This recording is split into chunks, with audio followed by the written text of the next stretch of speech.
We have now reached the end of this course, and there are just a few final things I would like to say. First, thank you for watching. Please feel free to use the companion code as a reference for C# or project development in Visual Studio.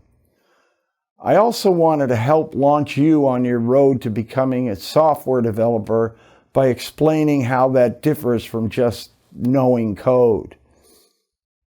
We touched on many features of Microsoft's Visual Studio and other Microsoft products, but did not learn every facet of them. Instead, we focused on understanding how powerful the tool is and what resources are available to you as your projects grow.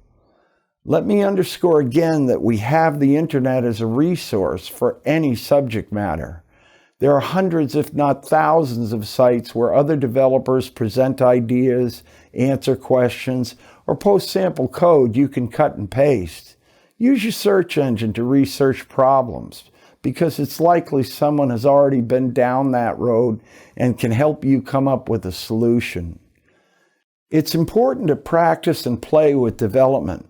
You might keep a sample project going where you can work with controls you are far less familiar with. You could create a sample project to experiment on. For example, I learned Windows custom controls by trying to duplicate a calculator. Finally, let me wish you the best of luck in your efforts to learn and grow as a software developer. It's a great and important career choice for anyone, but remember to always keep learning.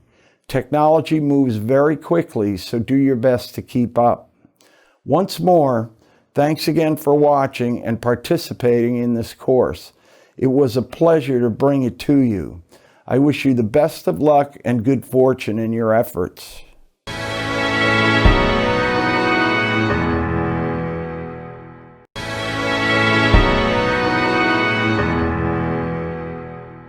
Hello, my name is Bruce Landry, and I'll be guiding you through this course on .NET Development for Beginners. More than just a tour of Microsoft's Visual Studio, the product used to do .NET development, this course will involve learning features and often seeing them in action to better illustrate what they do. We will discuss Visual Studio at a high level and then dive in to look in detail at many features, functions, and components, giving you a solid start on .NET development with Visual Studio. Among the related topics we will cover is a focus on the C# programming language, one of the two languages you can elect to use with Visual Studio. Further, we'll explore both the traditional Windows Forms project as well as an ASP.NET Web Forms project. At many junctures in our presentation, I will also be providing you both technical and general advice on .NET development and Visual Studio. The intent is to help you avoid the pitfalls and learn good software development habits through the use of Visual Studio and some related Microsoft products. As we cover the C# programming language, I will teach you some of the common code approaches for working with data and interfacing with your end users through a well-planned and executed UI or user interface. While any .NET development can involve a wide variety of possibilities, I will also teach you how to identify and link .NET libraries as well as third-party libraries so that you have the tools you need to write great code. My goal is to give you enough information so that by the end of this series, you have an idea of what is involved in .NET development, how Visual Studio plays its role, and how C# can be used to produce the program code you need to accomplish your desired software goals. We can't cover every single feature in Visual Studio or C#, but I can give you enough information for you to start programming while also directing you where to go next to expand your knowledge based on the type of software development you are interested in.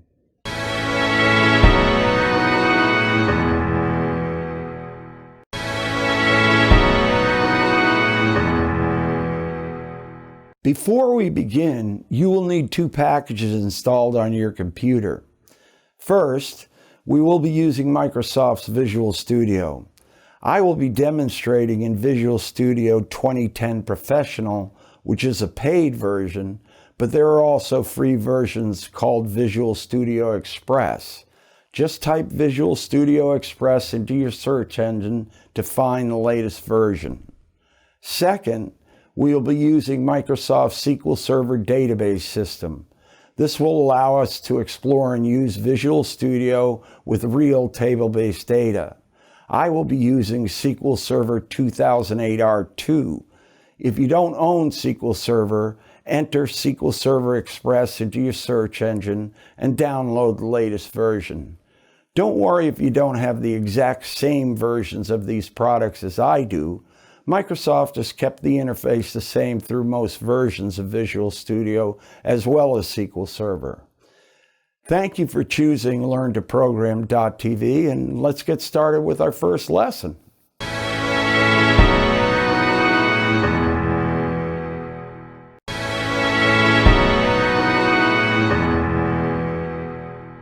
In this section, we'll take a working tour of the Visual Studio IDE. IDE stands for Integrated Development Environment, and this is a good acronym to learn and understand because it is used a good deal in the software development industry. So what is an integrated development environment? Well, in short, it is a tool for building complete and ready-to-go software systems. The term integrated means that in one interface, the IDE, you will have all the tools you need to go from your first line of program code all the way to an installation that the end user can employ to load your software. Visual Studio is the primary and most popular IDE for working with Microsoft products.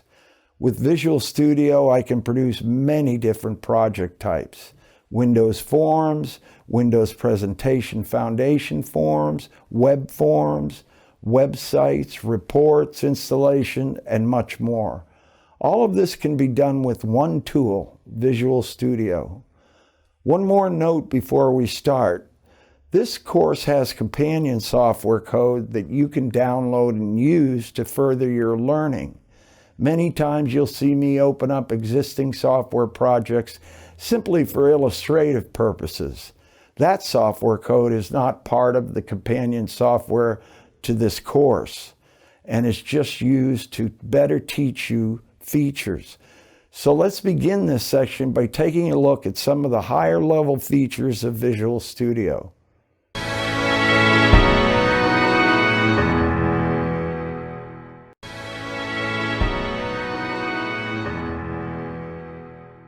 All right, let's get started with a brief sort of overview of the IDE itself. That's what we're seeing right here. And you'll notice this is the start page. We can see that up here. Way up top, we have our drop-down menus, as you've seen probably in many other applications. We have toolbars.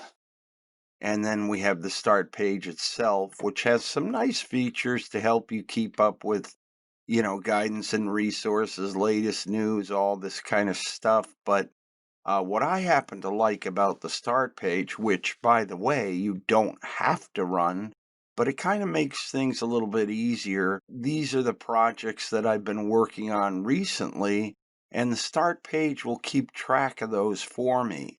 So down here at the lower left, you can see show page on startup.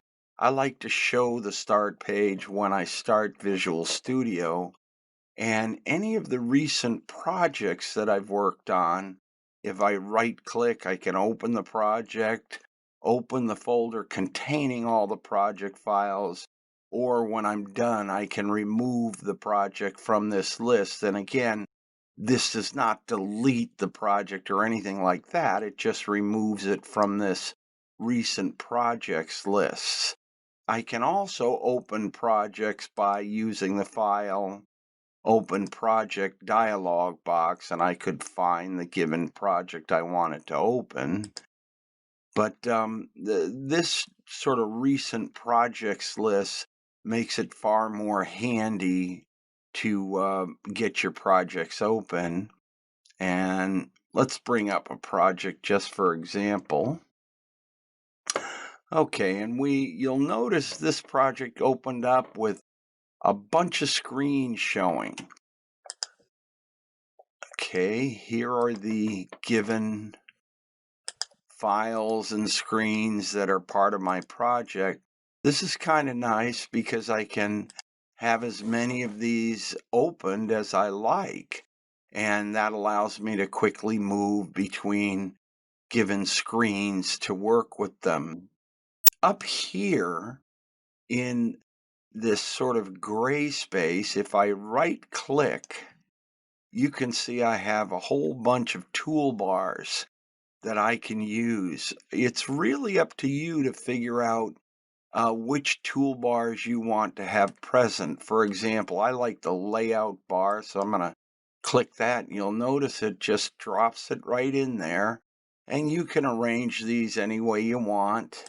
I can move that up here, move it over there, that kind of thing. So once you get the toolbars into the position you like, they will stay that way. Now over here, we have what's called the Solution Explorer, and we're going to spend a lot of time going through the Solution Explorer, but just shortly I'll explain what the Solution Explorer is all about. Down here is our Properties window. And the question comes up, by the way, what is Team Explorer? Well, if you work on a development team, usually at a software company, you run some sort of source code tracking system. And that's really what Team Explorer is geared to manage. We're not going to be paying attention to that because we're going to presume that you're a single developer. So I'll avoid that, but that'll give you at least knowledge as to what it is. Down here we have our properties window. You'll notice in this case I have the main screen selected. So this is showing me the properties of the main screen. For example, here's the heading, the text of the screen, which would be over here.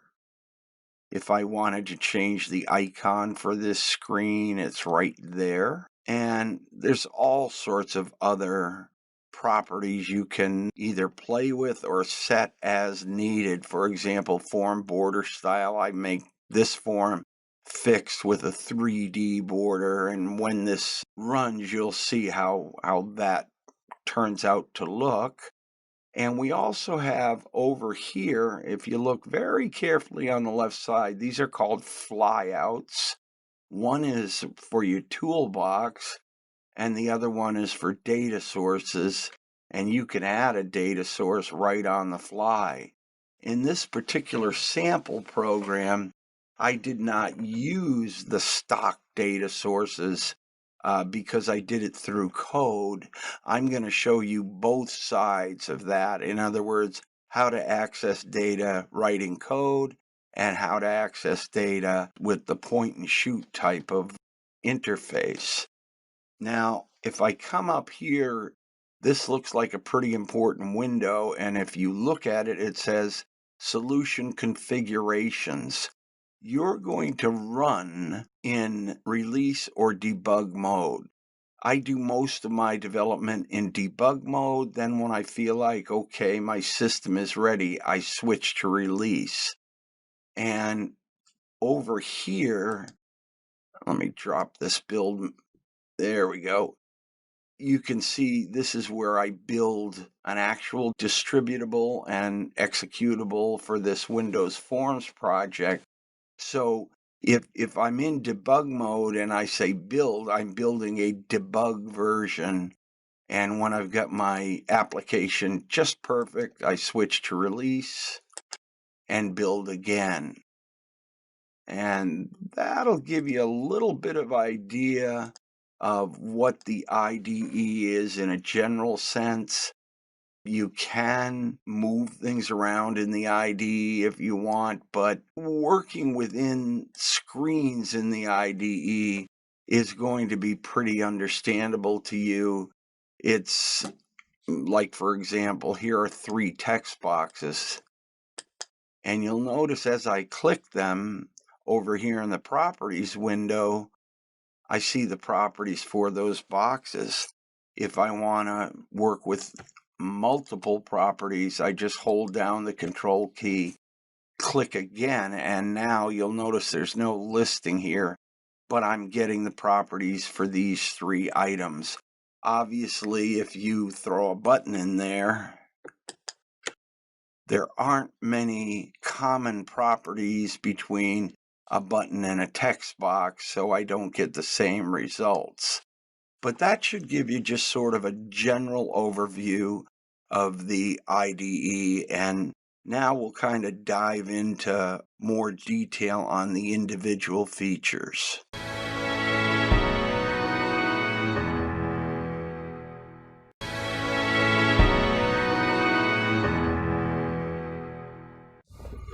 Okay, in just a second, I'm going to show you how to close a project. But before we do that, I want to let you know that each project, if you look up here in the Solution Explorer, this file that says My Project, I'm going to double click this. And this is where I can set up various things about the project. And let's take a look at those. Like this tells me the assembly name, or in other words, what the final project's name will look like, what type of project it is, and remember this is our traditional Windows Forms application. This also allows me to set up an icon that sort of behaves globally for the entire project. I can then specify the startup form. This is important because you need to indicate which form should run first, and that would, of course, be your central hub, if you will, when your application is running. You can also check assembly information. This is not important to you until you understand what an assembly is. Otherwise, just let Visual Studio handle it for you. Same thing here with View Windows Settings. This is a very simple traditional Windows Forms project, so I don't really need to change any settings. Here I'm enabling the application framework, which is something you want to do on any traditional Windows Forms project. And here I'm saying enable XP Visual Styles. This is kind of important. Make single instance application. Basically what this does is if this box is checked and somebody runs your application, they can only open one instance of each screen. If I uncheck this box, I could open many. And I'm going to show you a little trick I like to use with this setting later on. But again, just to understand, this makes it a single instance application, which means one window, one time on the screen. And then you'll see here, save my settings on shutdown. I'm going to show you what we use settings for. And the authentication mode is Windows. Shutdown mode is when startup form closes. In other words, suppose somebody's running your application and you have a bunch of subforms and they close the main form. This will keep it shutting down. It'll close all those other forms for you, and you can alter this. But I generally use this setting. And then if you want a splash screen, you would indicate it here. Let's go up here to compile. And these settings are not important to change or necessarily mess with. This is debug. And really the only thing you need turned on here is enable the Visual Studio hosting process, because that'll help you with producing debugging information, especially when I'm building a debug build. If I say enable SQL Server debugging and I'm running a SQL Server database, I can turn that on here and that'll handle both sides of that debugging. This is references. Now this is what indicates to your application the libraries that are being used in your given application. So you can see here it lists them, what version they are, whether or not they need to be copied locally. And you can see a couple of these are. And the reason for that is this is my own library. I wrote this library. It has all my utility functions. And this is a tree view that I want to include with things. And we'll show you what the tree view does later on. But I'm going to put those in there because that allows me to do the basic functions I want to do for my application. Resources, well, you can see resources are all the images I may want to use, and you can see I can put in various images, strings, icons. If you want sound, you can add audio files, that kind of thing. And here where it says add a resource, you can add an existing file or make one as you go. You can even set up your own image here just by telling Visual Studio what kind of image you want to make. And actually, why don't I click this to give you some idea? And you'll see it gives me a tool to paint that image in this area any way I want. Personally, I'm not the greatest graphic artist, so I use stock images. But if you wanted to do your own, that's how you can do it. You also are able to remove given resources. Like here, I've got that highlighted. I'm going to say remove, and away it goes. Over here, we have views. We can change the views to details or list or thumbnails. I prefer thumbnails. And I won't worry at this point about the access modifier.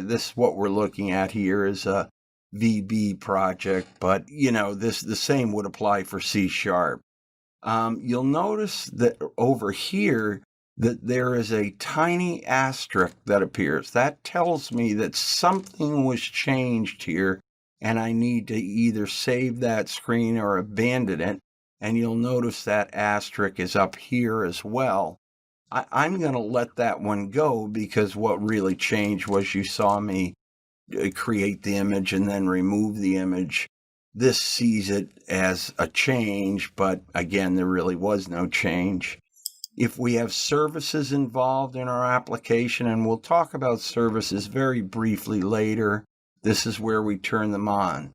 Settings, you'll notice I can set up the settings I prefer. And these get stored, and then I can access them in program code. And again, just give it a name. What type of setting is it? And it has a scope of either user or application. And the difference between the two is if you have 10 users running your system and you want each one to be able to set their own settings, you would put it to user. If you just want one setting for everybody, you would set that to application. Okay, and we won't worry too much about signing, my extension, security, or publish. You can explore those yourself and look up what they do. You can go to Microsoft's website, and this will teach you about signing, my extension, security, and publishing. Now, notice when I close this, it detected those potential changes, but I really didn't make any, so I'm going to say no here. And that gives me, let me get back up here. You'll notice I access that screen by clicking on the My Project entry in the Solution Explorer, and actually I could right-click it, say Open, and there it is again. And let's close that. Okay. So that gives you a good idea of this portion of the IDE. And let's talk about the project types supported in this IDE.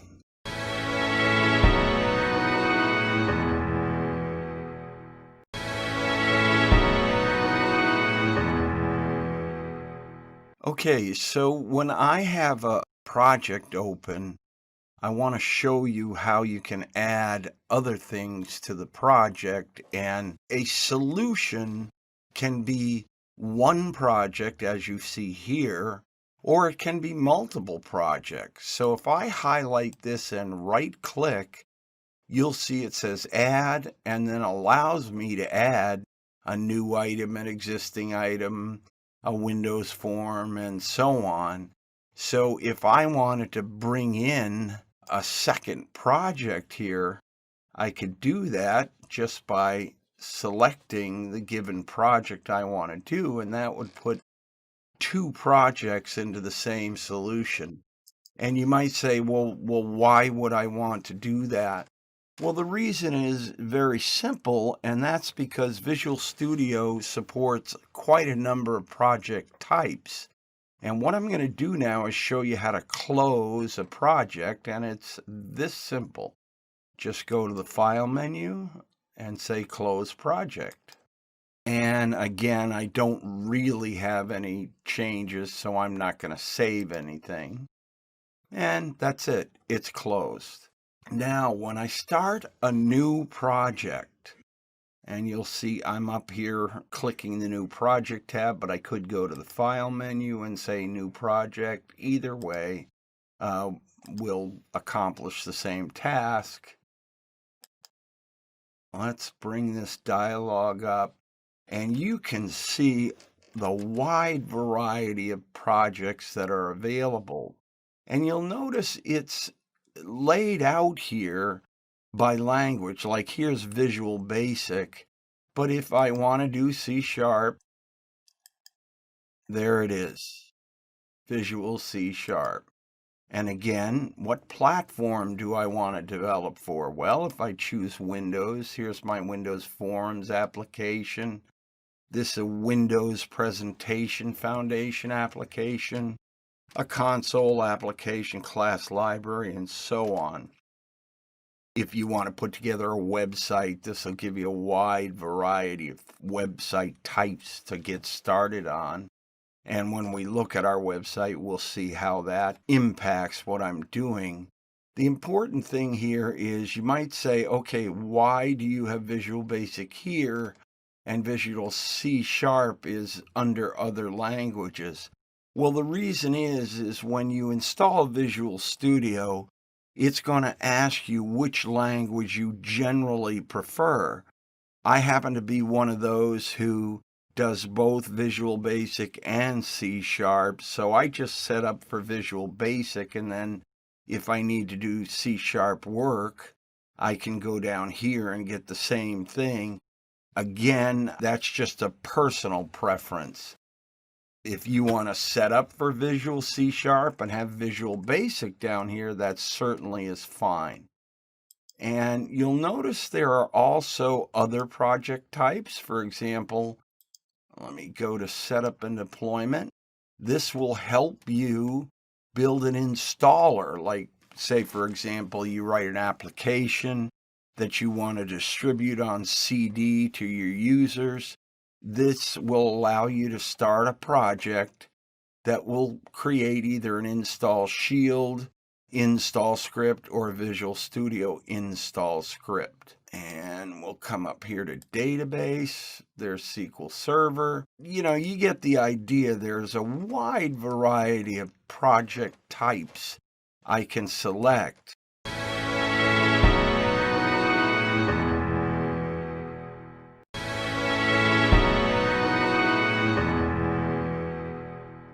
The Solution Explorer is really sort of its own hub when you're working on a given project or set of projects. At first, it can be a little bit confusing because you might say, why isn't this called the Project Explorer? Well, the reason is you can have multiple projects that make up one solution. Although generally, you have one project and there is no solution involved. Don't let that throw you. All a solution is referring to is application with multiple projects. And in this case, and I can only speak for me, but usually it's a single project. I have done multiple project systems, but it's usually a single project as you see here. And the Solution Explorer acts as sort of the, as I say, the hub of, the given project I'm working on. And I can look at various things. You'll notice these little buttons allow me to view code, view the designer, view the class diagram. I have the properties window and show all files or not. And again, this, if I say show all files, it's going to show all my resource files, which I already know are out there, so I'm not going to get too involved in that. And let me say that although I lay out my development screen like this, if I grab up here on this top bar, you can pull the Solution Explorer right out into the middle of the screen, position it wherever you like. This just happens to be a personal preference on my part. I generally like the Solution Explorer on top of the Properties window, because I know when I need properties, I can just use this tab down here. I hope you can see that to the bottom right of the screen, and I can toggle back to Solution Explorer. But again, I often do things one half this way, one half that way. So figure out what preference and layout is best suited for what you want to do and lay it out that way. I'll pull this off just to show you. Once again, we can change this a little. Let's notice I can resize it as such. Move it back over here. And again, I'm using less space doing this. Okay. And the Solution Explorer allows you to dictate the files that make up your application. And these files can be pretty much of any type. And that's the list that is used when you build a project. So in other words, if I want all these images in there, which I use, I put them in the Solution Explorer. In my case, I make a separate folder, and you can do the same.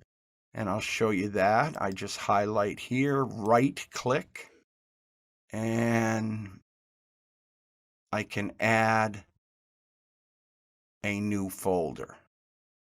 And then I put whatever I choose to put in there. So you can pretty well organize your project to work the way you want it to work. Let me reiterate again that you'll notice all these given forms, and I have them here across the top. Let me close some of these just to show you. Here I now have only two open along with my start page. Again, if I want to go back and open the main screen, I'm just going to double click right here, and there it is. And again, if I want to see the main screen's code, just go into the white space here, right click, say view code, and I can see everything. So again, the Solution Explorer, as I said, is sort of the central area that you're going to use to look at the components in your given project. And I guess what we'll do next is take a look at the Properties window.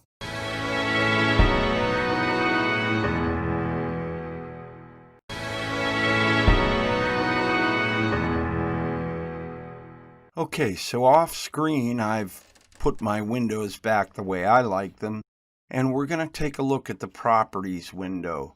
At this point, I just have the customer's VB, which is this is the code behind this given form. But let's go here and notice anything I click on now changes, so I can access its properties. This happens to be a list view, text box, an image. But let's go to a button to sort of get an idea of what some of the properties do. I'm going to move that up here and widen it out a bit so that we can sort of explore the properties available. When you have the properties window open, and again here you'll notice this is selected, so that's what I'm working with, you'll see there's a great deal I can alter or change to give the button the properties I want it to have. Let's scroll down a bit. Most of these settings will default to a standard, like this is black on silver. And then there are more custom things, like, for example, this image and the way, remember I had all those images selected in my resources folder over here? If I click this gives me a nice display where I can go pick any given image I might want to use. And let's get some of the good ones in there.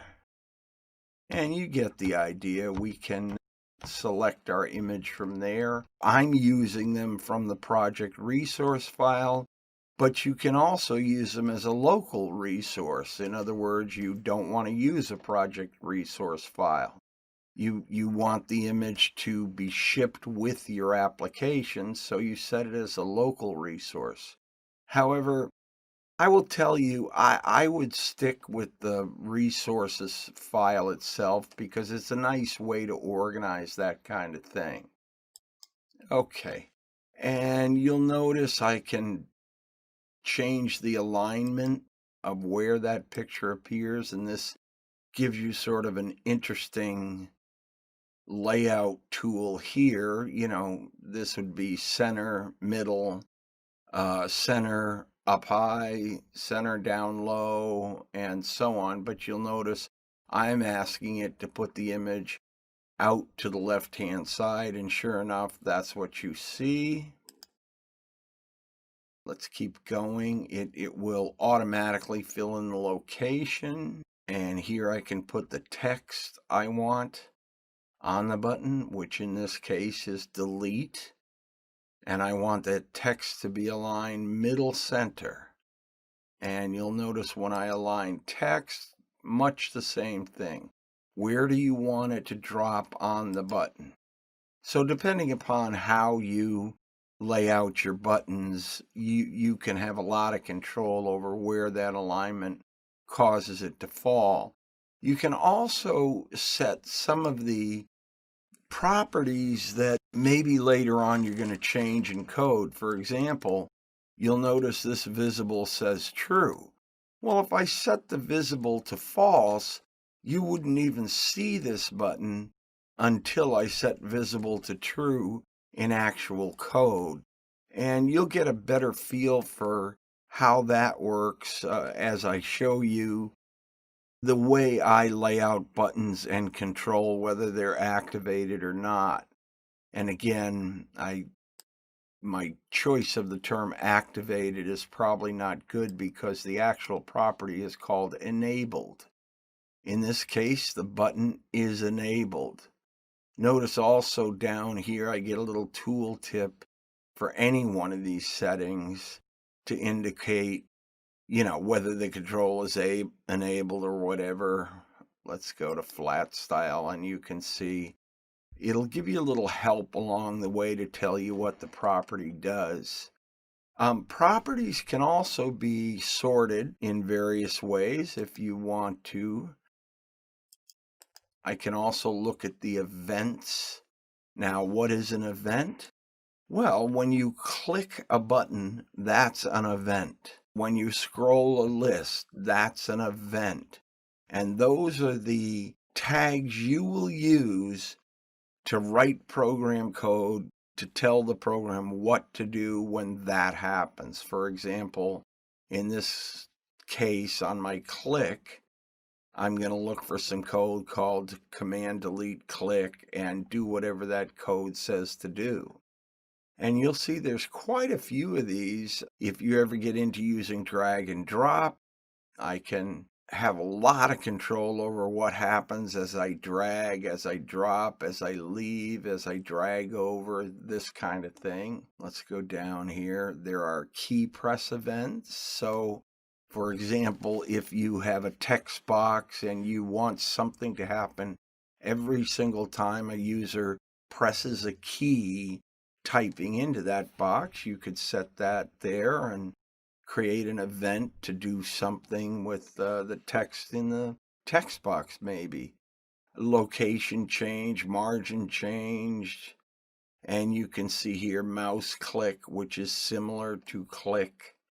Mouse down, mouse enter, mouse hover, mouse leave, mouse move, mouse up, and of course mouse down. So I get a lot of events I can use with various objects. And again, these are specific to a button. If I go to a text box, like say right here,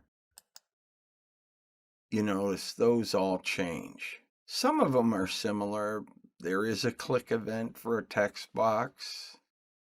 There are drag and drop features, but you can see pretty much I haven't put any code in because I don't really need any code. I'm just capturing the data there.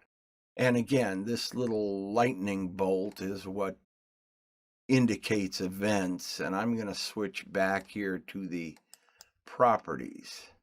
And once again, you can see the properties for that selected text box.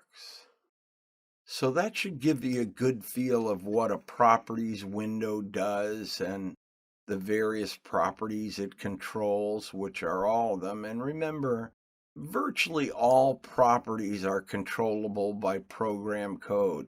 You are going to want to set up some start value, some default value, or you just accept the default value that Visual Studio gives you, but this will enable you to, tailor buttons, tailor text boxes, do whatever you need to do. So there's one window left we want to take a look at, and that's the toolbox.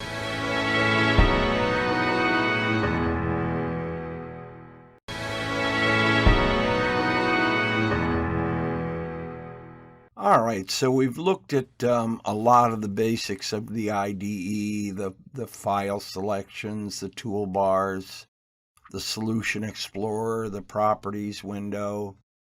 And over here we have our flyouts for data sources and the toolbox.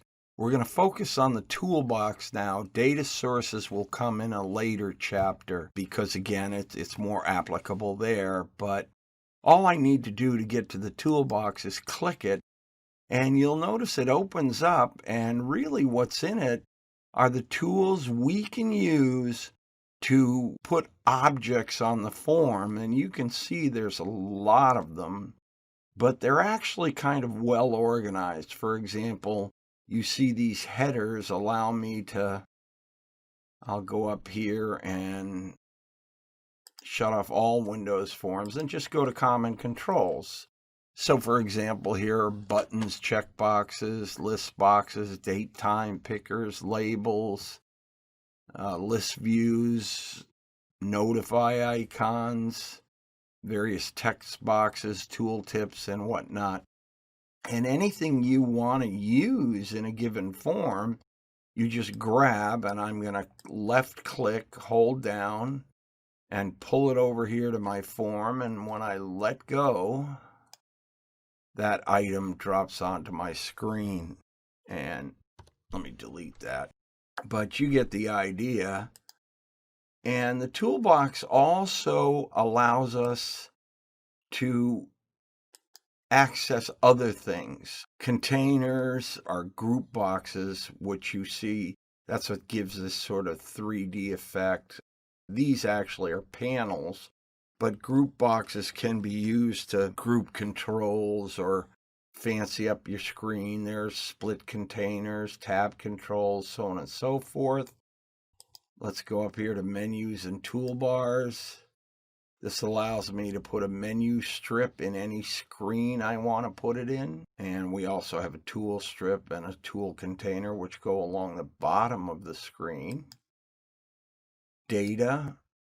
So if I wanted to put a chart somewhere, here it is. Just click it, drag it, drop it, set the properties, and I've got myself a chart. And this is These two controls, the binding navigators and the binding source. Binding refers to attaching to data or binding to data. So these controls are geared for that kind of thing. Here's a widely used tool, the data grid view, if you want a grid of data. And let's go up here and look at components. And you can see a lot of these allow you to do things that otherwise you'd have to write a lot of code to do. Directory entry, a directory searcher, an error provider, and so on. So say, for example, you wanted to give your user a way to pick a directory. You could use any of those or get help. Here's a help provider for the F1 key, which is standard for accessing help. Performance counter, serial port, service controller, and of course the timer control, which I do use quite a bit. A timer is just an invisible control. There's no visible element to it on the screen, but in the background, if you wanted something done every 5 seconds, 10 seconds, a minute, every hour, whatever, you set the interval. The timer control will control that. And let's go to, oops, I flew out data sources. Let me go to printing. And again, you can see dialogues. If I wanted to let the user select colors, folder browse, select a font, open a file, save a file, these dialogues, what happens is you position them and they will actually sit down here on the toolbar, but then in your code, you can tell the program where to pop these things up. And this is Windows Presentation Foundation interoperability. I won't spend a great deal of time in that, but it is out there. And here's reporting. You'll notice that in this version of Visual Studio, I get the very popular Crystal reports with Visual Studio. That is shipped with some versions of Visual Studio, other versions not. I believe the Express version might have it, but it allows you to do reports and that kind of thing. And the Visual Basic Power Packs, which is something I kind of grabbed on my own, and this basically just allows you to do some simple things as part of a given form or whatever it is you want to do. So you see, we can access these any way we want. We could say all Windows forms, and then we're going to kind of get them all like so. Although I generally sort of break them down, opening up common controls, data, and components. And that's so that I have the pieces that are more popular in my applications right there. And I just, again, any tool I want to use, I'm just going to grab that and drag it onto a screen, and away it goes. By the way, so that you know, I'm holding down the left mouse click button right now, and let's say I brought this little picture control out here and then I changed my mind before I even drop it anywhere. Just press the escape key and you'll see that goes away. It's still going to allow me to set a picture control if I want to, but I've canceled the instant drop. So that's one trick you can use. And again, the toolbox window can be floated, docked, there's a tab document, auto hide and hide. So you can pretty much set this up any way you want. And I know people, for example, who are left-handed, sometimes they don't want things over this side and they don't want them as a flyout. So you can set those positions for whatever best suits you and get the Visual Studio IDE set up. Again, remember, as I said earlier on, I just happen to prefer things this way myself with my Solution Explorer and my properties. You can set it up any way you like, but again, remember this white space is your actual working space. So whatever windows you open up, make sure you leave space for that. Okay, and that should sort of end our simple look at the IDE, and we'll see more of it as we go along.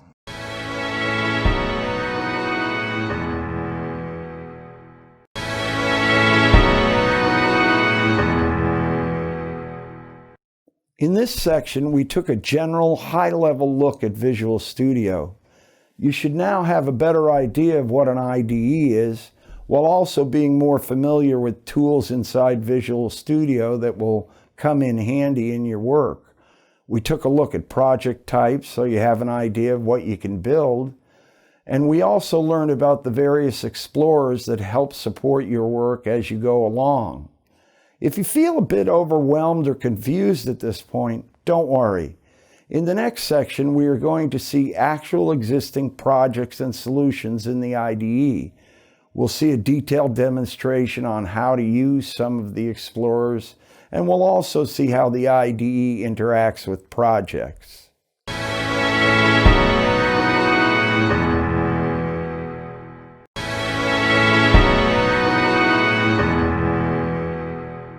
Welcome to Section 2, where we learned about project types in Section 1.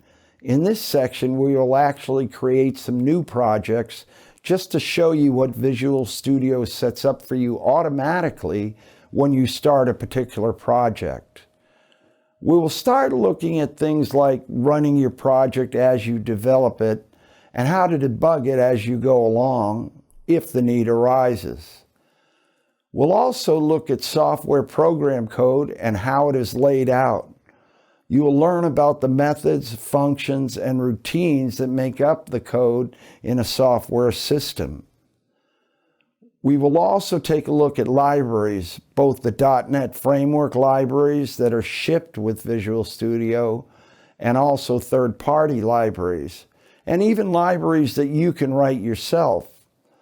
You will learn how, if, and when to use your own library, and how easy it is to write your own library in a project, and then pull that library into that project or other projects. Finally, we'll finish this section with an explanation of the concept of referencing, which means calling other parts of your code or project so that you can use what you have already written and don't have to write duplicate code. So let's begin this section by seeing Visual Studio in action.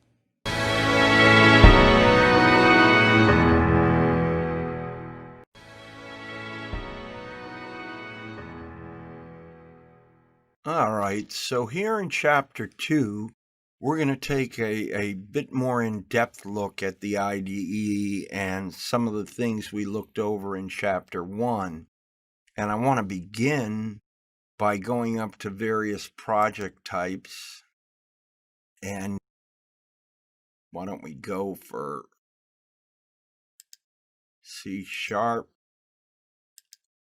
and Windows projects. And you can see I have a number of project types. And I told you that sometimes we combine multiple projects into one solution. Let me give you a bit of an example of where that applies. And we'll do that by talking about something that's kind of typical to all of us, and that is antivirus software. Now, if you think about it, when you have your given antivirus software, there's something running in the background to keep you protected. That's a Windows service, and indeed, it may be multiple services. And then you also get an application that allows you to tinker with the services, again, depending upon whether you run Norton, McAfee, Avira, Sophos, or whatever. But you can see in a situation like that, I might very well have a solution with multiple projects. In other words, an application and a service. And let me bring up this screen here to sort of give you an idea. And this is an existing screen from another system, but you can see this system works with the service running in the background, and I can set up various things like, for example, how often do I want this to poll?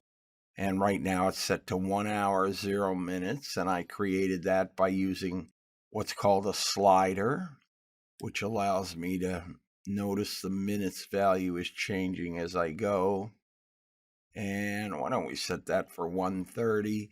And you can see basically what that does is allows me to specify the time that this given system should go out and do whatever task we want it to do.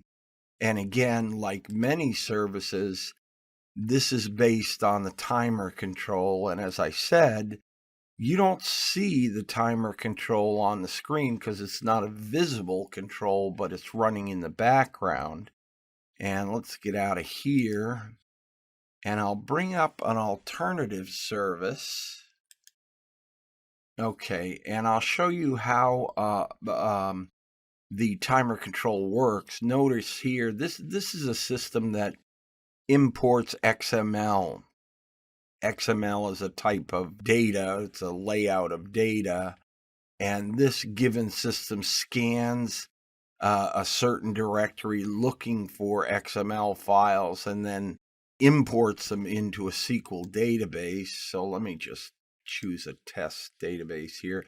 And really in this one, nothing's going to happen, but you'll be able to see the service trigger. And you'll notice I can set up various things here. For example, what my connection is, the file paths, the auto import manager. And that's really what I care about most, because what I'm going to do is say, I want to put this on auto import. And in this example, I want this to import every 1 minute. So let me select a group that it's going to import to, and then click this button, and we are now on. And you can see this timer is now counting downward from 1 minute. And at that time, it will go look for any new XML files. In fact, there are no new XML files out there. So it's just going to go out, check the directory, see that there are no files, and run from there. But this is a system that will give you a very good illustration of how multiple projects live in one solution, because although you don't see the service, it's out there running in the background. And this is sort of the front end that allows me to control various elements of the service. And as you see, our countdown comes here. 2, 1, it goes and checks and then restarts. I know that's not a big slam bang or anything, but again, that allows me to set up something that will sit there and auto import whatever I need. And of course, you can use timers and services for your given programming needs.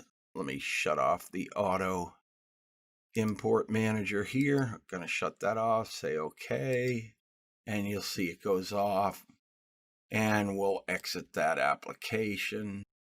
But you get the basic idea that in this case, in a system like that, we're going to use a solution that will have at least 2 projects in it. One is the interface, one is the service behind.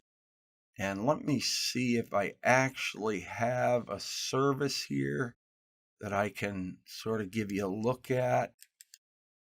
Okay, I've brought up the Windows Services applet, and I'll tell you what, I'm going to expand this window full screen and then kind of move things around just so you can get a better view. Your computer at any given time is running many services. And again, if you want to learn about services, I would study them first. But at this point, really all you need to know is that a service sits in the background You can see here some of them automatically start. You see started, automatic, started, manual. I can start services manually or automatically, even with a delayed start. And let me see if I have that. Oh, here we go. Okay, so here is the service that you saw running in the background. And again, I could start it from here. And I also get these VCR buttons that would allow me to start it. But you get the idea. These are all the services running on my computer. And this is the services applet, by the way, that is part of any Windows 7 installation and is in virtually every version of Windows that I know of, but gives you a nice way to look at your services. I would suggest, however, that before you do anything with services, do a little study, a little reading so that you understand what you're getting into. Don't just merely dive into services, because it could potentially be dangerous, and you might hurt something on your computer that would cause you to need to reformat or something like that. So know what you're doing with services before you dive in. Okay, the next thing we want to look at is a little bit more in-depth look at the IDE interaction with your project files.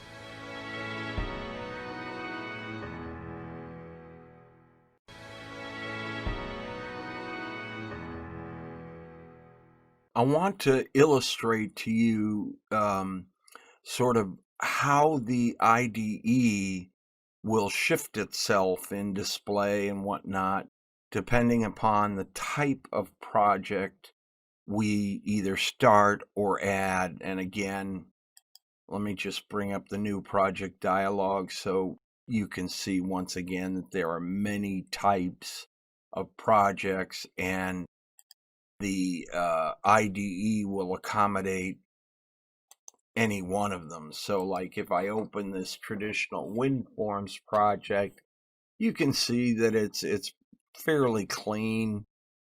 Let's get a form opened up here, and the IDE will sort of fashion itself. If I choose it, oops, let me cancel that.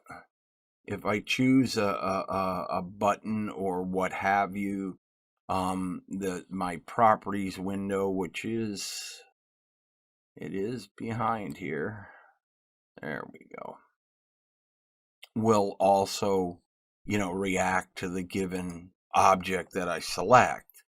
So let's look at a comparison by saying, okay, this is a WinForms project. Let's close the project, and we don't want to save anything. And let's go over and open a web project. And you can see now that things look quite a bit different in the Solution Explorer, because a web project is laid out in a different manner than a traditional Windows Forms project. But again, what I'm trying to illustrate here is the IDE will be flexible for you. If you come over here, I have a sample screen here I'm going to open up. Okay, here's a sample screen. If you notice down here, design, split, and source. So this is design, this is source of a web project. Now again, this is very specific to a web project, and you wouldn't see this in a traditional WinForms or Windows Presentation Foundation project. But again, what I'm trying to drive home is that the IDE will tailor itself to support you as best it can, depending upon the type of project that you load. All right, so let's close this project again. And as you notice, I tend to close projects before I open another project. I just think that's a good habit. It doesn't mean I can't have a project open and then come to the start page and open something different.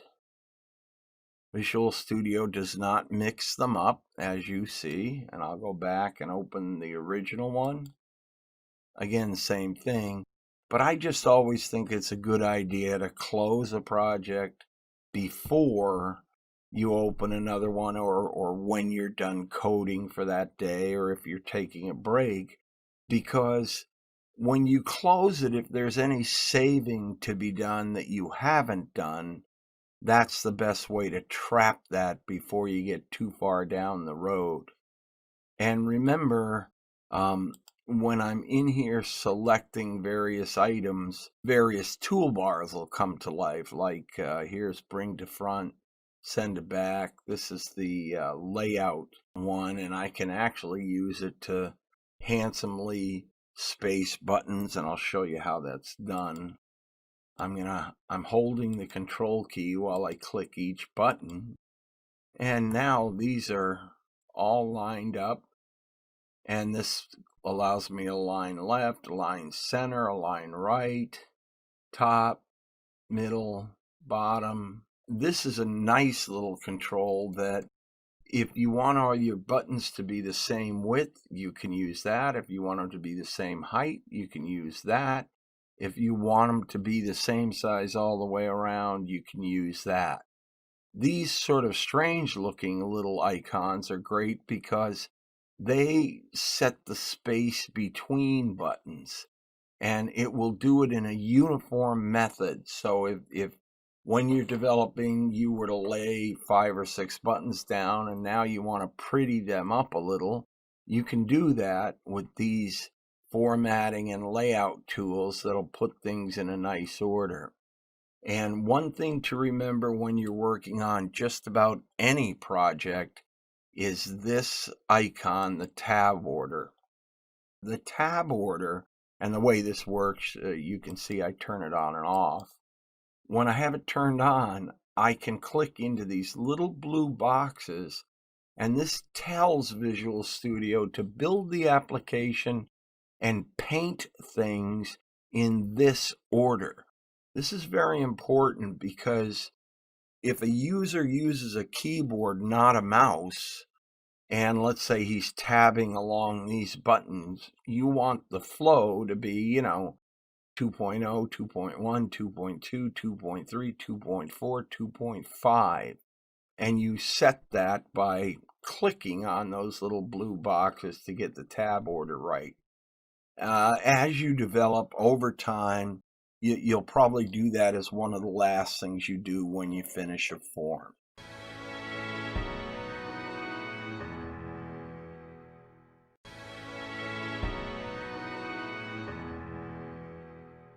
Okay, so one of the things we talked about earlier was the solution configuration that I'm going to develop in versus run in. One is debug and the other is release. I could set up a custom one, but at this point I would just stick with debug and release. If you do a debug development and build, that's going to give you some extra tools and output for debugging your code. And once you have your application done, this one happens to be a small one, you can then switch to release and then go do your builds. Like, for example, here, I'll just say build it. And look way down here in the lower left corner, it says build succeeded. So one of the things you may want to do once you do a build is run it. And the question is, how do I run my build? It's very simple. You can see this button, the green arrow, click it, and I've got my app. Let me, you're actually not seeing the app because I have it over here on the other screen, and I'll bring it over for you. And the app will run. even though I'm working on the customer management screen, which is this screen, you can see the app will run. And now you can see a pretty good example.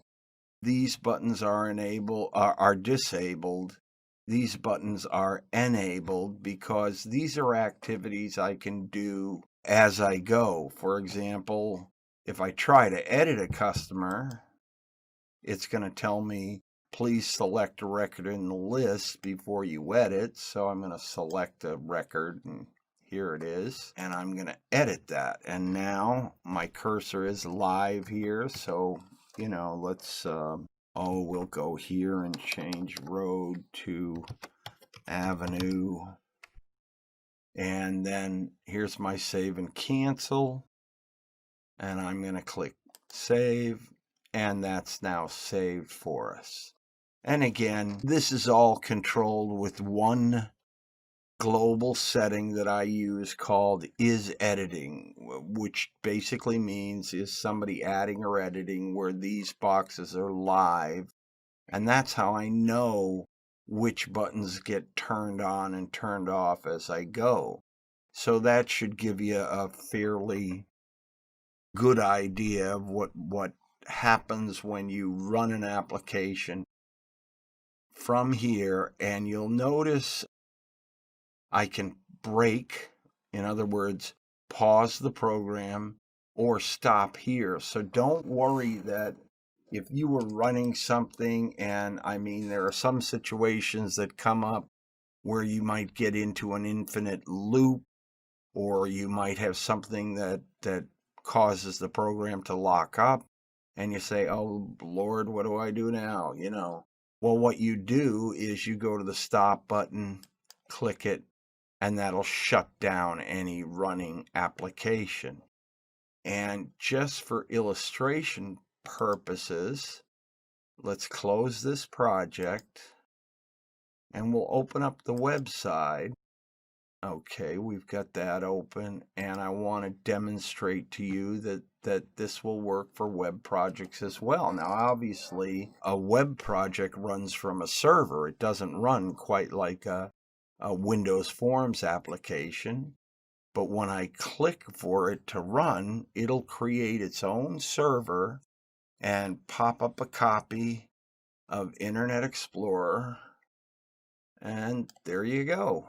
Let me just close this so we get it out of our way. And here's the website that is the companion to the Windows Forms project. And you're going to get this in your companion code. And basically, it's just sort of for illustration purposes. But you can see sort of the same idea. Parts, categories, customers. This is more of a lookup list, orders, and I included one page we'll look at in a little while called other stuff to just sort of demonstrate for you how some web controls work. But again, you get the idea. I can run this web project or a traditional Windows Forms or Windows Presentation Foundation. Lots of different types I can run in, for lack of a better term, test mode. And what I'm going to do here is shut down Explorer, and you'll see that stops the application from running. The only exceptions to this sort of situation are services. Services can be stopped and started, but they're a little more tricky than, on-screen applications like traditional WinForms or websites, because services are kind of running in the background, and you need to start and stop them usually either from an applet, which you saw earlier, the services applet, or you can write your own applet that allows you to do that. And the answer to that question is yes, I did write an applet to do just that. Let me bring it up here, and I'll bring it over and show you. Here is my own services applet. And basically what this allows me to do is look at any service, see if it's running or not. And You can see as I go down, some are not. I can stop or start them, so on and so forth. This is very rudimentary, but as compared to the services applet with Windows, but it allows you to do that. So again, Windows services are the one exception to easy cancellation during a run. It's not that it won't work, it's just that you have to be absolutely sure you design your service correctly, and then you can stop and start it as you need to.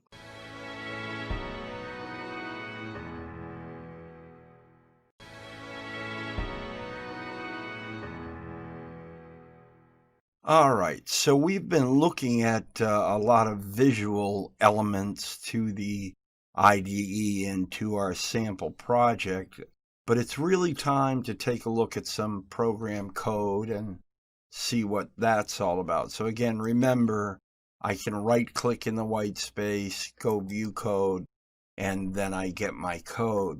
Let's talk first about some of the things I do to organize code and keep it straight. I put in a header which sort of illustrates whatever given system I'm working on.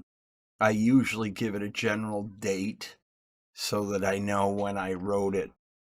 In the C# language, you can see up here we have the using statements. Basically what that does is it ties this form to these libraries, and you would do this in each form, calling each piece you need. And you'll understand this better as you learn C#. The same is true for VB.NET, but in this case, again, I'm showing you C#. Notice as well that down here, I put in a header for each of my regions. Now, regions are simply a way to lay out code in a neat and orderly fashion. They have no effect on program performance or whatever, but I'll give you an example. Here's this region I call presets and prelims, which just sets up some public variables that I'm going to use, and sometimes I put comments in here. My commenting habits are like up here, anything between a dash line is telling me generally what I have. And if it gets specific, something I want to know, I might throw another comment in, and then we put in an end region. And that creates a region, and you can see as I collapse this, away it goes. Now, each form has a form load, and this occurs once per form. In other words, when you first fire up a form, this method goes ahead and runs. Now, this is where VB.NET and C#, this is one of the slight differences between them. C# tends to work with subroutines, and that's what you see here in private void main load. You can learn the different, for example, you could have a static void. You could have a public one if it's some code that you want called from elsewhere. But as you learn the C# language, you will learn that C# is much more flexible in the sense that VB.NET wants you to call a function. So you would say private function, and it expects generally that a function is going to return something, either a value or a data set, whatever. And you'll notice that in C# everything gets bracketed. That's how I know where things begin and end. Like, for example, you'll often hear developers say that VB.NET is much more readable than C#. And yes, to some degree that's true. But once you get into whichever language you want, you'll learn the differences, and I'm also going to give you a resource that does a great comparison of VB.NET versus C#. One thing I suggest you avoid is that ever ongoing argument about which language is better. Neither is better. They both actually run from something called the CLR, the Common Language Runtime. And even though C# has advantages, so does VB.NET.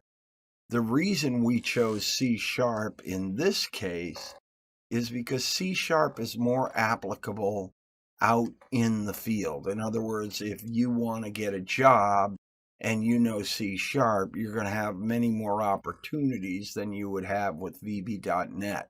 That doesn't mean that there are no VB.NET opportunities, but companies tend to look for C# a great deal.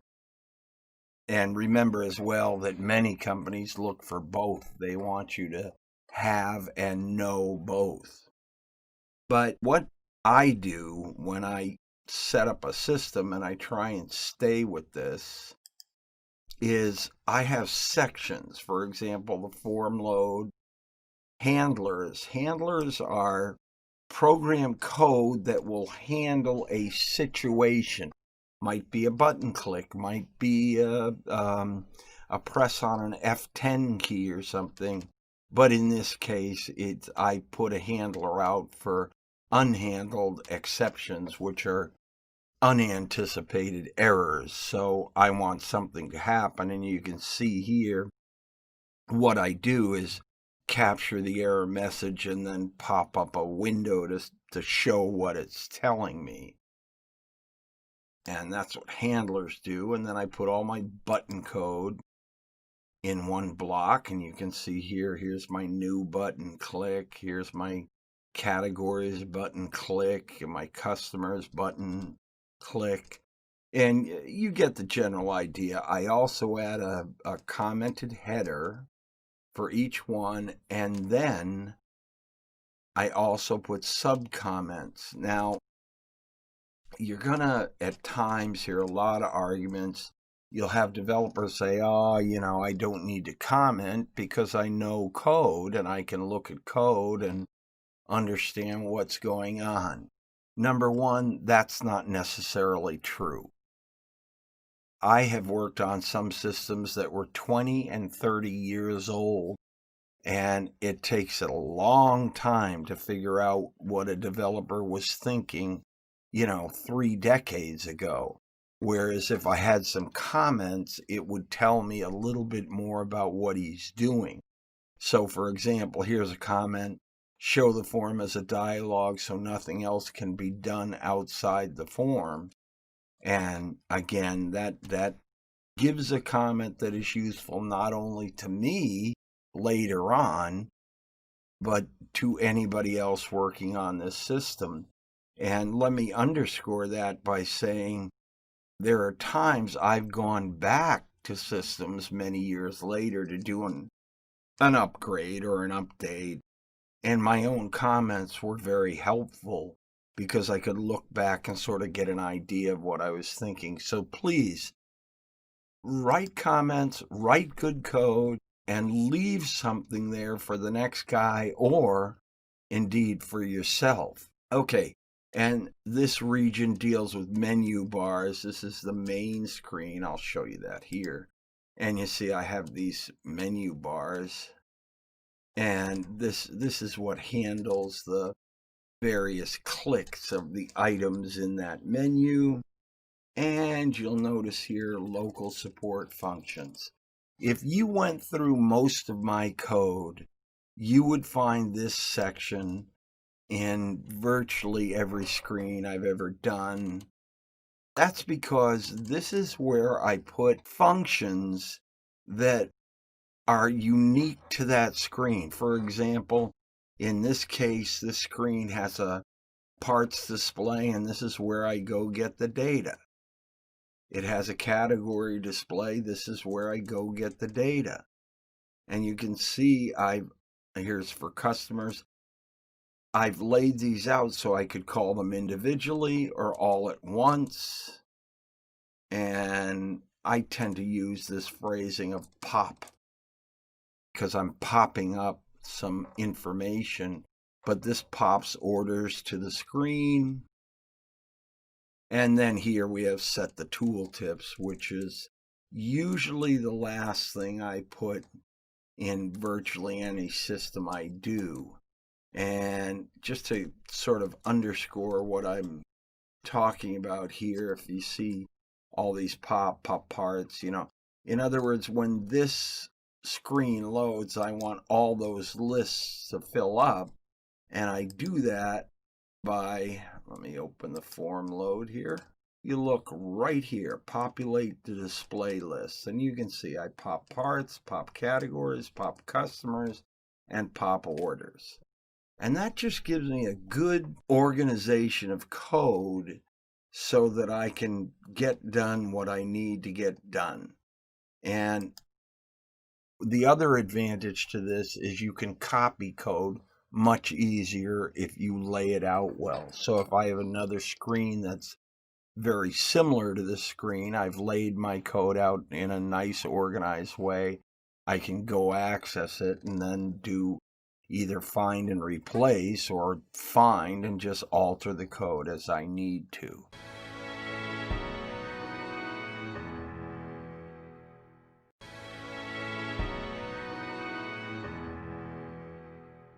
All right, what I've done here is I've switched from the C# version of the Windows Forms application to the VB.NET version of the Windows Forms application. And again, you'll get both of these in the companion code. The reason I'm going to the VB.NET here is it just makes it a little easier to explain my next topic, which is libraries. If you remember when we looked at C#, you had all these statements that were using the terminology in VB.NET is imports. So again, I'm bringing in various libraries and sub pieces of libraries into this given form. And when I go back here to my project references, again, you can see where these are coming from. I've added the reference, which is its own file. And this is important to understand because when we talk about the .NET framework, we are not talking about a single file. The .NET framework includes many files because Microsoft, rather than cram all the stuff into one file where you would only be using, who knows, 1 or 2% of it, they put it in separate files. And then when you write your code, you bring in the given name. These are called namespaces that you want. So again, let me just give you a little example here. If I say imports, I then get a list of potential stuff I can import. It can be system, Microsoft, and so on and so forth. So if I go to system and I say dot, I'm going to start seeing all the system sub-libraries that I could pull in, and this is how you figure out what you want. I will warn you, and we'll talk about this probably a little bit more when we're talking about debugging, but when you have a bug in a program, especially a bug that looks very large, it may be because you didn't add a reference to the library or to the namespace of the library. So you may want to look at that. I am personally notorious for that because sometimes I forget my SQL reference. So then I go to start typing in SQL commands and there's no reference there, so it comes up as errors. And let's see if I can give you a little bit of an example of that. Let's go down here. Yeah, here are some SQL elements that come out of that. And let's suppose I go up here to SQL Data Client, and I'm going to comment that for a second. And now you can see these are all appearing. See, it says type SQL adapter is not defined. Error correction. Again, it knows I should be importing the system data SQL client, but again, you can see by missing a library, you can cause yourself to have multiple errors. So let's get that out of there. All right, and now if we go back down to that code, it's all clean. You can see everything's understood and ready to go.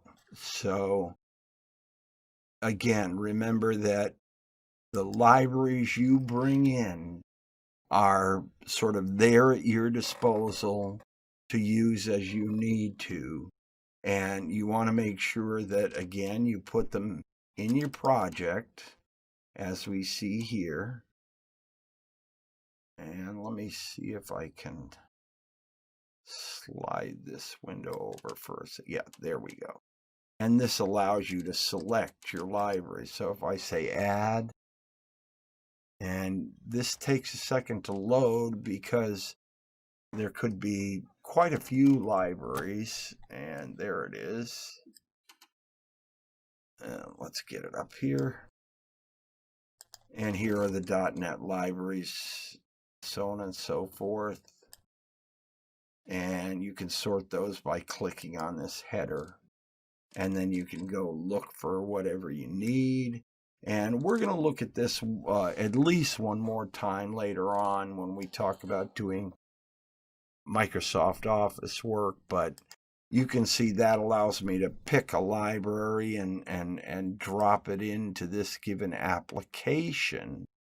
And then the form itself, right here, either in VB.NET imports the namespace or in C# uses the using statement, and that library becomes part of your stuff.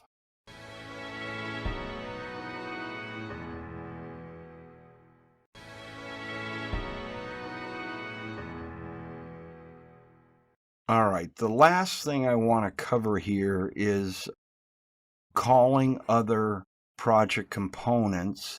And by calling, I mean referencing. And referencing is done differently between VB.NET and C#. In C#, you're often going to be much better served by using something called reflection and do your referencing that way, whereas VB.NET is not quite so strict and allows you to reference simply with code. Let's take a look at VB.NET first because it's probably the easiest. Here are the presets and prelims for this given system, and if you look at these two variables, OK to go and login OK, I can use these because they're public throughout my system, but I may have to reference them. So let me bring up a different form here. Go to its code. I will just do a search for a reference that might be in here. Here we go. Okay. This is actually a pretty good example. You'll notice here I'm in the customer's form, but I'm actually referencing the main form. And the reason for this is that this form has a customer display, but so does the main form, and I want them both to refresh. And yet I need to say to the program, hey, I don't want you to do the same list twice. I want you to do the one that's local here. So it'll go local on this one and then go do the main form. And you can see I'm saying main dot and then pop cust or whatever. And let's see if we can find any more. We've got a few of these, but here's a good example. Here, what I'm doing is I shut off buttons on the main screen while certain events are taking place on a sub-screen. And let me see if I can give you an actual look at that. Let's do a test run here. Gotta log in. And I know it seems a little strange, but I'm logging in off screen. Let me get logged in. Okay, that's what we want. And then I'll bring the screen over here to where you can see it. Let's suppose I want to develop a system where I allow my user, here are my various lists, here's parts, categories, so on and so forth. I want to allow him to open parts, which I did, but notice this button is now disabled. As long as the part screen is open, that's disabled. And I do that with referencing. And I'll get out of there. And that's how I do it right here. In this particular case, it's the customer screen. Customers enabled equals true or false. And again, I'm re-enabling it here because he's clicking the exit button and leaving the screen. But that'll give you sort of a simple example of referencing, which enables you to call other components as you go. And as I said, doing this in C# is a little, well, it's a little more difficult, to be honest with you, and that is mainly because C# handles it a slightly different way. Let's get the C# version of this open. If I wanted to do referencing here, and here's the exit button, you'll notice there's no call to any variable or anything. That's because C# does not handle an application that way. Instead, I might use reflection. Now, what is reflection? Reflection allows me to load a second copy of a screen without it being visible and call it to get through to the first version of it and enable, disable buttons, do that kind of thing. So again, bear in mind that C# is going to handle it quite a bit differently than VB.NET. And I would strongly urge that if you get involved in doing C# work, you take the time to study reflection, and then you can learn referencing in C#. But other than that, you do have a great many similarities. For example, in C#, you'll notice it's a little bit different up here than VB.NET, but you still get a settings page. Yeah, I'll update that. And this gives me the same sort of things that I had in the VB.NET version. And we can access settings anytime we want to. They sit out there, and you can see I use them to store DB user, DB password. That's a database user, database password, database connection string, and so on. And we can reference those. So as you study, again, things like referencing and reflection, you'll get a better feel for how you don't necessarily have to write the same code or the same values to variables many times. You can just call them elsewhere. And that should sort of wrap up a little bit of a deeper look into the IDE, Visual Studio, and C#.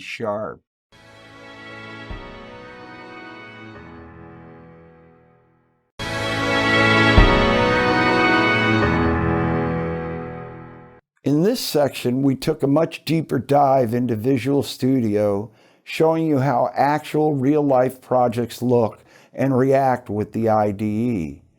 We also learned the basics of object-oriented programming, or OOP.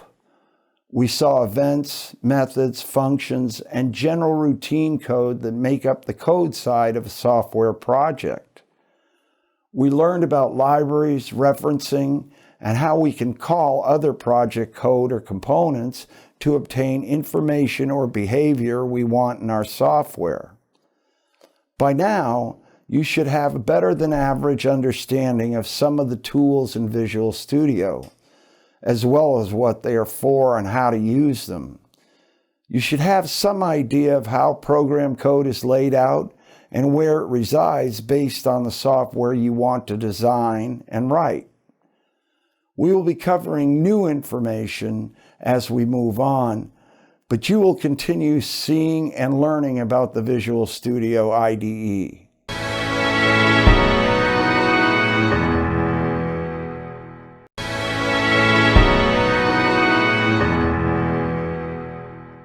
Welcome to Section 3.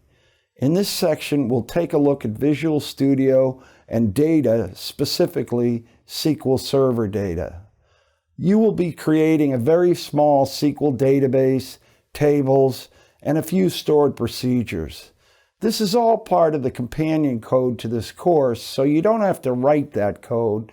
It's already done for you. This will allow me to demonstrate database systems in Visual Studio. Let's get started.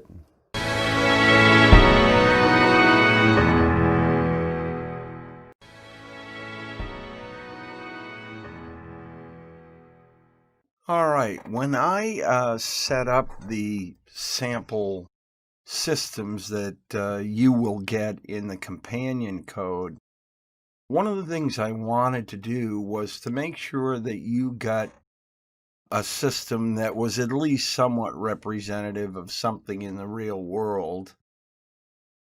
So again, I happen to use, instead of doing a form with one button that says hello world, I gave you something a bit bigger.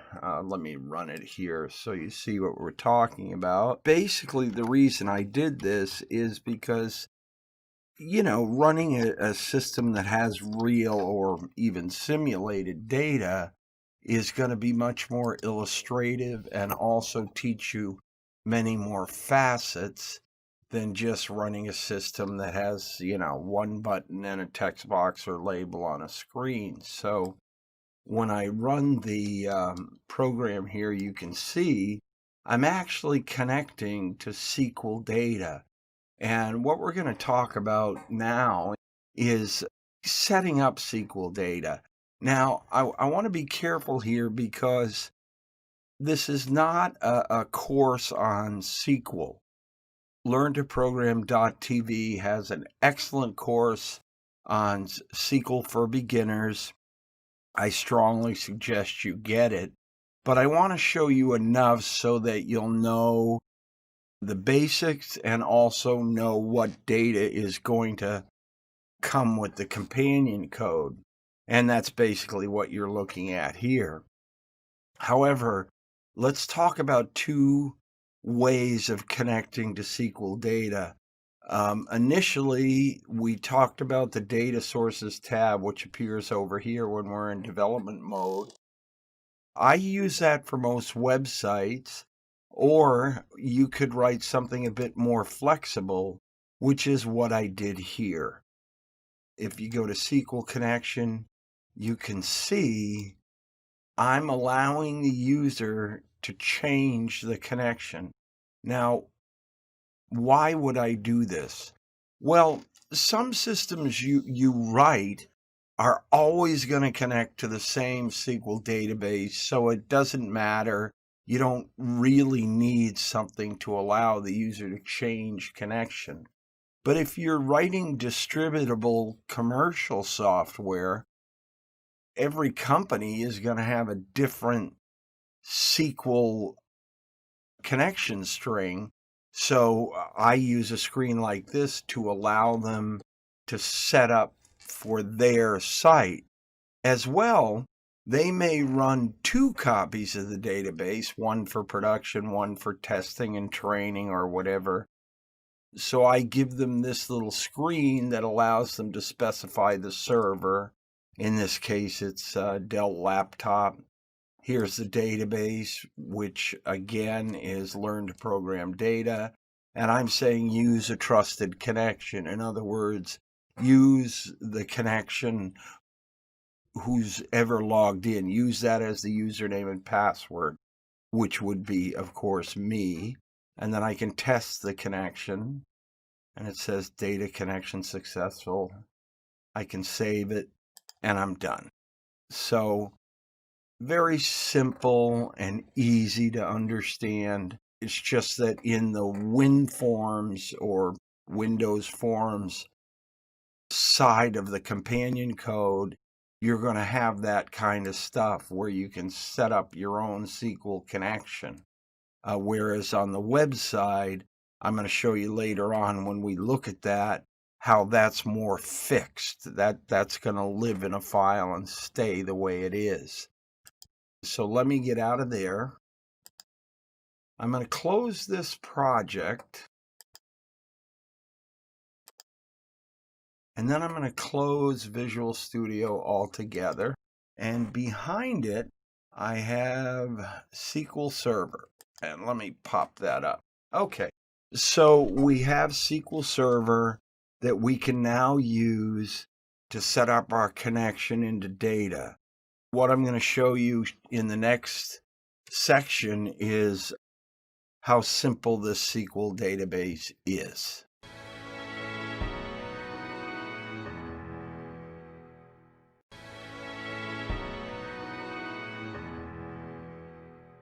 Okay, so we're within SQL Server. Let's expand the databases tree. And you can see here's my LTP, Learn to Program data. And I'm going to open that up. And we have tables, views, synonyms, programmability, and all that stuff. Really, what you care about are the tables and the stored procedures, which are under programmability. And you can see there they are right there. Basically, what the tables do, obviously, is store data. And let's take a look at a couple of tables. I'm going to right-click on this and say edit the top 200 rows. And you see I get the information that you've already actually seen inside our companion code sample application. The stored procedures are what is used to update, add, and delete from this information. Now, I want you to focus on a few things here. Notice that each table has an ID field, and this ID field is not editable. It's actually generated by SQL, and I'll show you how to put one in there. And then we have the customer ID itself, and this allows us to link information to and from other tables based on IDs. For example, let me go to the orders table and take a look at that data. And you can see with the order information, yes, the order has an ID, but what customer is it for? Well, here's the customer ID. So it's linked customer 111 or 777. What's the part ID? And you can see those are linked here. So you want to set up IDs that allow you to gather things from more than one table. And the way you do that is, again, by setting up these IDs. So you might say, well, okay, that's great, but why do you have this hidden ID field? Well, let's learn a little bit more about that, and we'll get to that by closing this and closing that.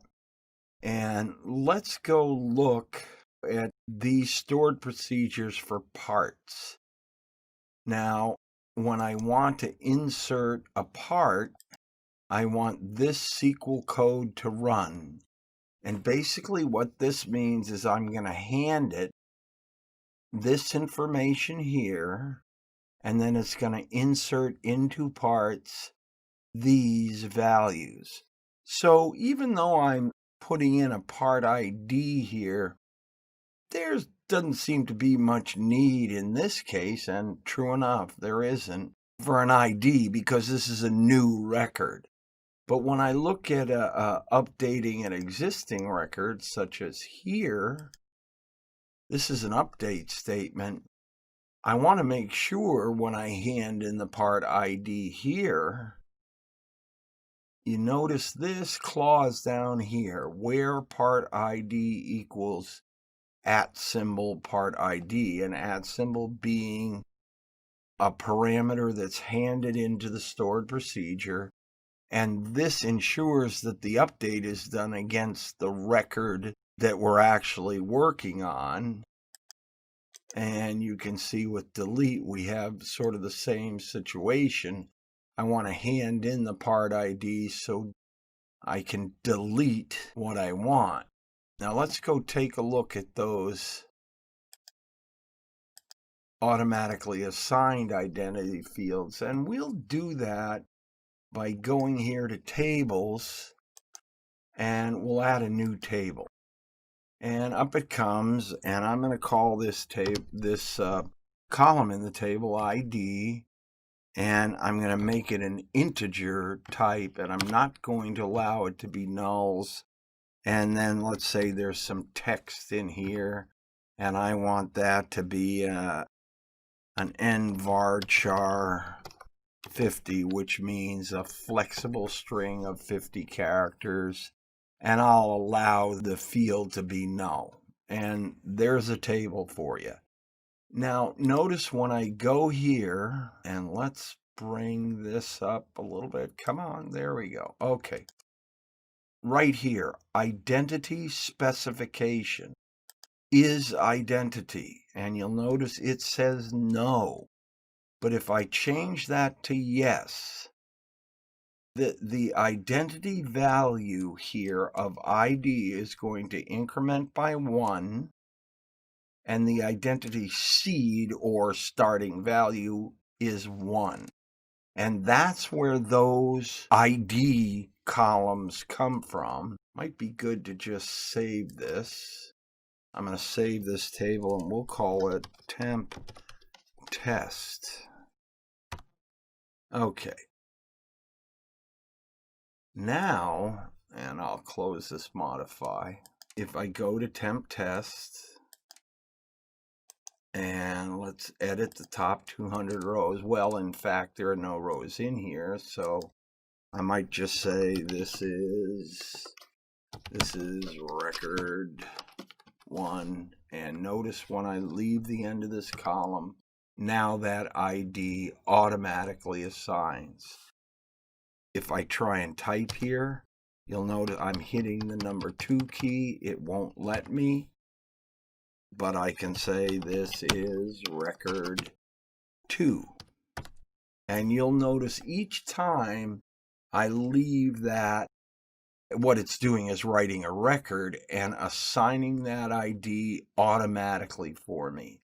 Now, there are many times with tables such as this that you might look at them, and let me see if I can find an example of one. You might look at them and say, well, geez, those IDs are actually, they don't run 1, 2, 3, 4, 5, 6, 7. Well, this one really does, but let's say this ran 1, 3, 5, 7, 9, and you say, geez, those numbers are missing some. That's okay, because SQL will keep track of that for you. And although they may not run fully sequentially because maybe a user deleted a few records, they will give a unique ID for every ensuing record you come across. And that's how you can lay out the tables in your database.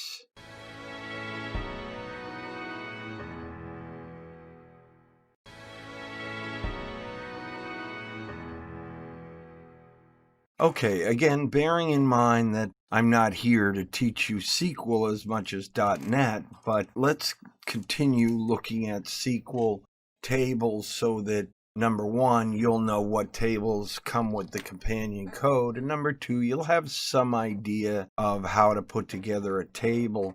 And why don't we try that right now once again? Here's temp test, and I'm going to right click on it and say design. And you saw this was the one I created where I set an ID field and so on and so forth. Again, you can set up columns any way you want. Let's call this column text 1. Again, I recommend that you get the Learn to Program.tv series on SQL for beginners because that'll help you understand better the data types. The data types might at first seem a little bit odd, but remember, SQL Server supports many languages and many systems, so you just have to get used to them. Like, for example, an nvarchar max listed here is a maximum size block of text, and it's fairly big. And here you can use the 50, or you can change that number 50 to whatever you want. For example, if you know you're going to be putting, let's say, a 5-digit zip code in there, you might make that an nvarchar 5. You also have other kinds of data types, binary, bit. Bit is used for logicals, true and false, 0 and 1, and that allows you to store those there. We have a date and a date time. There's lots of different types of data. Geography, geometry, those are a couple of the newer ones. And timestamp, var binary max, which stores your text as binary, and even XML. So again, there's lots of different column types that are at your disposal. In this case, I'll make that one 10, and we'll save that. Okay, now let me close that, and I'll go out and actually delete it. And this is how easy it is to delete a table. It may not like the fact that I just had it open. All right, let's push on anyway. When you get your data, you're going to notice again that there's a categories table, a customers, file types, logins, orders, and parts. The only one that doesn't really seem to fit here is this file types. And let me show you what that is. This is actually a list of file extensions, who makes or owns them, what application it applies to, the file type, and any description. Now, why would I send this along? Because this will give you a file where you can create a multi-tiered display, whether it's by vendor, by file type, whatever it is, you can set it up that way. Oh, there goes that table. Okay, so I'm going to try and bring you an example of where you might use this file types table. All right, I've got that loading up in the background. There we go. Okay, here's an excellent example of, let me shut off tooltips for a second. No, don't show tooltips. Okay, here's file types. And you can see the way that's laid out by actual type. And you could go in and this is a third-party tool called Tri-State Tree View. And you will find it included in your companion code. It's in the public domain, so you are able to use it, and it allows you to create these nice displays with checkboxes. And you can even do what I've done here, which is the check or uncheck all. Like if I click this, it unchecks everything.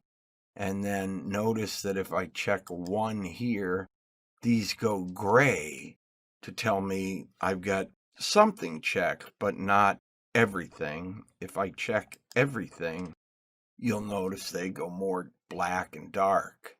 So again, that's why I distribute this table. Let me shut this down, get it out of our way. Okay, that's why I distribute this table.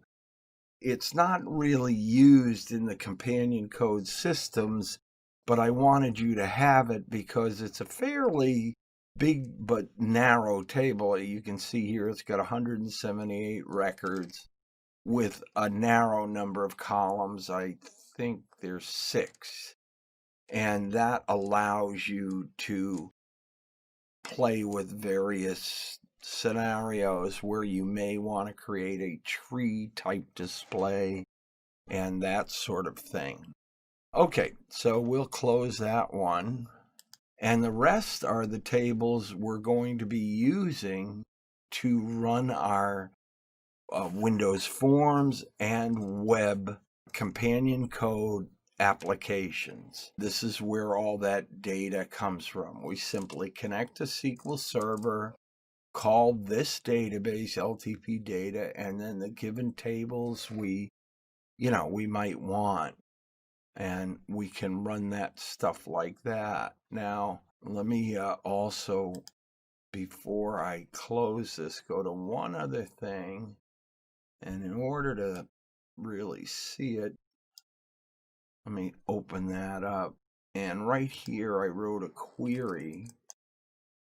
And you see this says execute stored procedure. I'm going to click that. If there were parameters, I would enter them here, but there are no parameters, so I'm going to run it.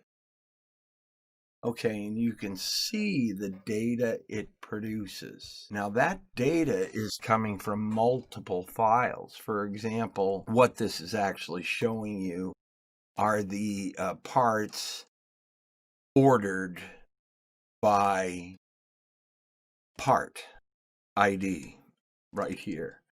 Okay, I got that right. For one of the displays we show on the website and also on the Windows Form side. I'll give you a look at that query. Now, don't get intimidated because I'm not expecting you to write queries. They're already written for you, but you can see here I'm doing a select data statement from a number of different files, parts, categories, orders, and customers. And I'm using these join statements to say, here's how you should match up data. In other words, inner join categories on parts, part category ID equals category ID. And you can do these joins, which will enable you to not have to store the same data in multiple places and yet still be able to reference that data in a query. And again, this is in the companion code. You get it and you can look at it. And let me close this too. And the rest of them, you'll notice pretty much each screen has a delete, an insert, and an update. That's for deleting records. Insert is add, and update is to update the given record you're on.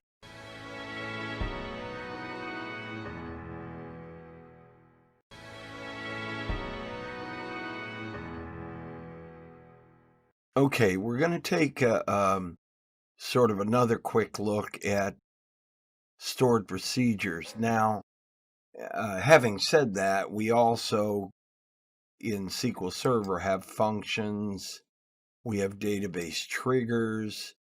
None of these are used in the companion code project, but again, if you take the SQL for Beginners course, you'll probably learn a little bit about those.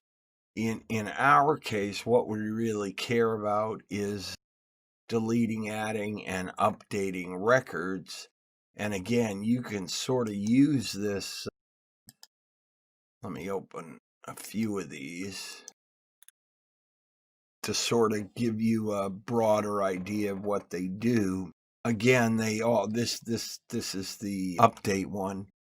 They all sort of have parameters that you need to hand in, and I'll show you in just a second how you do that.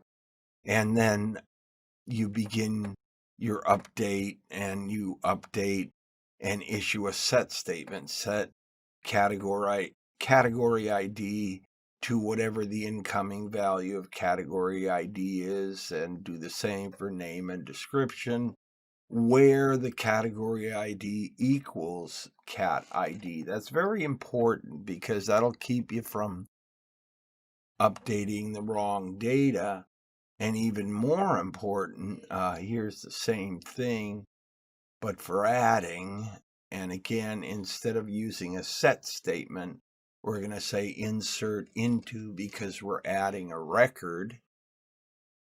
And let's go here. This is the dangerous one. You never want to issue a delete without some sort of condition. In other words, delete from categories where cat ID equals whatever I hand you for a category ID.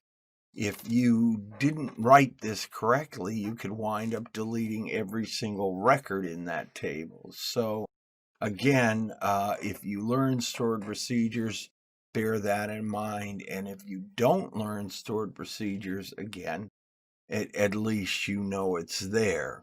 So once we have our stored procedures in place, and let me see if I can bring up Visual Studio here.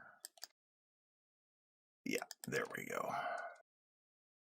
Okay, so here in Visual Studio, you might say, okay, great. How do we call these wonderful SQL stored procedures? Actually, it's quite easy. And let's choose a screen that has that kind of code. This is parts. And I'm going to go view code in parts right here. You're going to first set up a new SQL command and make sure you have the SQL connection, which is what this does, get const string. And then I just, out of habit, clear the parameters before I assign new ones. And you're going to tell SQL that the command type you're about to issue is a stored procedure. We set up the connection and connect them. And then here are the stored procedures as you saw them. Here's the insert, here's the update. And for me, I use my little global variable is add because I know if it's is add, then the user is adding a record. If it's not is add, he's editing a record. So again, that tells me which one to run. And then I add these elements to the parameters, that go off to SQL. And then I come down here and execute a non-query. And that may seem a little counterintuitive, but it's just basically telling SQL, run this stored procedure with these parameters, and, it does what it does. And you always want to wrap a call like that in a try-catch. And you can do this in C# or VB.NET because you want to make sure that if for some reason your SQL command didn't go through, you get some sort of message telling you it didn't go through and telling you, hopefully, why it didn't go through. And that's how you would link up a stored procedure and call it from both sides. In other words, you saw what it looked like in SQL Server, and you can now see how in code we go call those. And let me close this guy, close the project. And this applies to VB.NET and WinForms. Let me get down to the customer screen. And let's view the code inside. Close that. Expand that. And here we go. And I can call SQL, if you look right in this block, much the same way. C# syntax is a little different than VB.NET syntax, but again, you get the hang of it pretty quickly, and you can see I'm then just doing the same thing I did, adding the parameters and the values, and then calling the non-query in this case. And that allows me to interface with SQL all I need.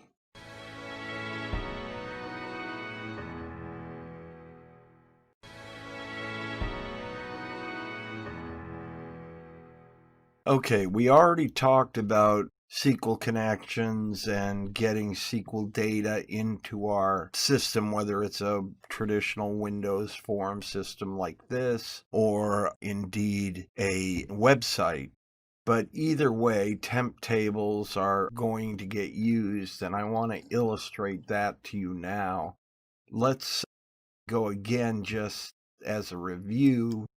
Here to SQL connection, here's the components of the SQL connection. I can test the connection and save it if I needed to, but it's already saved. And that's used to bring up the SQL queries as we have them. And you might remember early on I was talking about more than one query. In other words, remember I talked about here's a customer list in the customer screen, and here's a customer's list on the main screen.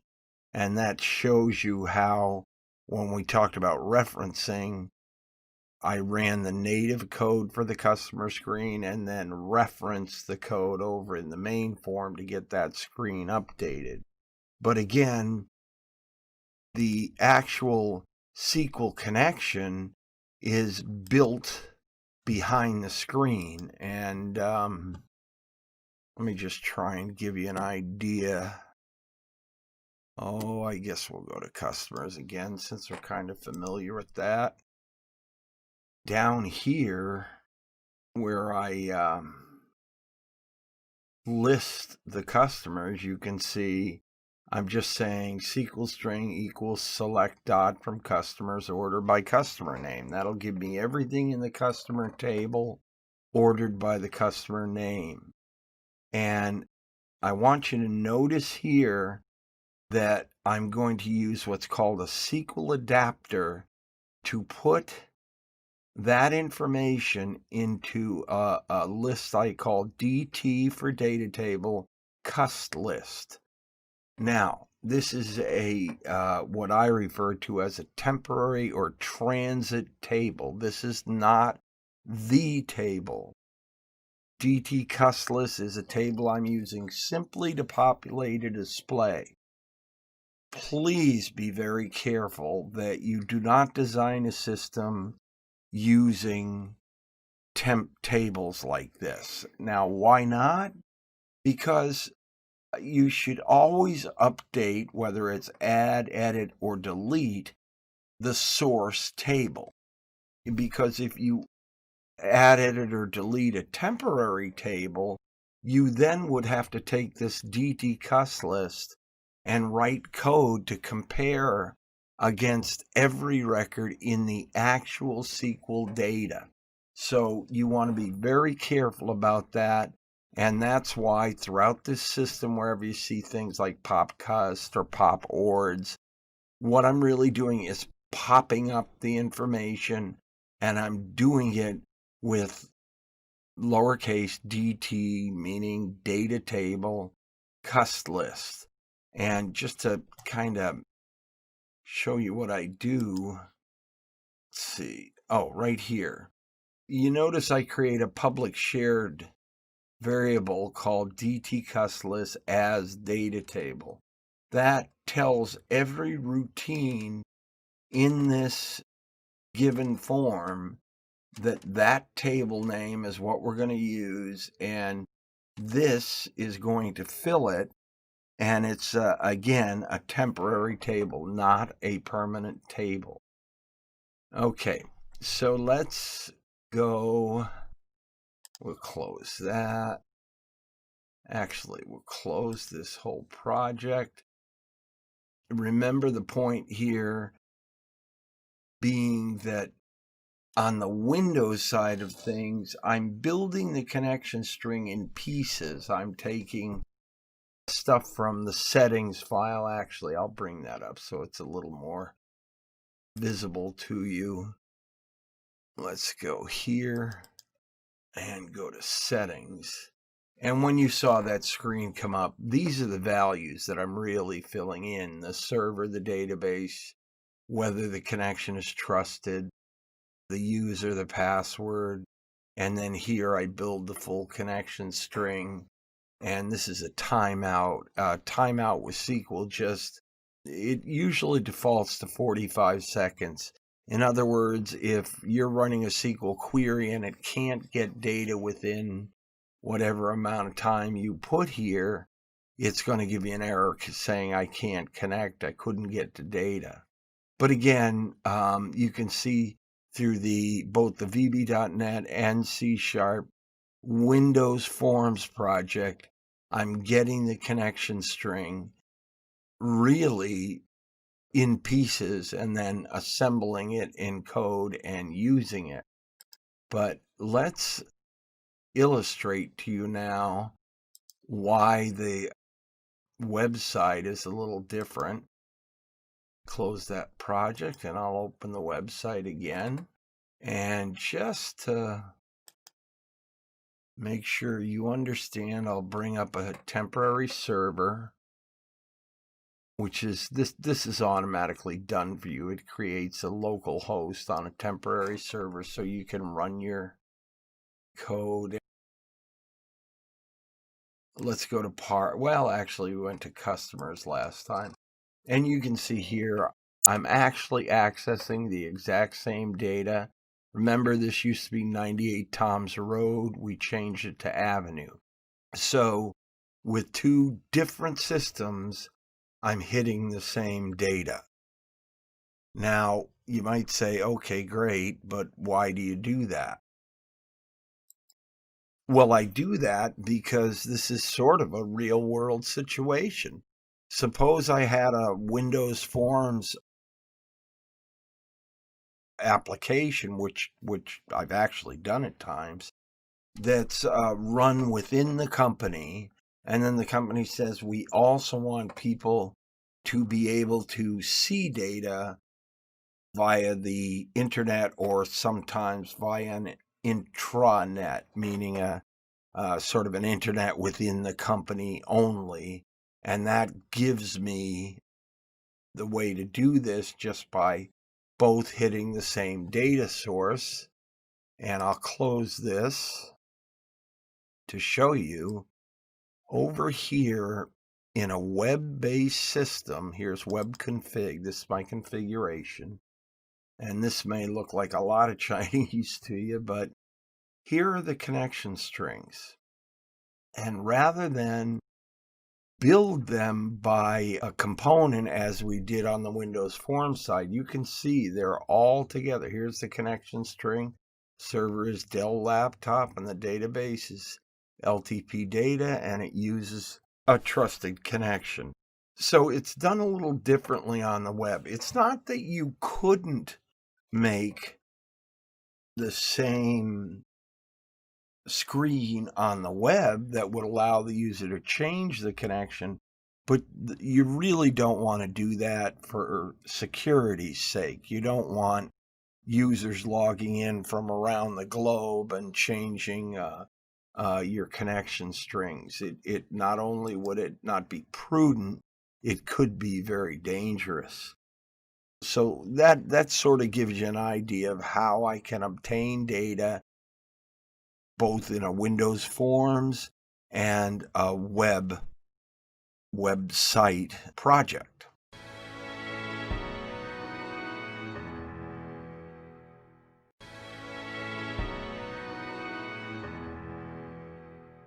All right, I want to cover just very briefly the fact that Visual Studio will support a wide variety of data sources. We're using SQL Server for our given projects, but you could use Oracle or Sybase or MySQL.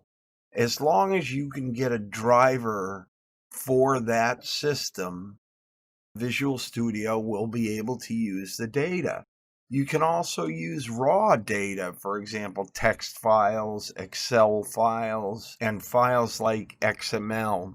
For those of you who are not familiar with XML, let me give you a little sample of XML. I'm going to go to our LTP data again, and why don't we, let's choose a good file. Let's choose customers.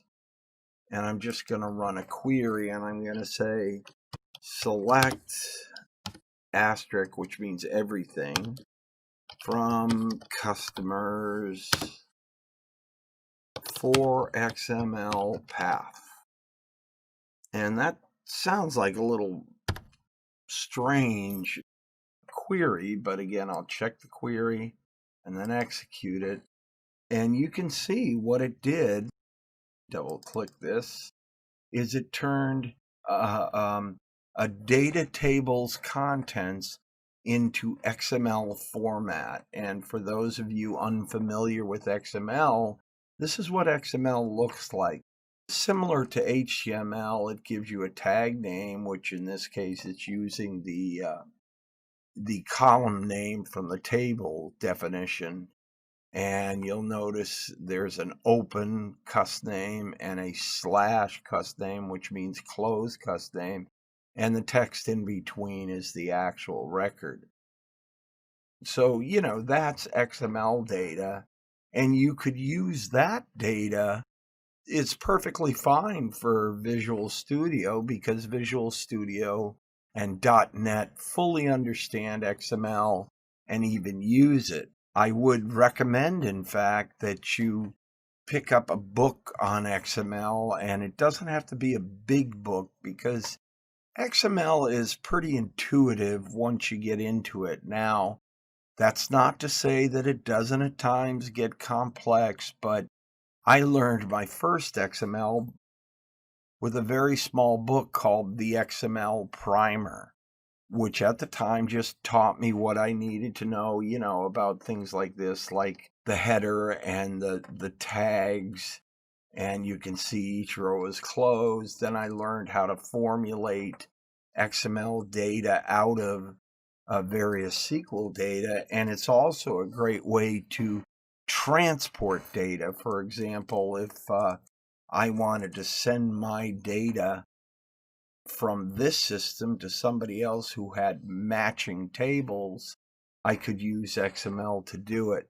So all that to say that in Visual Studio, you can use whatever data source you prefer. I do think, however, that you need to focus on a couple things like size and scale. For example, if you're going to use files roughly like the size of the sample ones with hundreds or maybe thousands of records, XML might be good. If you got up to tens of thousands of records, XML is not so good because it's more text-based, and that's really where you should be involved with the database.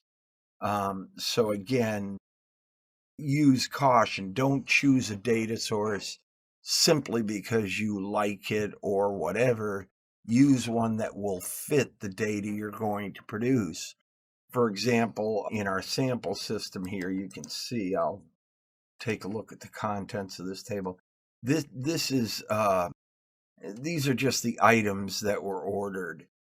Well, in the real world, a table like this might get a lot more records than this.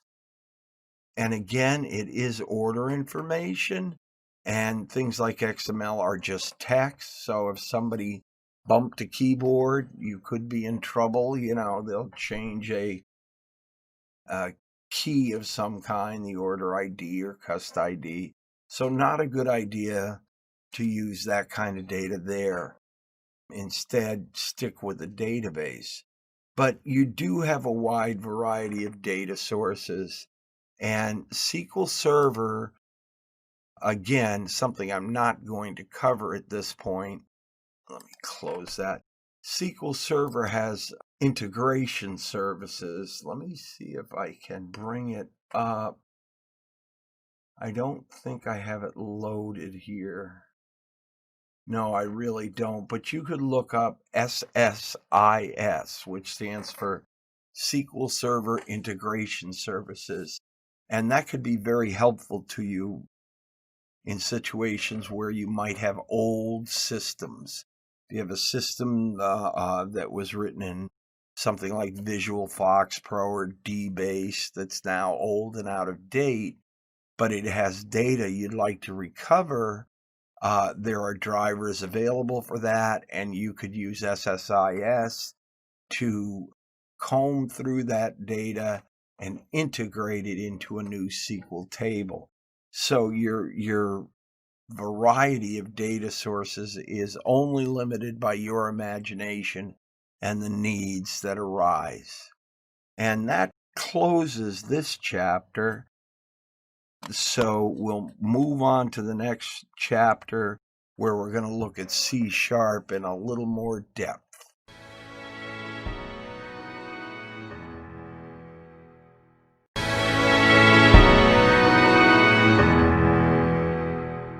In this section, we spent time in both Visual Studio and SQL Server to see how data is created, edited, and recalled between an application or website. You should now have a good understanding of how to use real database information in any application or website you want to develop. What is most important in this course is learning how to interface with data at all. As you develop your own talents, you can decide if you want to write code for connections or if your needs are met by the use of the Solution Explorer. In the next section, we will do a bit of a primer on the C# programming language to get you familiar with it and potentially start coding in it.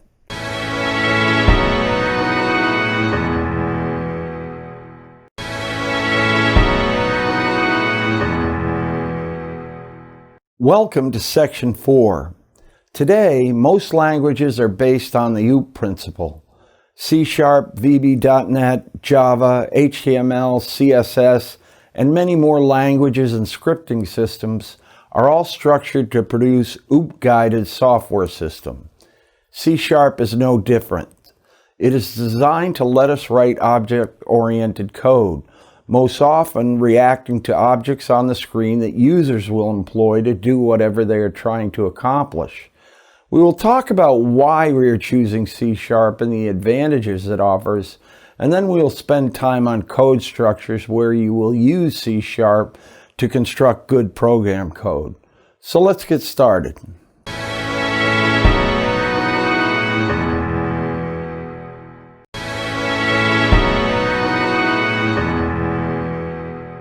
Okay, in this chapter, we're going to talk mainly C#, versus Visual Basic. Both languages come in Visual Studio, and you can use the one that you prefer. But again, neither is better than the other. They are just different. Clearly, as I've said already, C# is more widely used, and another advantage with C# is that it's structured in like other languages. You might gain something from that, but Generally speaking, VB.net is out there. There's VB script and that kind of stuff. So VB is used as well. You'll notice what I've done here on screen is open 2 copies of Visual Studio. And I want you to understand that as long as your computer is powerful enough and has enough RAM, you can do this too. The reason I'm doing this is so that we can take a look at both sides. Like, for example, I'm going to open the C# version here. And let me close these windows because I kind of have them free floating. All right. And I'm going to open the VB.net version here. There we go. Okay, and let's see.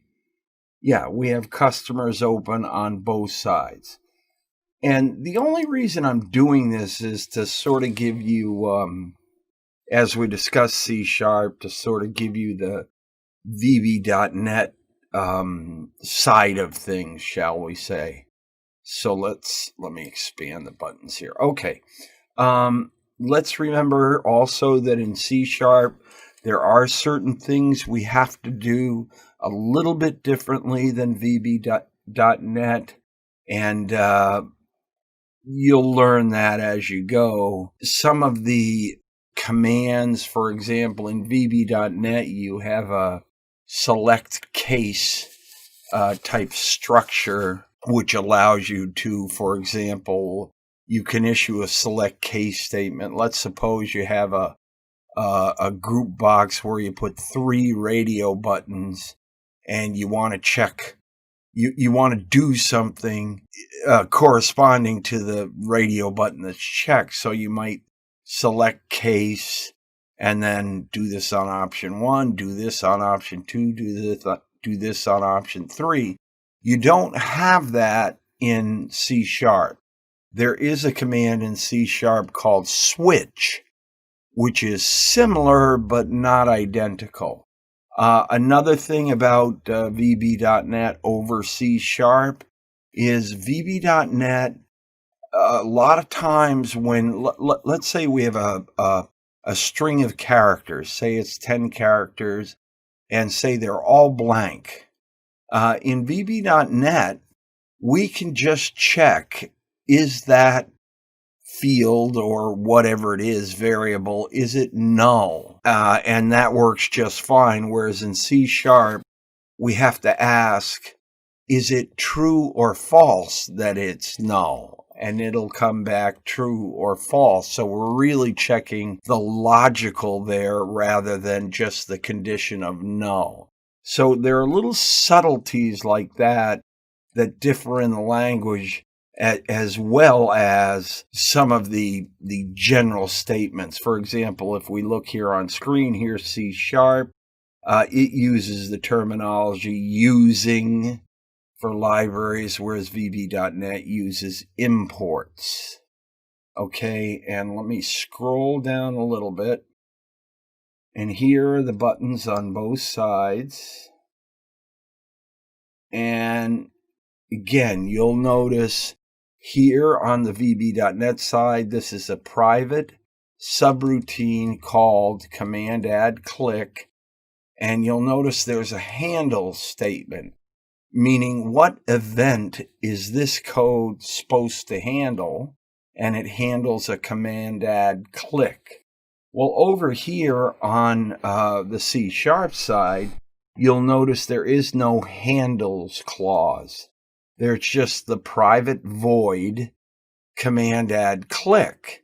And it knows what to do because the system is going to send it the object, which is a button, and the system will give it any event arguments, and then it goes and does its thing.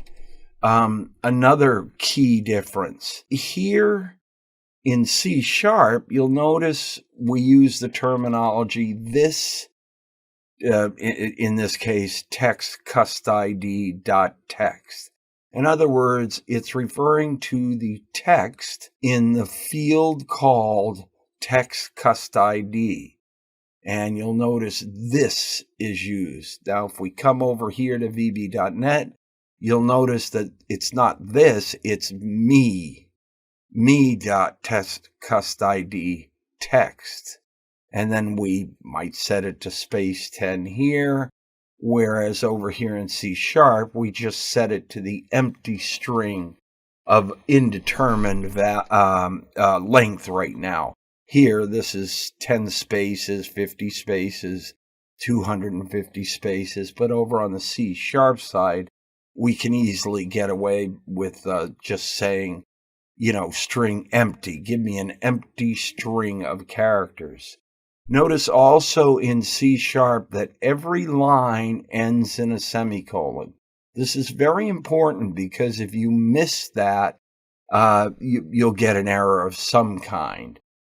So again, with C#, you have to get into the habit of putting in the semicolon at the end, although there are times that that will drop in there for you automatically. At the bottom of this particular Add Customers button, we're going to focus on the text cust ID. And what focus means is, where do you want me to put the cursor for the next step? And in this case, again, it's this, meaning this form, text cust ID, find the text box and put the focus there. And over here on the VB side, it's me.textCustID.focus. So those are some of the subtle differences between the two languages. And again, they are rather subtle. Let's go down here to the Save button for a second.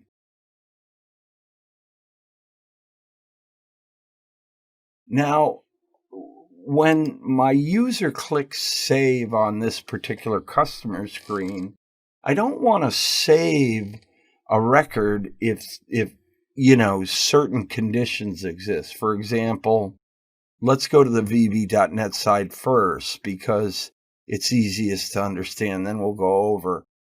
You can see I'm setting up an error message, which is a string of nothing at this point. And then I have is hard error, meaning is an error that I want the program to stop on, as Boolean, meaning a logical, true or false, and is soft error as Boolean. A soft error might be something that you're not going to stop the user, but you're going to warn him. So again, as I go down checking, notice how these are nested. In other words, if the string is null or empty, the text cust ID, that's going to be a hard error equals true, and the message's part ID cannot be blank. If we get by that, we go to the next one, which is customer name, set the hard error to true, part name cannot be blank. And you get the idea what I'm doing there. You notice here on the C# side, we handle that a little bit differently because, again, we can use an else, but in this case, it's just easier to make it an if statement and use the brackets to truncate things. And then down here in both cases, you can see, is hard error exactly equal to true? In other words, is there a hard error? Or is hard error equal true? You notice on the C#, the equal sign, we use two equal signs in this situation. And if so, we're going to pop a message box with the message that comes out of error message and return the focus back to the cust ID. And this return sends the program back up so nothing ever gets saved. Same thing here. So that should give you sort of a very quick look at some of the differences so far. We're going to dive in a little bit more as we go along here.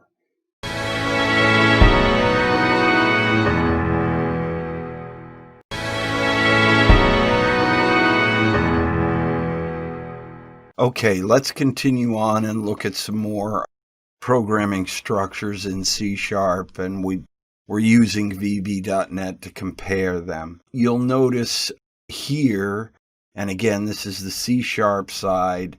I'm basically setting up my update to this given customer record. And again, I'm going to do that based on the value isAdd. In other words, if isAdding equals true, I know he's adding, so I want to run the insert. If it's not true, he's updating, so I would run that. And you'll notice there's a slight difference here where we're going to add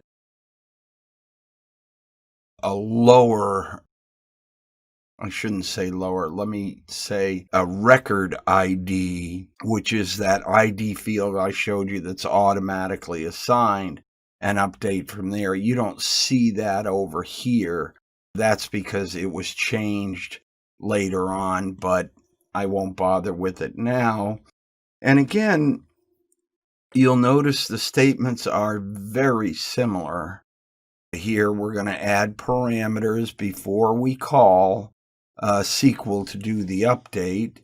And you can see that the syntax involved is pretty much the same, except again, we're using this over here and me over here. And down below, let me bring this up a little bit. I'm going to execute the SQL, and you'll notice in C# a try catch. If you don't understand what a try catch is suppose you're writing a program where you want to try something, like in this case, I'm about to try a SQL call, and I want to catch if there's a problem with that. In other words, I want control over that. I don't want my software to blow up or give some sort of crazy message to the user. So again, I do this all within a try catch. And the way to do it is to call the SQL, use the SQL command, execute non-query. And if it runs, I'm going to dispose of the connection because I'm done with it. But if it doesn't, I want to pop up a message saying unable to complete SQL add update at this time. And then I'm going to, this adds a new line. And you see here, EX message. That gives me the error message that was brought up. And I can show that in a message box and then gracefully get the user out of there. And again, on the VB.net side, I would do much the exact same thing, just it's a little different as far as syntax goes. Give you a couple examples, like you see this VBCRLF. That's Visual Basic Carriage Return Line Feed. It allows you to connect two lines together and make them neat so that one's under another. Over in C#, I do this with system environment new line. Okay, so again, another subtle difference, but not a major difference. Okay, let me go over to the C# side. And I'm going to scroll down to local support functions. Okay, here we go. And this is pop customer. And again, if you recall, as I explained before, that's, again, that's a thing with me. I just use the term pop to say, hey, pop up the data or display the data.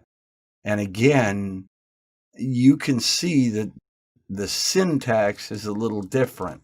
In other words, here's SQL data adapter, SQL adapter equals default SQL data adapter. Whereas here, I'm going to dimension, that's what dim is, SQL adapter as SQL data adapter. Both those statements in their respective languages do the same thing.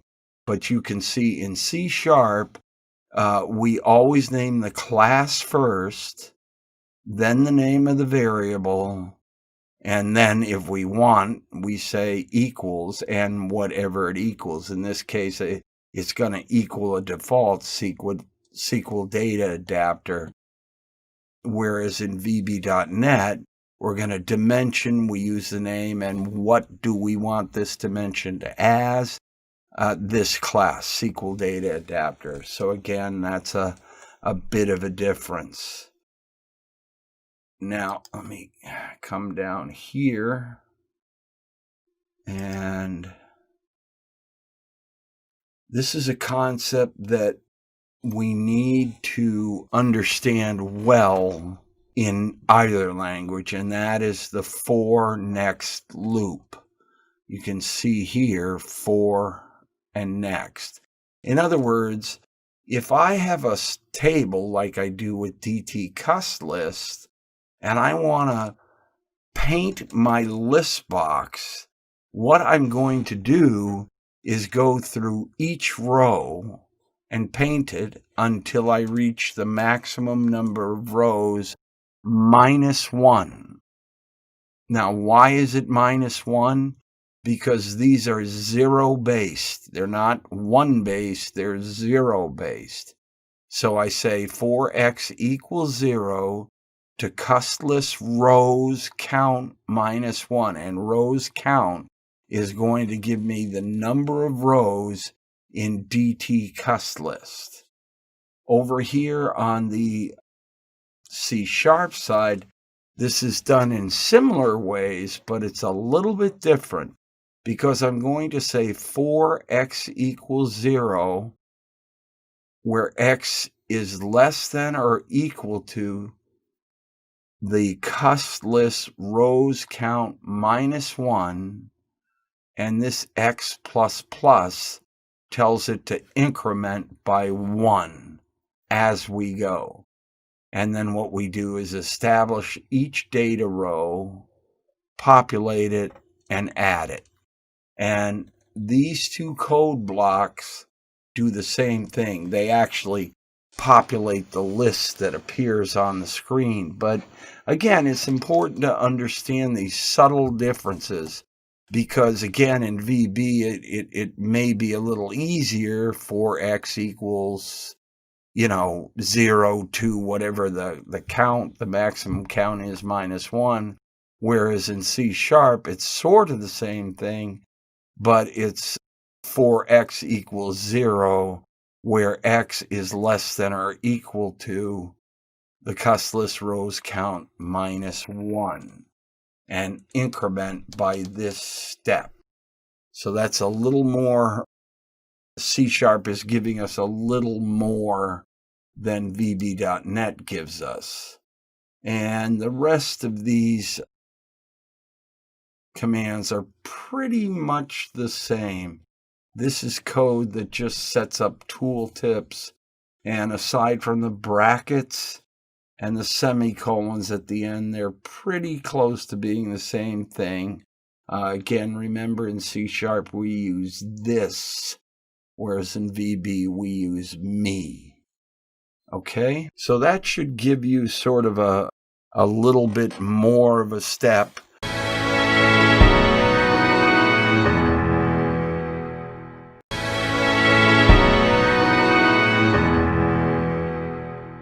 I often, throughout my career, have received criticism for spending as much time as I do to write good code. You'll notice I tend to put headers up here. These are comments. Let's get the C# one up there too, because in C# comments are structured a little differently. There we go. Okay, you'll notice in VB.NET we use the apostrophe. Here in C# we use the // indicate a comment line. And you can see I then put in messages, and I put them in both types of systems. This is part of writing good code, and as I mentioned earlier, you got to think of a couple things. First of all, somebody else, possibly even years later, will access your code and need to be able to change things. So adding good comments is just a good habit. As well, that person, the person who may come back years later and modify that code, may be you. So, you write a system, you deliver it to your customer, and they love it. And then a number of years later, they come back and say, hey, can you add this or make this change? Well, I've run into that, actually. I had one customer who called me 18 years later and was still running a system I had done and wanted to change. So comments are important. So is proper indentation. You'll notice in both C# and VB.NET that the code is properly indented. For example, here's my command add click bracket, and then we go a step inside it and then back out to the bracket. That's good, clean code. If you look below, again, here's the edit customer button. Here's an if statement. I move my brackets to the next line and indent. This makes code very visually easy to see and, for lack of a better term, navigate through. So I strongly recommend that you write clean code. Don't worry so much about a couple things. First of all, don't worry about somebody stealing your code. You are not going to secure your code by writing sloppy code. I've heard developers say, well, if I write sloppy code, that way the next guy who tries to modify my code will find it so sloppy that, he can't really work with it. No, I've never heard that happen. Use a header to all your programs and forms, because again, it's helpful and it helps people understand what your code is actually doing. In this case, let me see if I can also open a program here. This may take a second. Okay, so as I said before, in most screens, I write local functions within the screen, but I also have this code that probably exists in 90% of the work I've done. And this is just functions. This is stuff that I'm going to use over and over again. Like, for example, this is how I build the connection string. And actually, why don't we take a look at that so you get an idea? If you remember, I told you that you can store stuff in settings. So when the user, in a Windows format, sets up settings for storing the various elements involved in a connection string, I go in here, I check them, or I can say, gee, something is missing, and then I can construct the connection string right on the fly and return it. And this is the point right here. Let me highlight that for you. That's the point where I'm going to return mtemp string in this case, but it's basically made up of those parts. Here's the same thing over on the C# side. And again, same thing. I just construct the pieces and I'm able to return them, or return an error that I couldn't accomplish what I set out to do. So I always include a functions library, I guess would be the best term for it. Utility type things. For example, let's see if we can find a good example for you. Oh, here. This is called isFormOpen. So if I want to create a screen that just I can call with some parameters, in this case, here's pop message, and I'm going to call it with the seconds I want it to appear, 1 or 2 seconds on the screen, and then a string message. And that'll make a little window. You actually saw an example of the window when I tested the database connection, and it said connection successful. So again, this is what you would put in a functions thing, and you wouldn't do that in local to each form because you're going to use it throughout the system. So I put it in functions where it's accessible by any program in the project. And that should give you a little bit of idea of the next step up from, local functions within a screen up to functions like this, which cover your entire application. And then we can go higher still, but let's hold off on that for just a second.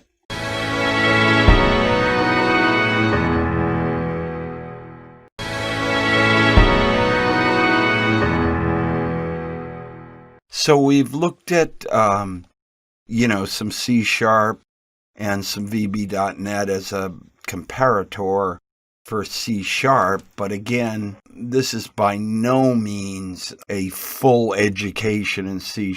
You really need to get yourself a good book or something on C# and then learn the real fine points.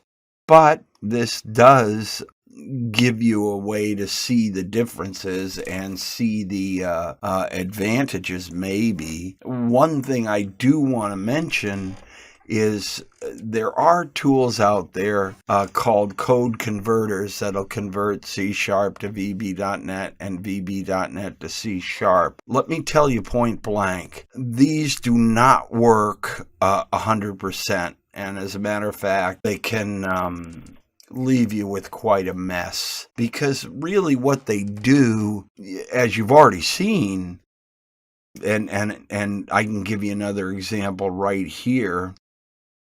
Here's a little function in my function library called string is plain, and I use this to be able to know if a string is valid and contains only letters or numbers. And you can see here I have valid chars again here. Notice that this string valid chars equals is the same as dim valid chars as string equals, okay? And then what I do is I use a loop saying for I equals 0 to the length of the string -1, and I just check each one so that if I find a pound sign or a dollar sign in there, I know that the string is not plain, and I will set up a variable called ret value, meaning return value is false, and then right here I return that value. So this gives me a quick way to check that a given string is correct, and you might wonder what I use this for. I use this for file names. In other words, if I'm allowing the user to type in a file name, I may want to make sure that it doesn't have any spaces or periods or what have you in it, and I use my string is plain function to do that. Now, certain elements here, and you can see the difference, cannot be directly converted.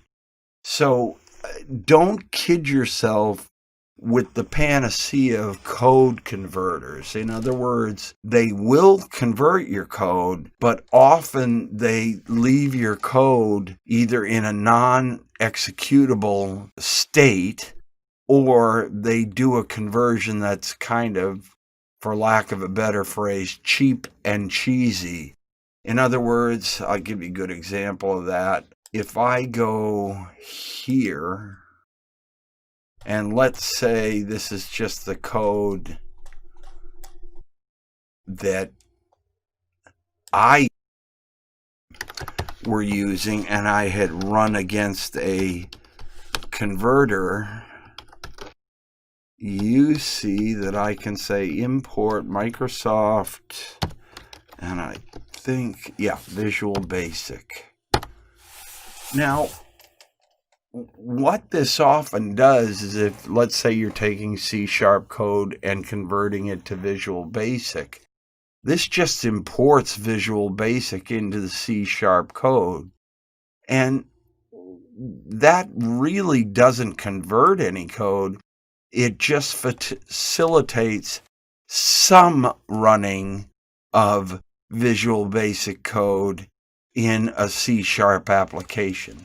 So that's not really converting. That's sort of, for lack of a better term, sort of bastardizing C# code to run like Visual Basic or vice versa. There's also a library for C#, so you could do that either way. And unfortunately, a lot of these converters just use that. Well, that's not converting anything. That's just, it's bringing in a library to come and interpret the given commands. And you can see right here, using Microsoft C#, using Microsoft Visual Basic. I put those in there so you'd see that they're both there. You can use them, but, again, that's not code conversion. So you should probably keep your eye open for that. Code converters are fine, but I would say don't use them until you're comfortable in the language that you're converting to. Because more often than not, when you find VB.NET converted to C#, if you know C#, you can look at the code and say, hey, wait a second, that's not the way to do it. And the reverse holds true. If you're familiar with VB.NET and you see code converted to C#, there's ways to very quickly see that code wasn't handled very well. So let's just, as a piece of advice, avoid code converters, except for very limited use. In other words, if you got a line or two you want to convert and you're wondering what the conversion is, you can run it that way, but I wouldn't take an entire system or an entire form and convert that.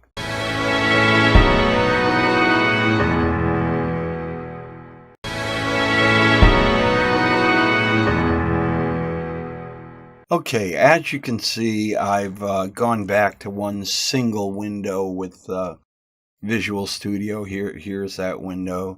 And I also loaded our web project. And along with that, I am now running the project so you can see, stuff in the local host here. And the reason I'm doing this really is to sort of give you an idea of C# at work in a web system. And the first thing I would say to you is, you notice when we were working on Windows Forms, there's an awful lot of either C# or VB.NET code. Even though I am using graphical tools to doctor up the interface and whatnot, behind that I have a lot of code. When you do a web system, in fact, very little code is needed. For example, if I go to parts and let's select the part, let's say I select this one, and I say I want to edit it. When I click that button, you'll notice I'm now in edit mode, and only the save and cancel buttons are active. Again, I did this in a similar way to what you saw on the Windows Form side, but not in the exact same way. And let's take a little bit of a look at that by going in behind the screen, actually, and looking at the code. So let's come down here to the real parts. Now, notice any form I put together in a web project has an ASPX file, which is the form, and then ASPX CS, which is where my code is going to live. and ASPXdesigner.cs, which allows me to design the more graphical parts. So let's open up that ASPX. There it is. Okay. And clearly there are parts of this screen that don't exactly render the way we want them to render when the website is running, but that's okay because we're going to have this like this anyway. And the way I'm getting data here is with a SQL data source and not with the code or anything of that nature. But if I go to, now I'm coming down here to the bottom left, I'm in design mode right now. If you run in split, you're going to get design mode and see the source code, but I'm going to switch to just the source code. And this is the code, the HTML that paints the screen. Okay, so where's the C# code? I don't see any. Well, first of all, I'm up here, you see where it says language equals C#. That's telling the page that's the language we're going to use for this page. I couldn't, use C# for one and VB.NET for another. I don't know why you would want to mix them, but you could do it if you wanted to. And then over here, let's open the ASPX CS file. And this is where all my C# code goes. But let me scroll down a little bit. And you can see it's really not all that much at all. I know it may seem like a lot at first, but it's not. Here we're just disabling buttons. Here we're setting up the grid view. This is what happens. Now, here's the key thing to notice. Notice this says label or LBL, edit state text equals add. This is how I control a value that tells me whether I'm adding or editing. You remember in the Windows Form project, I did that with a public variable. Here I'm actually using a hidden, and actually let me show that to you. Somewhere out here I have a hidden text field. It's right down here. See it? It's a tiny, tiny label. And I use that to tell me what edit state I'm in rather than set up a variable. It's a cheesy way to do it, but it works great. So I like to do it that way. I could have set up a variable, but when you're working with C#, when you're working with the web, I got lazy. So I just set a simple text box that I change the text within it. The user never sees it, but it tells the program, what the given edit state of the form is. So turn these buttons on and so on and so forth. And you can see this is command add. So I'm setting that to add, meaning I'm adding, and then I'm disabling various buttons and setting values a certain way, and that allows me to manage those kind of things. So that's a bit of a nifty trick. I would not say use it all the time.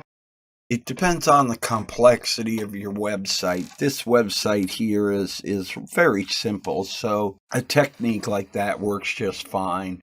On a more complex website, I would want to set up some global values that probably have to be managed with reflection. You remember we talked a little bit about reflection, and I told you to, make sure you have a good understanding of it. But you can see here that I'm still basically doing the same thing I was over on the Windows Form side. I'm just saying if the edit state text is add, set up the SQL connection. Here's the command to use. Here are the parameters, and execute the query. And that allows me to do it.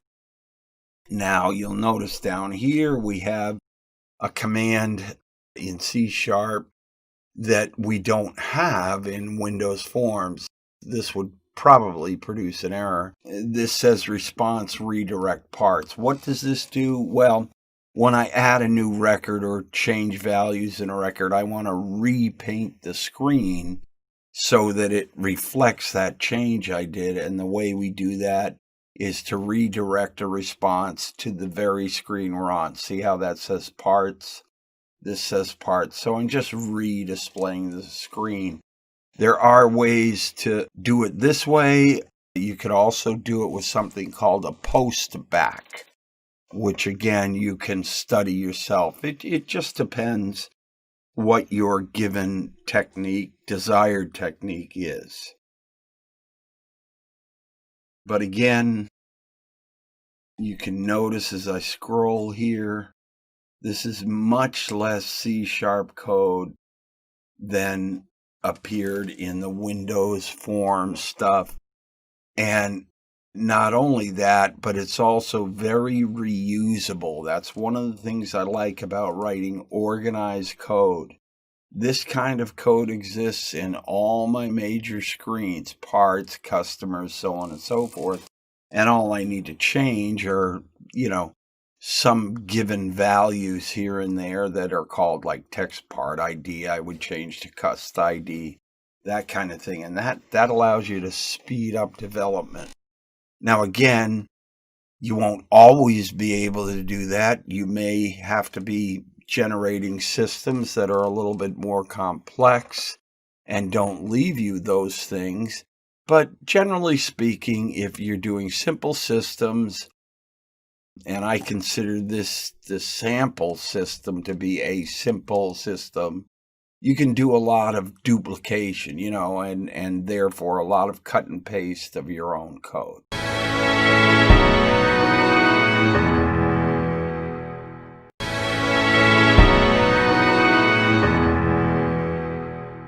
I want to be very clear with you that when you're doing website work, again, you want to know other languages as well, like, for example, HTML, CSS, and JavaScript primarily.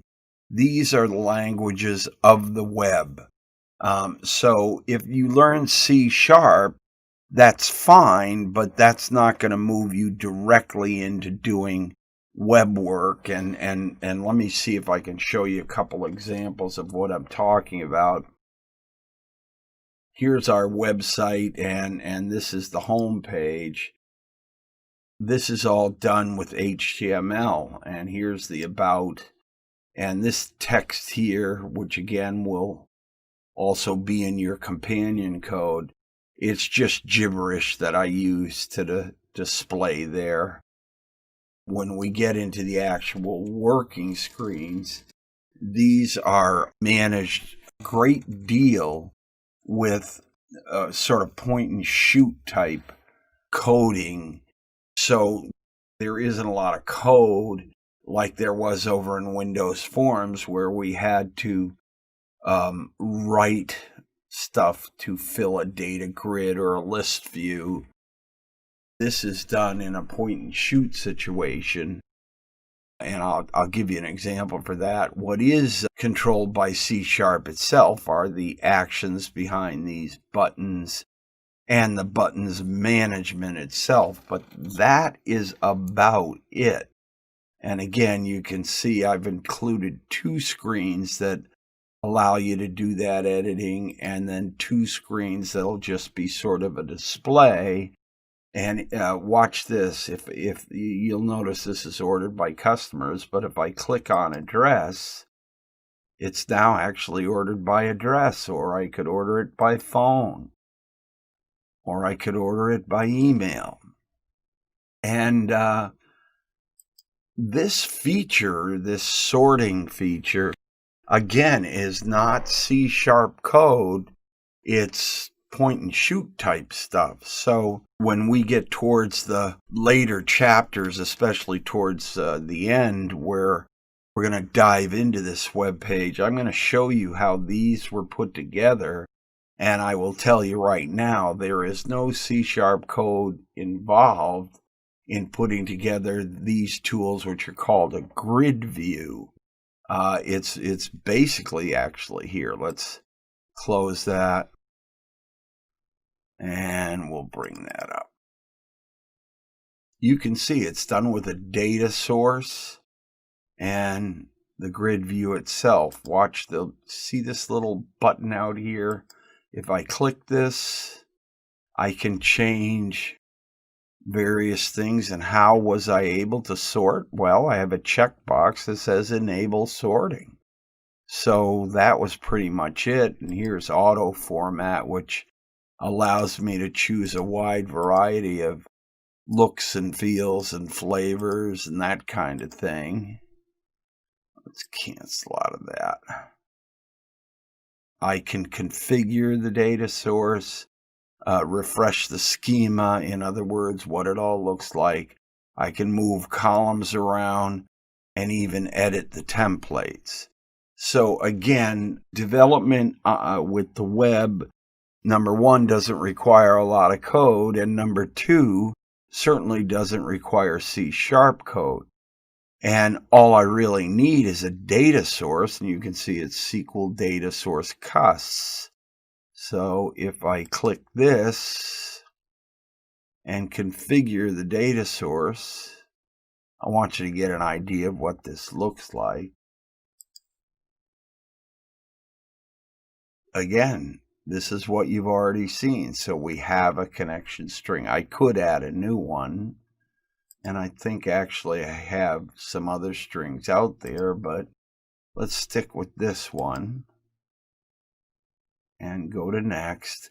And you can see this allows me to select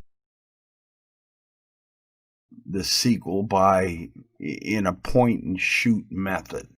I don't need any C# code to do this. I just tell it the fields I want. I can select or set up a where clause, select or set up an order by, and even do advanced things. And that enables me to generate a SQL statement that then gets sort of buried into this grid view, into this data source, and data will always be returned that way for this display. So again, not a lot of involvement with C# code there because I don't need it.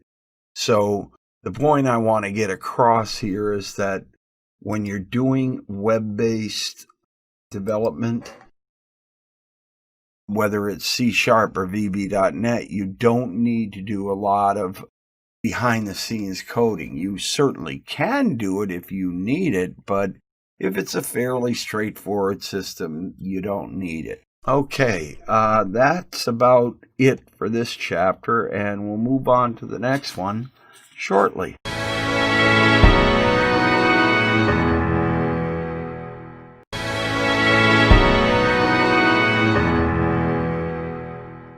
In this section, we looked at C# and some of the basic structures involved in writing and using the code.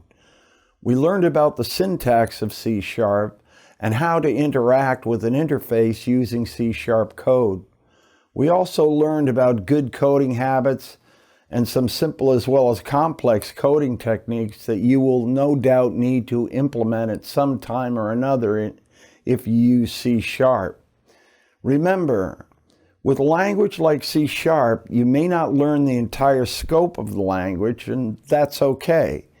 As you get better at it and other project needs arise, then you can learn any new commands or functions that will assist you.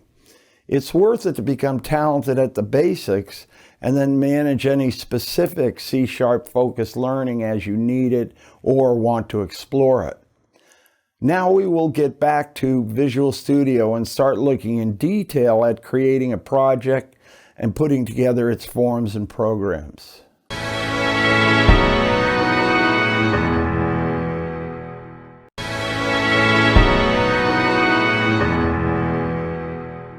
Hello again, and welcome to Section 5 of our .NET Development course.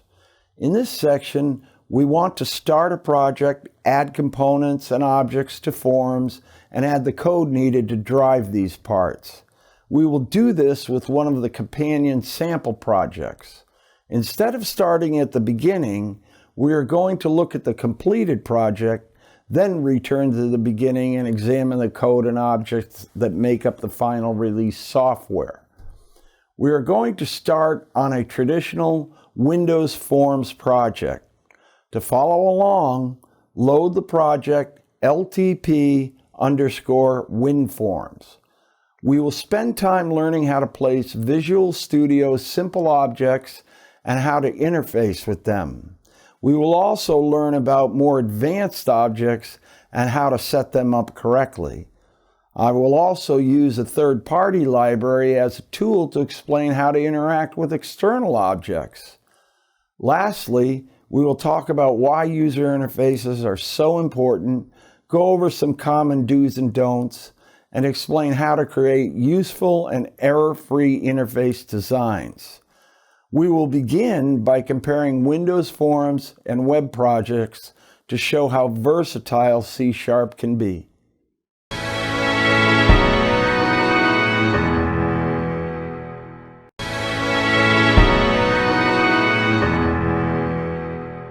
In this chapter, what we're going to do is we're going to look at our sample system here, and we're going to look at both sides of it, the web side up here and the Windows Forms side down here. And then what we'll do is we'll explore this a little bit and then kind of go under the hood and see what's happening there. A few things we want to illustrate again are the fact that we are going from a common data source, so anything that happens on one side happens on the other side. So just to kind of give an example of that, here are the given parts we have on file. Let's open up the part screen and we'll add a new part. And just so it's visible, I'll call this XXX. And let me see if we can get the combo drop down. We'll say it's a special part. And we'll make this a test record. And this is a test record. And we'll give it a quantity of 99, a unit price of $1.99, and a retail price of $5. Big profit on that one. And then I'm going to click Save. And you'll notice right here, it added our test record. So now, if I go over here to parts, you can see right here, there is our test record. All right. Really what we're illustrating again here is that both of these systems, the web side and the Windows Forms side, are accessing the same data. And this really works both ways. So, for example, if we come over here and we go to this record, now you've noticed I've selected this record. We can tell that because the line is blue, and I say, let's edit this. And we'll change this just so it's a little more visible to, testing.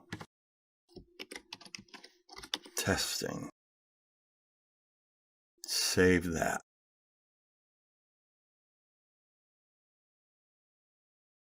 Okay, so now when we come over here, it looks like something wrong happened. Didn't we change these to testing and testing as we see up here? Well, the answer is yes, we did.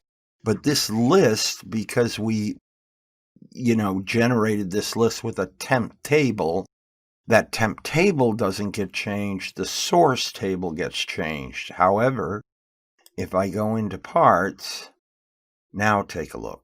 Here's the change reflected.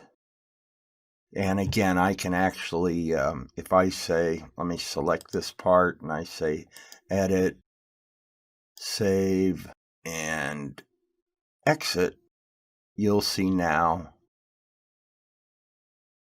the change has been reflected in the main screen, because after doing the save, this main list has been refreshed. It's been regenerated. So again, what we're seeing here is a good example of how a common data source can update both sides, but when we're building lists with temp tables, we have to somehow refresh those. Now, there are ways to automatically refresh those. And you remember we talked about handlers. You could write a handler to automatically do that, or just do what's called a post back over this side on the web, and over here we do the handler. I don't want to confuse you there. Handler on the Windows Form side, some sort of automatic refresh or post back on this side. So let's go back in here now, select that record again, and this time we're going to delete it, and you can see it's gone. Once again, over here it still appears to be there, but if we go into parts, you can see again it's gone. And now that list refreshes, and indeed it's gone. So that's a good illustration of a common data source feeding two sides, in this case, of an application. And again, I have done systems like this in my career, and you might be called upon to do them, where the Windows Form app here would be run locally within a given company, and the website would be more publicly based. And again, that could be, on the internet itself or on an intranet, which is, within the company or organization. One note here that I'm showing you this stuff as a sample, but generally speaking, you would not give a user adding and editing and deleting capability up on the website. As you see here with customers, there's no such ability. I'm just presenting this as information. So I did these two screens with the add edit capability, that's parts and categories, just so you could get an idea of how that can work. And again, if you have a system where you want to play with it that way, that certainly is fine, but be very careful, because again, if I expose the page like this to the whole world over the internet, well, who knows who is going to do the edits, so we would want to be very careful there. And once again, over this side, the local application, I've even put user logins here and logins here, so you could use logins to protect.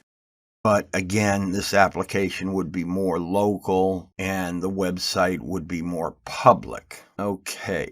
Let me reiterate just one last time so we're clear, we understand. We're about to look at code behind both these systems. And again, this is all for sample use, and you're certainly welcome to use the code. But again, this is not presented as the way to do it. You can use pieces of the code or whatever, but I'm sure you understand the impact of, again, having stuff on the web versus having it local. All right, and what we'll do next is take a look sort of under the hood.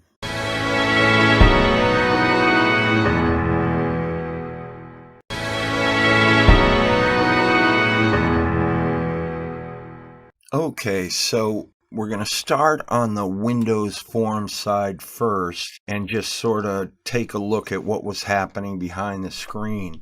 You can see what I've got open here is the parts management screen. And this is the screen I just used to add a record, and we updated this list. So Let's go back into the code, and again, view code will do that for us. The first thing we're going to look at, let's go right down the regions here. This is presets and prelims, and basically what this is doing is setting up the tools I'll need to use in this screen. Here are the SQL connection and command elements so that I have them set as public so they're available to any method in this screen.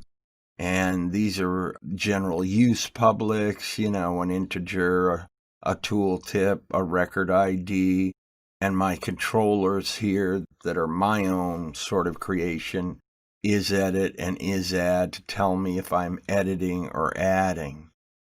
And I get those things set up first. Then we go to the form load.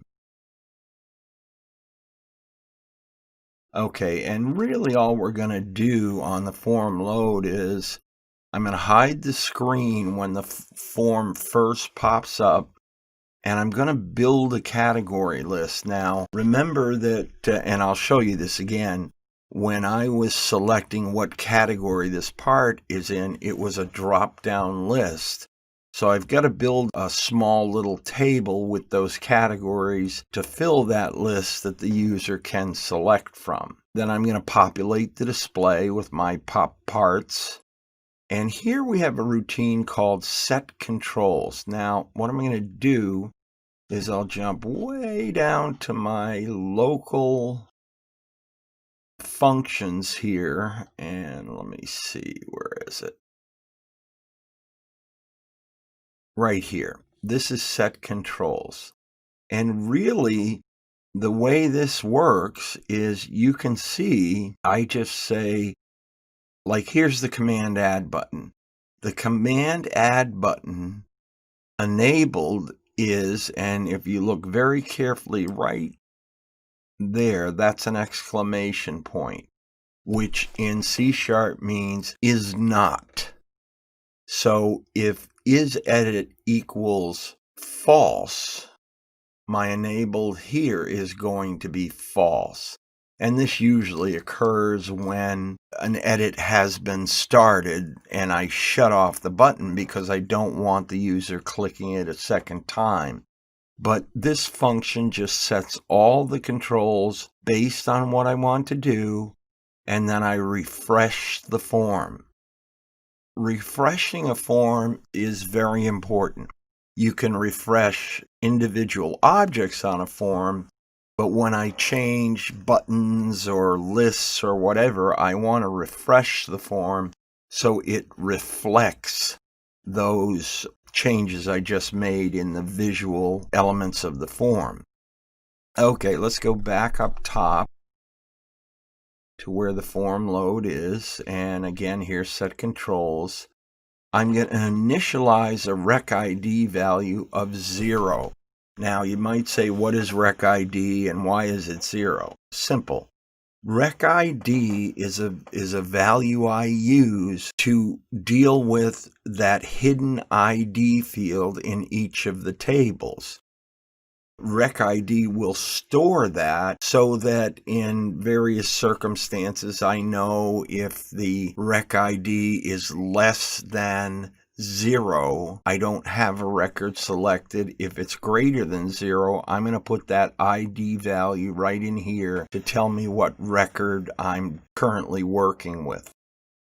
Okay? Then here we're going to turn tooltips on, set tooltips. I'm going to center to screen. What this means is that when you pop up the parts display screen, center it based on the screen. Now you can center forms in Windows either to the screen or to the parent form. So I do it to the screen so that it's absolutely centered. Now you notice here I have hide. I'm doing all this while the screen is still hidden. And then I'm going to say show it, this show, and refresh it so any changes get set and the user sees the visual display I want him to see. Okay, let's go again. I have a section for handlers. This is a handler for unaccounted for errors, so that I can sort of gracefully present a message box that shows me what the error is, and then notice here I issue a return so that wherever that error takes place, the user will wind up back at the start of whatever they were doing that caused that error. And you'll notice also in my handlers section, I have the LV parts selected index changed. Now, I want to talk about that for a second. Here we have this is the LV parts, a list view for parts. See it down here? It's prefixed with LV, and that tells me that it's a list view. And this is, again, an important thing because these are naming conventions. You don't have to use LV. You could use list view or whatever you want to, but come up with your own abbreviation so that when you see these names, you know exactly what it is you're dealing with. In other words, if I had a field here, let me see if I can actually get one. Like this one says TXT, which I know means a text box, and it's the text box that handles part ID. And again, here's the list view that handles parts. When you're working with list views or grid views, they make excellent selection tools. One very common mistake is that developers will say, well, I'm going to put some code in the click event so that when the user clicks on this list view, I'll record, and get where he is in the list view and know the record by that click. That does not work very well. The reason is if you disable this list view and then somebody clicks it, well, what do you do now? They're not really selecting a record. So instead, we use that code you saw, selected index changed. In other words, that says that whatever row, every row has an index, 0, 1, 2, 3, 4, has changed. So when that index change, what I'm going to do is first I'm going to say, if the list view parts selected items, because a list view will return a selected item, and if its count is less than 1, in other words, he didn't click anything, we're just going to get out. And there's a return that takes care of that. Then I can update. If he does actually click a record, then I can update the rec ID.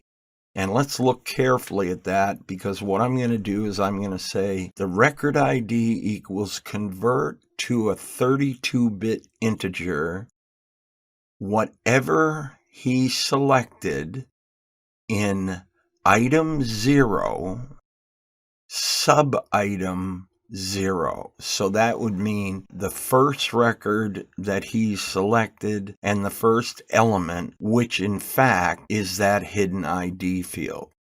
Once I get that, I can then go and fill the text boxes on the screen. Like here's text part ID, and now we know that it equals selected items. And remember, there's only one item selected, so it's item 0. These are all 0-based. And I want the sub-item 2. And sub-items refer to the columns going across the list view. So I know that sub-item 2 are part IDs, categories are 1, part names are 3, descriptions are 4, the unit price is 5, the quantity is 6, and the part price or retail is 7.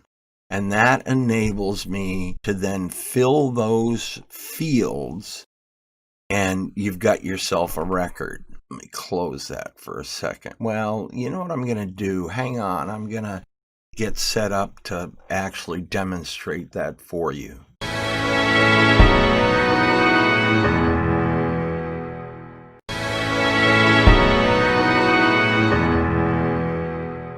Okay, what I've done here is I'm looking at source code and also running the application so you get a better idea of what it is I'm actually talking about. And again, here we were discussing the selected index change where you select a record. Let me bring up the part screen like so. And again, this is the code that's about to run. If I select this, notice it gets highlighted. Its ID, the hidden ID, is recorded, and then I go get the values. So again, if we look at these sub items 2, 1, 3, 4, 5, 6, 7, again, part ID, there's category. You'll notice category is second here. 3 is the name, which is here. Description, which is here. Unit, which is here. Quantity, which is here. And price, which is here. So again, this is going to work, You can see whatever I change to, it goes and finds that hidden ID index, gets the selected item. It will always be one item, and then I can paint these into these text boxes because I know what record was selected. Okay, let me close this. And let's continue on. So one question you might have is this really a handler? The truth is, no, it's not. Again, a handler is written a little bit differently. This is just a normal method. But I put it in the handler region because it is, to me, one of the central pieces of handling everything else. In other words, you can't edit, you can't delete, you can't add until you've dealt with something in a list box. So that's why I put that there. Okay, let's close that up and let's take a look at buttons. Now again, you remember I talked about my two control values, is edit and is add, and then set controls. So here I'm going to say set the editing control value and then call set controls to prep objects on the screen. Basically what this is going to do is when the user says add, when it calls the set controls function, I'm going to refer to it as, that's what it would be in VB.NET. In C#, there are no specific functions, but you use subroutines like functions. So what this will do is shut off the buttons, turn on the buttons. So for example, when I click Command Add, I want the Add button to shut off, and I want the Save and Cancel button to turn on. I want the Edit button and the Delete button off. I want the Exit button off because the guy is in the middle of an add and I don't want him exiting. Then, in this case, since we're adding a new record, I'm going to clear all the object on the screen. So I'm going to give him, again, remember that this is the terminology used in C# and VB.NET. It's me, but this dot text part ID text equals string empty. So I'm giving him an empty text box to start typing in. And then again, down here where we're dealing with numbers, I'm presetting those numbers for him. And then the last thing I do is set the focus to the first element in the edit, which is part ID. So I just say this text part ID focus. Okay. And this piece is kind of unique to adding because I want those text boxes blank and clean and ready to accept a new record. Whereas here, when I'm editing parts, I really don't need to have those boxes clean because remember my list view handler, so to speak, is going to populate those values with whatever row he selected. So all I need to do here is say, is edit equals true because he's editing, but is add equals false because I need my set controls routine to understand that we are about to edit, but it's not a brand new record. And then again, I just set the focus. Okay, let's go down to the save button. The save button, what we're going to do here, and again, you can write error trapping any way you like. .NET, the .NET framework has an excellent error trapping object that you can use. I don't use it, but it is out there, and you can look it over and see if you like it. To me, I would rather catch any problems with the record when the user has definitively said, yeah, I want to save this. And that's why this code is here. So you see, again, if the part ID is empty, part ID cannot be blank. If this is empty, part category ID cannot be blank. Part name cannot be blank. Part description cannot be blank. And these are all hard errors.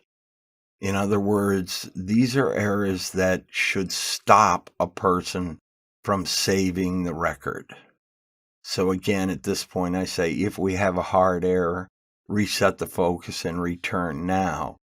So what's going to happen is the person will get a message box stating whatever error occurred, and then I'm going to refocus on the part ID and let him go again. Now, if you want to handle soft errors, now what are soft errors? Well, look at the ones I put in here. If his part quantity is 0, I'm going to ask him, are you sure you want to leave quantity as 0? And I do this also for unit price and retail price. And again, here, I'm going to use a slightly different message box. And if you look carefully, this is a dialog that's going to come up. So I'm going to set up a dialog result where the answer equals the default of whatever he selects. And there's answer equals message box show. And I tell him potential problems. And notice message box buttons yes, no. So he's going to get a box that is going to ask him yes, no, and basically say, are you sure you want to do this? And if he wants to leave those values as 0, he certainly can. If he does not want to leave those values as 0, I'm going to do the same thing I did for a hard error and refocus on the text part ID and return to either let him, continue his edit or stop what he's doing altogether. Now you'll notice this is all taking place in the save button. But if I reach this point in the save button and look at my comment, if we get here, run either the update or insert depending on add versus edit. So again, I'm going to set up a SQL command, and this is fairly easy to understand. Here's I'm just setting up a SQL command, a SQL connection, and I'm calling my get constring. Remember, that's the little function I have that builds the connection string from the individual values of server, database, user, and so on. Then I'm going to clear out the parameters. I'm going to tell SQL that what's coming is a stored procedure call, and I'm going to get my connection ready to go. And here I simply say, if this is adding, call part insert, else, meaning it's not adding, it's editing, call parts update. And I just add the parameters. If you remember, we had those parameters in the SQL stored procedures. They begin with a little @ symbol. you must match the numbers. In other words, if you have 10 parameters, you need to hand in 10 values. You can't short those values. You can't have 10 parameters and hand in 8 because you'll get an error. But I'm just going to hand in the values that my user either added or edited. I'm going to execute the SQL and close the SQL connection. That's what the dispose does. Now, let me talk about that in just a second. Here's the catch in case if there were anything wrong with SQL. Sometimes when SQL databases are dealing with heavy traffic, they can time out. But whatever the error might be, it's going to say unable to complete SQL add update at this time. And then it's going to give whatever message we got from SQL, for example, timeout, which basically, command timed out, which basically means there wasn't enough time. SQL's probably dealing with heavy traffic. And then I'm going to come down here, reset my values because I'm done with my edit, I'm done with my add, reset the controls, again, make sure I've disposed of the SQL connection, and return. That's what I'm going to do on an error. If it's not an error, we're going to execute the query, dispose of the connection, then come down here, reset the control values of isEdit, isAdd, and then call set controls, and then redisplay this data on this screen. So I'm going to pop parts, and as you know by now, pop parts will refresh my lists there. Okay?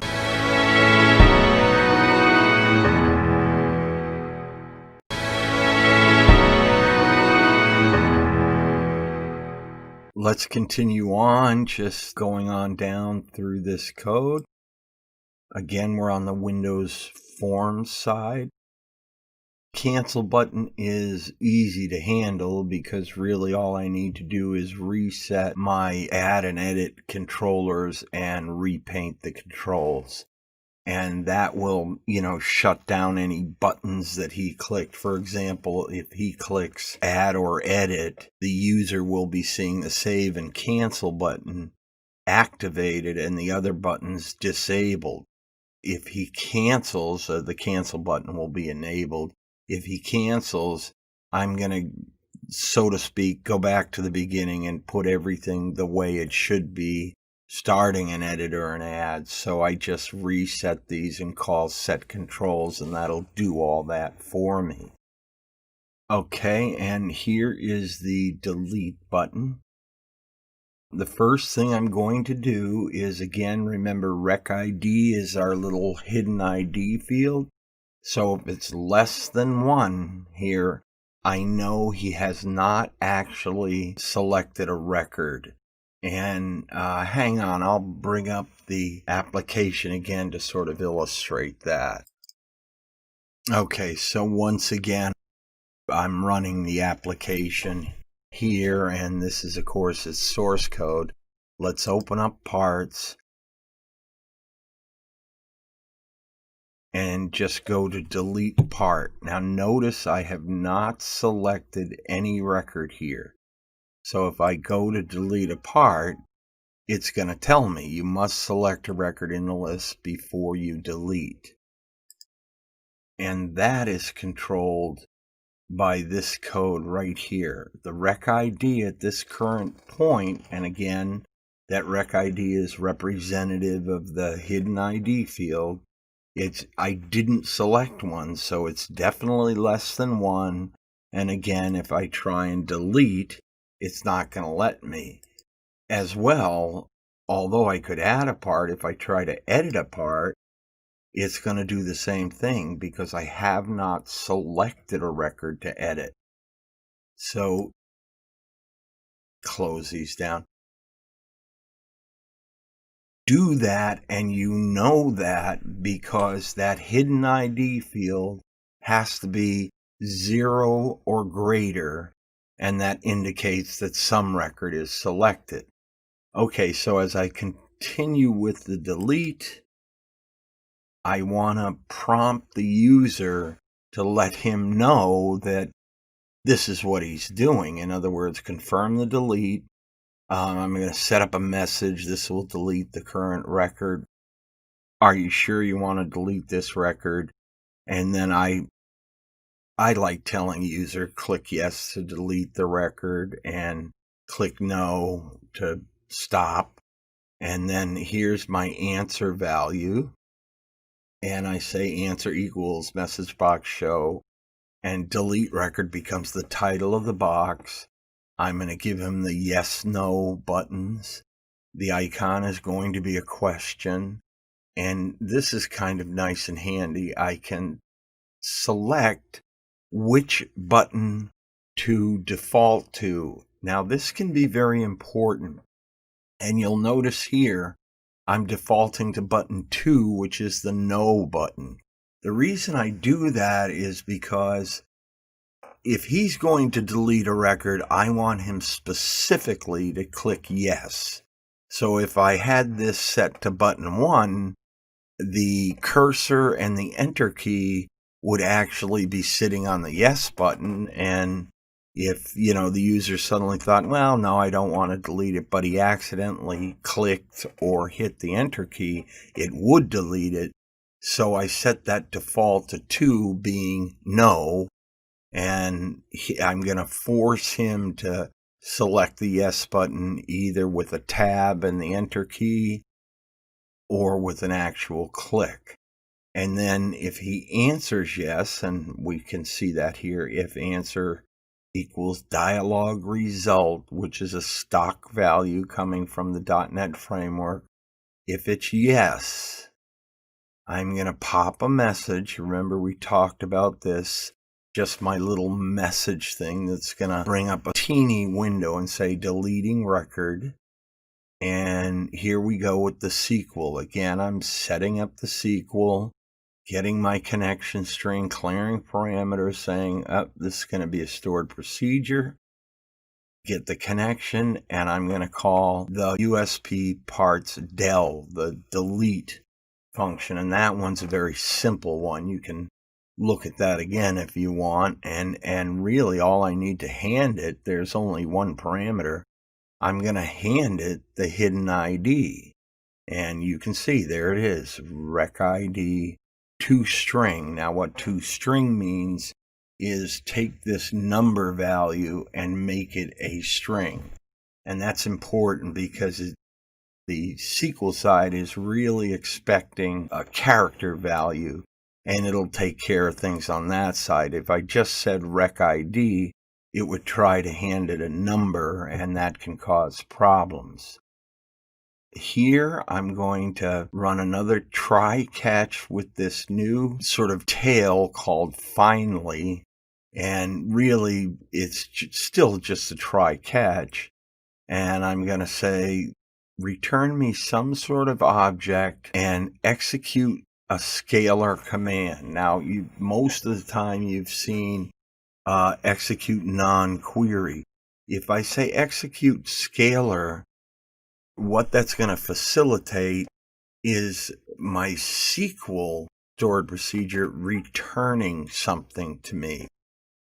I will tell you honestly, in the end, I did not use that in this system, but if for some reason you want to return a count of records deleted or something of that nature, you could do that. And a good example of that, by the way, would be like if you were going to delete an order record for a customer, there's going to be the main order record and a lot of parts involved. So you want to delete the main record, but you're also going to be deleting all the individual lines on the order. So that's a situation where you might want to return something and say, order deleted, 7 or 8 parts, whatever it is, deleted as well. Again, if I have an error of any kind, I'm going to catch it here. And then a try catch has an additional element called finally, which basically means if you try this and you catch this, then do what's under the finally title. I do not use finally all that much, but you can see here, this is where I dispose of the SQL connection. And here's a little note, we are deleting a record, so clear the input objects with blanks. In other words, if you delete a record, and let's say you actually delete it, you don't want that record sitting on the screen, so you're going to blank out, just like you did on an ad, the text fields on the screen. Now, one of the things I wanted to mention, if I say SQL con close, you'll notice both of these commands are perfectly fine. Both dispose and close are interchangeable. I tend to use dispose because I want to dispose of the connection. And if I issue a dispose, it will close the connection and dispose of it. If I issue a close, it will close the connection and dispose of it. So they wind up doing the same thing. You can certainly use close or you can use dispose. I've been asked the question, why not use both? And frankly, as best I can discover in my research, is there's no need to use both. You certainly can do it if you want, but you don't need to do it. Okay, so we've just deleted a record. We've just blanked out stuff. Here's my little pop message. I'm going to tell the user whether I deleted the record or not. And again, I'm going to say record not deleted if he responds to that question. You know, this will delete the current record. Are you sure you want to delete this record? If he says no, I want to tell him the record was not deleted. I think this is an important part of writing good software. Talk to the user so that he knows what you're doing. Okay, and again, I just reset my global values, call set controls, and pop parts to get the screen all repainted just the way I want it. Now, here's a good example of where I'm using close and dispose. I don't need to do both, but I tend to do that on exit buttons. Why? I can't honestly tell you why, but I've never found anything that says this one does this, that one does that. You can certainly research it if you want, but they seem to be the same. And that leads us down to the local support functions. Again, we've looked at set controls. You know what that does. Here's pop parts to pop my list, which again, you know what that does. Here's the build cat list, which builds that list of categories for me.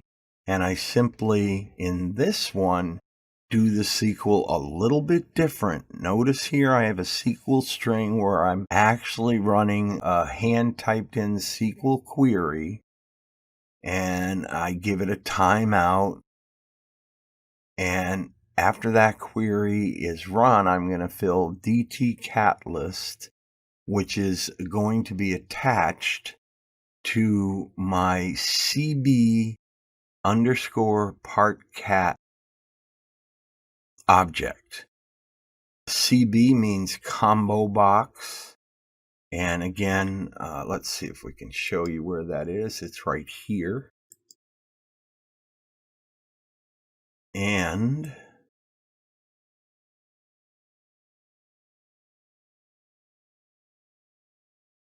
all I'm going to do is data bind the DT cat list to this combo. And I could check this box and bind it that way, but I happen to bind it through code. And that's how that runs. And then the only thing left are my tooltips. And that's sort of the internals on a Windows Forms program in C#. And what we'll do now is switch over to the website.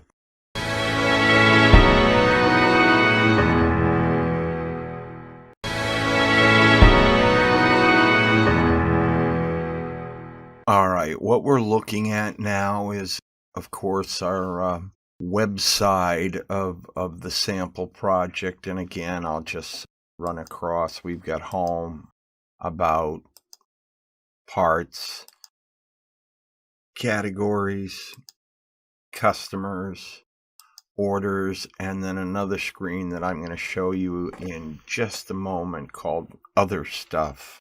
Remember that when you are doing a companion, so to speak, website, you're not going to be able to do everything in a website that you can do in a Windows form site. And you're going to have to do some things in a different way. And we're going to look over those things later on. But for now, let's just bear in mind that a website is a different animal, if you will. And we want to look at mainly where your C# code goes. But I will explain a little bit about how the website gets put together. And again, I want to be careful because this is not a course on web development. This is a course on .NET. And although this is an ASP.NET website, it's not necessarily the thrust of the entire lesson that we're trying to get across here. So for the time being, let me close this. And let's go in here. And I want to explain something to you generally about all websites. Websites depend on various elements for their displays.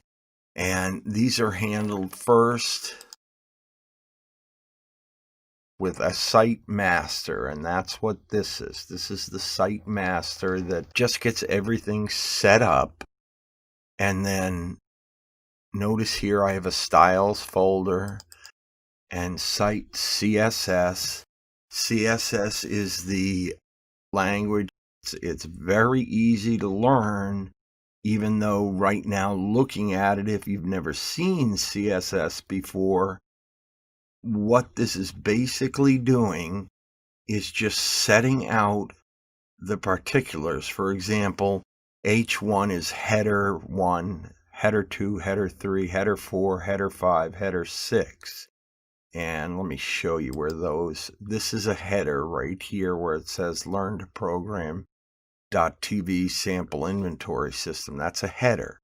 So if I want to dictate that header is going to be an H1 and I want it this font size, this color, and what have you, I would change my CSS to reflect that. And you can see I'm going to scroll down a little bit here. And it's not important at this point that you understand every bit of CSS, but I strongly suggest that you do one of two things. You either get a good education on CSS and HTML, and they are both very simple to learn, and then dive in and do your development. As you'll see later on, when you start a website in ASP.NET, it'll put together a lot of things for you, but you have to know how to work with them. So basically, what the CSS does is continue the formatting that's in the site master. And let me give you a very good example of that.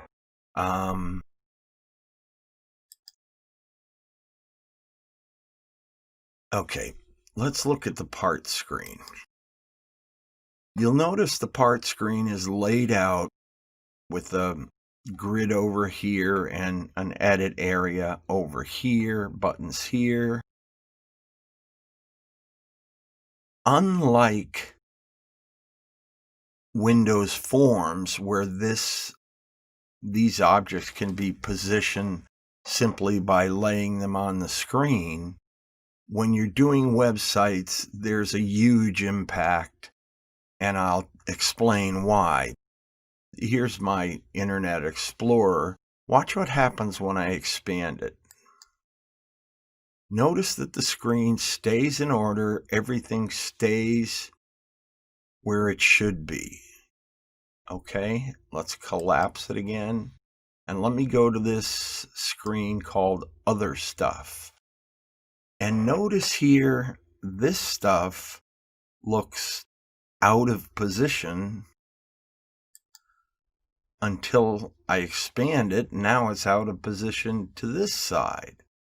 So what caused that? Well, there is a, minimize that again. There is a command in CSS called div, D-I-V, div, which allows you to block off places on your screen where things should stay. And this is a very important concept to understand in web page development, because if you don't use divs, then your positioning of text boxes, name, description, the labels, the buttons, everything is just kind of willy-nilly. And that's why, again, let's go to Other Stuff. And that's why in one case, the stuff is over here, and if I enlarge, it's over there, because this is not within a div. So I might have said in the code, position this browse button next to the calendar. Well, without a div, it doesn't know that this, it thinks that this is next to the calendar. Whereas if you have things properly positioned within a div, you can see I get good positioning. If I expand, my page stays uniform. So divs are something that are extremely important in using ASP.NET. You also have various tools such as the panel, the group box, which are all just div-based controls, and that'll help you keep stuff positioned. Okay, so I want you to be aware that that is there and will have an influence on what you do. Okay, so let's close this down, and we'll take a look at some of the other parts of the web page. Now again, we have the site master and the CSS file. So at this point, I'm going to presume that you get the basic idea that these are used for the overall styling. If I go, let's go to the About screen first. And you can see now that this first and foremost inherited from the site master, that's this part, and then another div was added, and I simply typed the text. Let's take a look at that. And this is how I did it. Again, very simple to understand. You know, look way up here. My language is C#. My master page file is site master. And my code behind, which is where my C# code would live if this screen had any, would be in this file. Then I just set up header and body content. And remember those headings when we talked about H2, H3? That's what you're seeing here, and this text is the text that appears. And these P's mean paragraph. So again, as you learn HTML and that kind of thing, this is the kind of code you would write. And let's just here's the screen that this is driving. Notice this is an H2, so this is a little more bold. This is an H3. Both of these, our capabilities and our philosophies, are H3s. And here are my paragraphs. And again, that's just a simple way to understand the HTML side, this web page. But first and foremost, and you'll notice again down here, I'm looking at source. I'm going to switch over to design, and there it is. This allows me to do the actual design work. But let's close this and go open the parts screen. And again, you'll notice this has a C# file that goes with it and the designer that goes with it.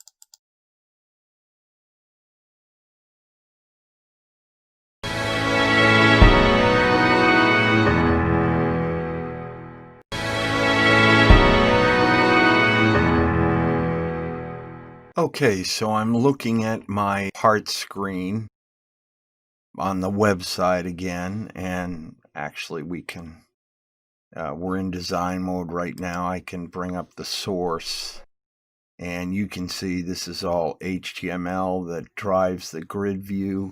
I did not write this. It was done automatically for me by Visual Studio, and we're going to take a look at how that gets done. And then over, you'll notice here's a div, and I'm giving it an ID of div2, specifying what the style is, and then issuing label commands and name commands. All right, what is this really doing? Well, div2 does the text boxes and labels, and div3, as you can see, input type, button, run at server, on server click, so on and so forth. This is the real advantage of ASP.NET. This code, because I'm saying run at server, will not be run locally. It will be run at wherever the server is. Okay, so then again, just to illustrate, let me go back to design mode.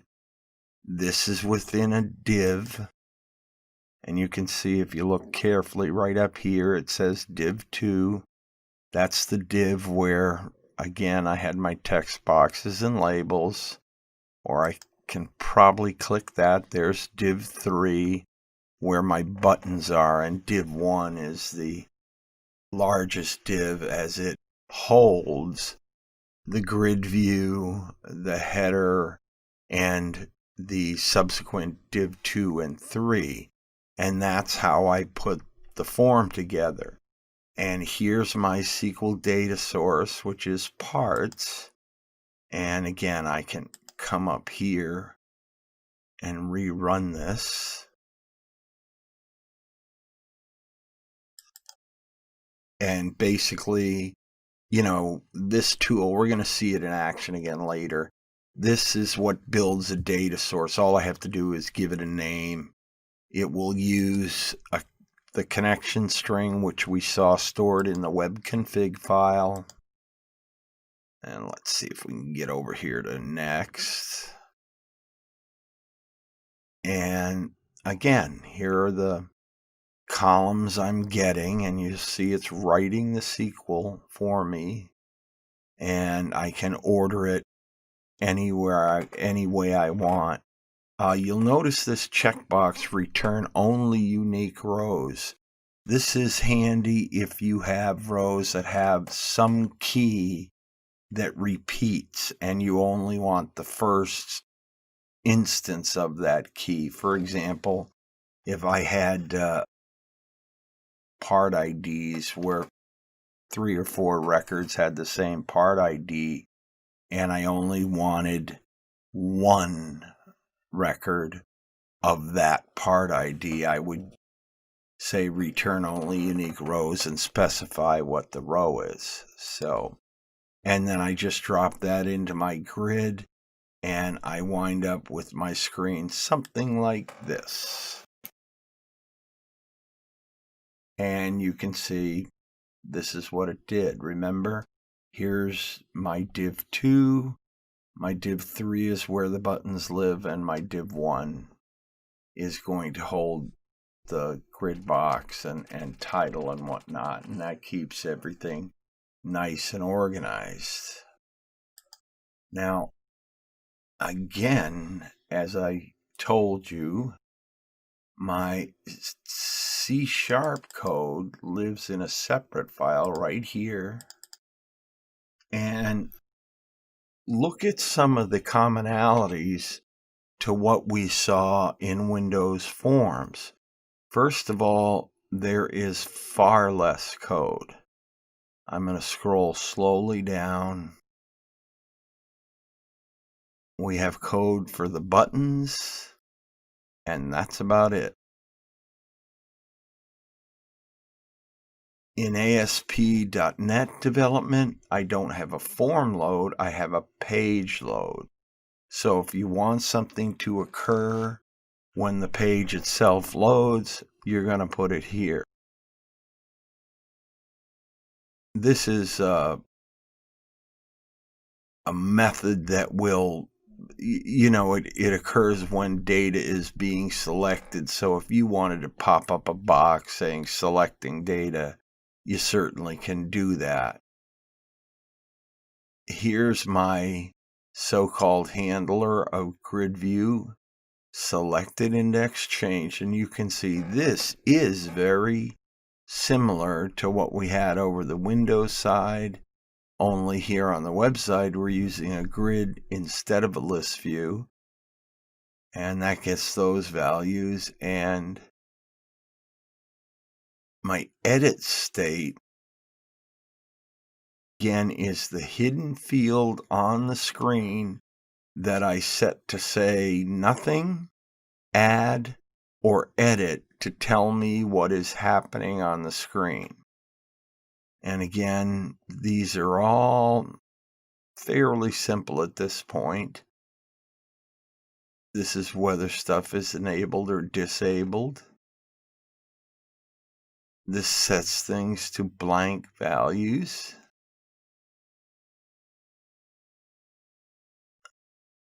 And now we enable the text boxes and then focus at the part ID. So again, pretty straightforward, somewhat similar to what we did in Windows. And again, I'll scroll down a little bit. Notice here in the edit button, the edit state is blank. And again, that's so later on I can test to see what state I'm in. Am I adding, editing, so on and so forth? Here's delete. And I can even put up a message box. And I'm doing this with JavaScript. And again, this is the code that just asks the user, if he hasn't selected something in the list, to select that first and then do the rest of whatever it is he's going to do. And here's the same SQL call, 2 parts delete. And remember from an earlier lesson, the response redirect to the same page, which is parts ASPX, just causes the screen to repaint. So it will reflect the record I just deleted, added, or edited.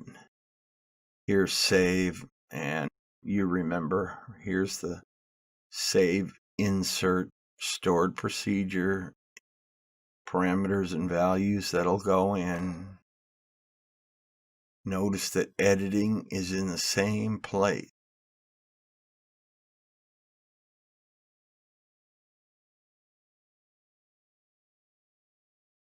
Command save gets called from both adding and editing, and if it's an add, do this, else if it's not an add, that's when we know it's an edit. So I'm going to call the update instead of the insert.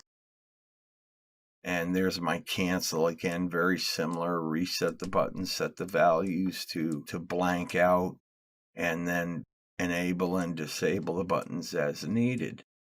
And that's the only code I need to run that part screen and allow a user to add, edit, and delete records. All right, in the next chapter, we're going to take a look at a bunch of different things that will cover more internal code tricks and things you need to know about. So we'll start that shortly.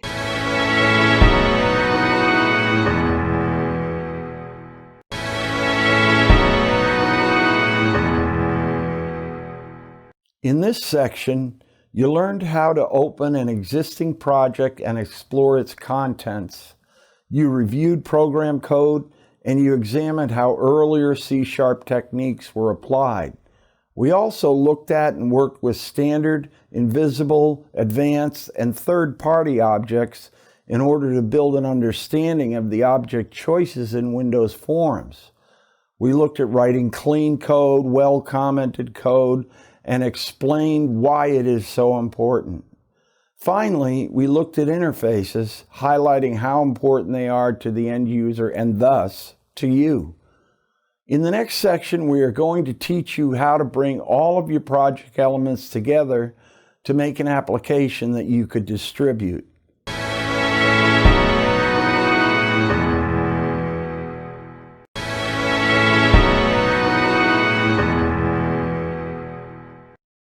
In this section, we will learn about naming conventions as well as referencing, building, and debugging our project. This will lead us to understand distributables, which are how we deliver our software to customers, clients, and end users.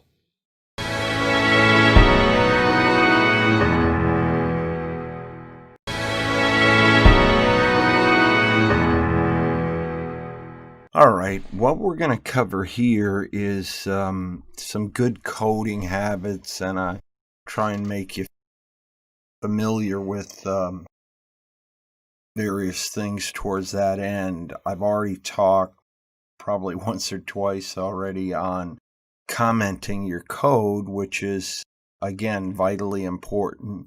Let me just remind you again.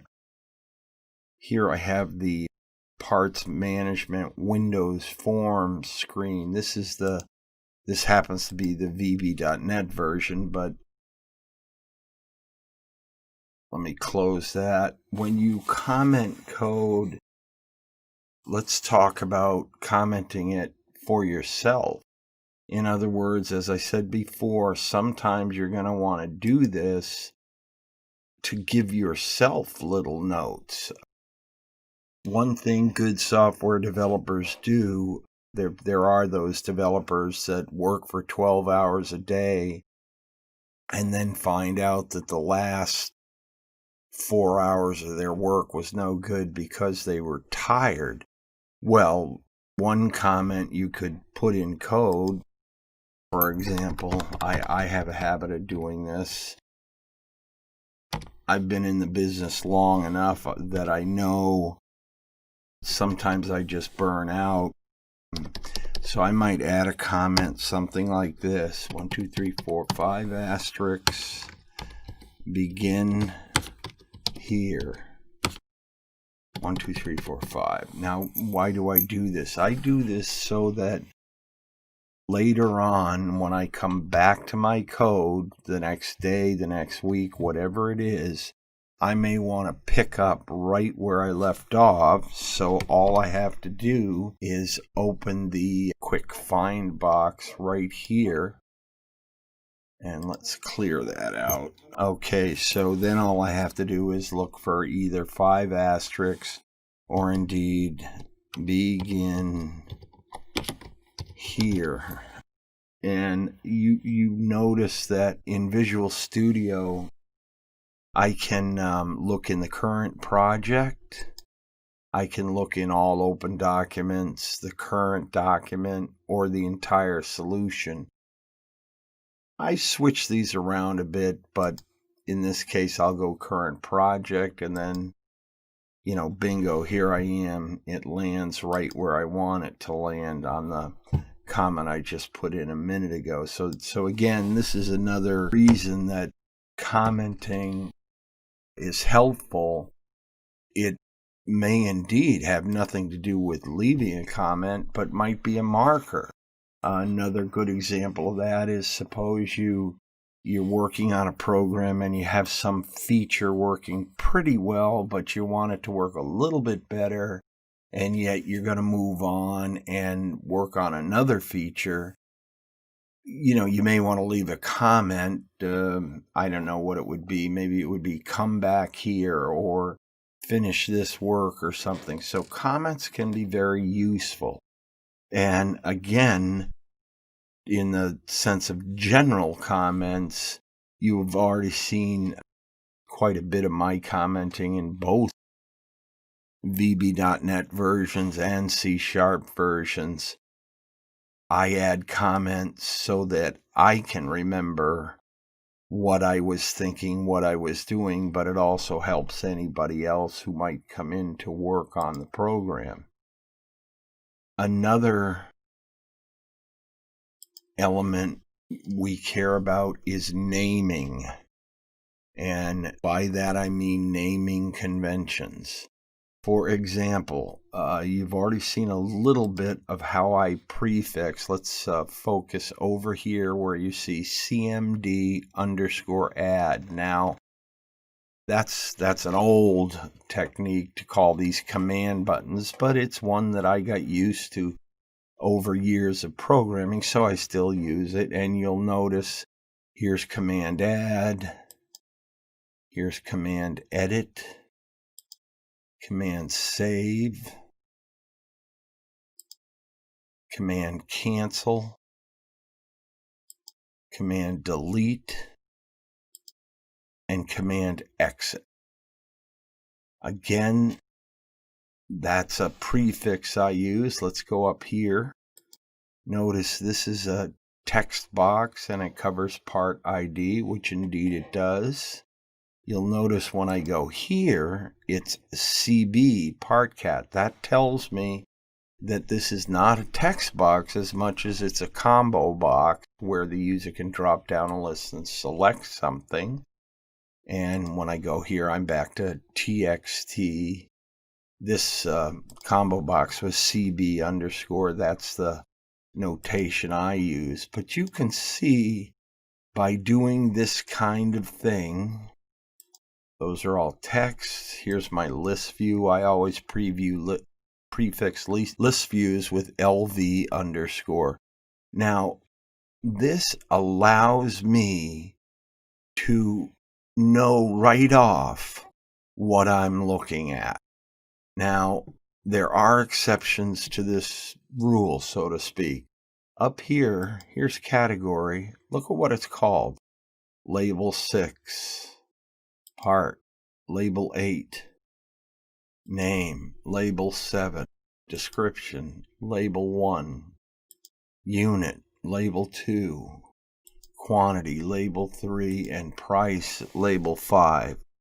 The reason I don't prefix these with LBL_, which is something I do use at times, is because in the case of these labels, I'm going to position them once and never move them again. If we come over here, you can see the same thing. These labels are all just labels with a number after them. And actually, this is what .NET did. I didn't do the numbering. .NET did it. Labels I don't worry about unless the label is going to be accessed in code. So for example, if I was going to allow the user some kind of button or something to change part ID to another word, I would then call this LBL_. And that would tell me that it's an active label. It's not just a static label. But in a system like this sample system I've done, these labels are going to be created and put on the screen and never dealt with again unless I misspelled something. But they are not going to be accessed through program codes. So there's really no need to prefix them. Same thing here with the picture that gives us the nice logo up here. I don't plan to change that or change the picture or give the user a way to click on it and do things. So I just call it Picture Box 1, which again was assigned by .NET. When I have a picture that might be clicked, and yes, pictures can be clicked. I think I can show you that. Yeah, there's a click event for a picture. So you can write code and click on a picture, but if I were to make this clickable, I would name it PicBox, PICBOX _, and then I would give it some sort of logical name that tells me what its purpose is. So it's very important that you name the objects on your screen based on whether or not you're going to be accessing them. And a great way to sort of see this from a broader perspective is I'm going to pop open this list, and these are all the objects on this screen. So here I know I've got command buttons. I've got one combo box. Here are all those labels I talked about. I've got a list view. Notice these are 3 panels. That's this outer section here, this outer section here, and the outer section here, which are just in there really sort of make the screen look nice. There's the actual window itself, which is called parts. We've got a picture box and then a bunch of text boxes. And again, I know these prefixes, so I'm going to use them to allow me to understand, the objects on the screen, even though I might not be looking at them.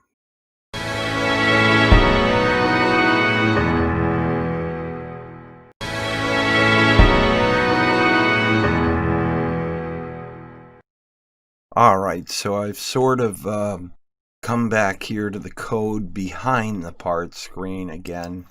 Part screen, code behind. One last comment about naming conventions. One of the things I see young developers do sometimes is prefix a form name. For example, instead of calling a form parts, they call it FRM _parts. That is a little bit silly because the form is the master container for whatever objects are on it. So I really don't need any indicator that it's a form because, again, that's the top level of what I'm going to use. In other words, here, if I look at parts, see this System Windows Forms form, I don't need to call this FRM part because I know this is the parts form. It's the highest level container for all these objects on it. Okay, I've come back here to code to talk a little bit about referencing, which we've already covered, but it's a very important concept. Again, in this sample system, we actually do some referencing, and the way I can find that is open up my find box and say main dot. Okay, so again, here is the save routine, and I know that because it says right here, command save, and this is the click event. Notice I have 2 pop parts. One pop parts is the local one down here at the bottom of this screen. Right there. And the other one is the same function, or could even be a similar function, over on the main screen. Well, let me show you the main screen. On the main screen, and that would be this right here. There's a pop parts method or function inside this code. So I want to run both of those, and I do that with referencing. In other words, I do that clearly with referencing. In other words, I'm distinctively telling the program that this is the local pop parts, and please call the main pop part. Now, what does main refer to? You can see it says class main. Why does it say class main? Because this is a public class main. So it's going to go in here, and as you see down here, pop parts. And that gives you a good idea of referencing. Let's go back here though and look at another example. We can also use referencing to turn on and turn off buttons on another screen, which again, I've already shown you. Let me see if I can demonstrate it again. I'm going to run this form. It takes a second because I got to get the password in here. Oops.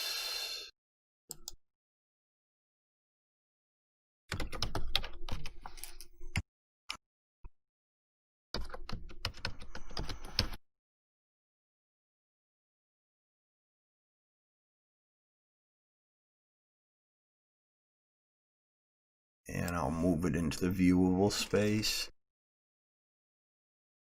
I want you to pay attention to this parts button when I run parts. Notice the parts button is now disabled. Okay? And the way I did that was by disabling it from the subscreen, or in this case I could disable it on the click of this button, but when I close this screen I want this to come back to life, so I'm going to close that, and you can see it's now available again. Why do I do things this way? Well, let me give you a visual demonstration. Somebody might want to open the parts screen and the category screen and the customer screen and the order screen. You get the idea. This way I can open a bunch of forms together, but keep the user from opening multiple copies of the same form. Now, there are situations where you may want multiple copies, and that's okay. If that's what you want, that's fine. In this particular system, I'm not going to worry about multiple copies because I have designed this system so you can only have one part screen open, and that's done by disabling these buttons each time the form is open. And then as I close the form, like here, I'm going to close categories, and notice that button comes back to life. As well, notice that the exit button is still active. And if you remember very early on, I talked to you about what the main form is. Well, this is the main form. It is the master for all other forms. So if I close it like this, you're going to see all those other forms go away. And that's why you dictate what the main form is. I didn't do that in code as much as I did as set this up as a single instance application, and that causes it to control the rest of the forms, no matter how many there are. So that if I close the main forms, any other forms cease to exist, so to speak.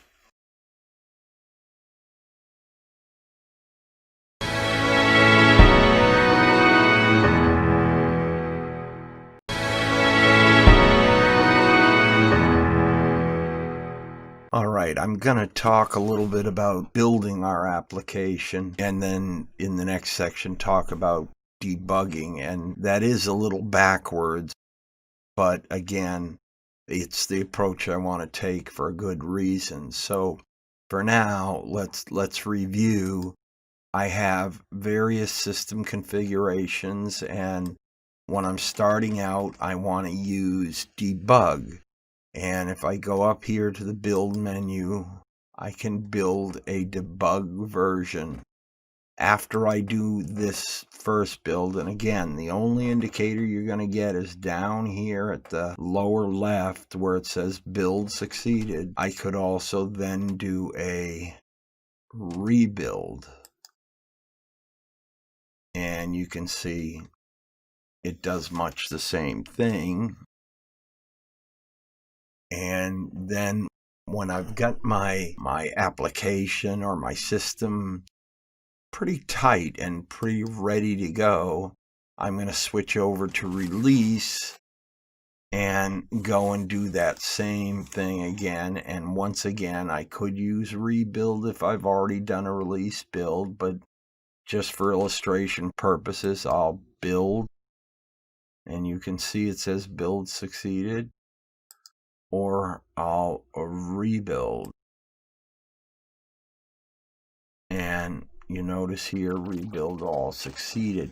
Now, a couple things. First of all, what's the difference between build and rebuild? Well, if you rebuild, it's going to rebuild everything in your project, whether it needs to be rebuilt or not. If you build, it's just going to take any changes you made and build from that.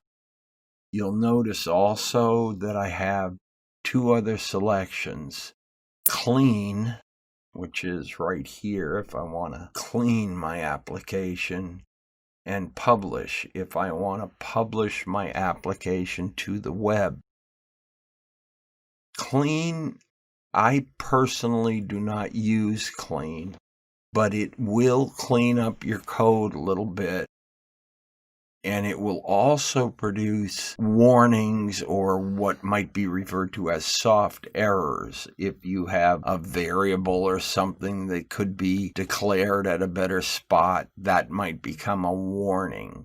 Again, clean won't fix that, but it will help you to put that command where it goes. As I say, I don't use clean myself because it alters code.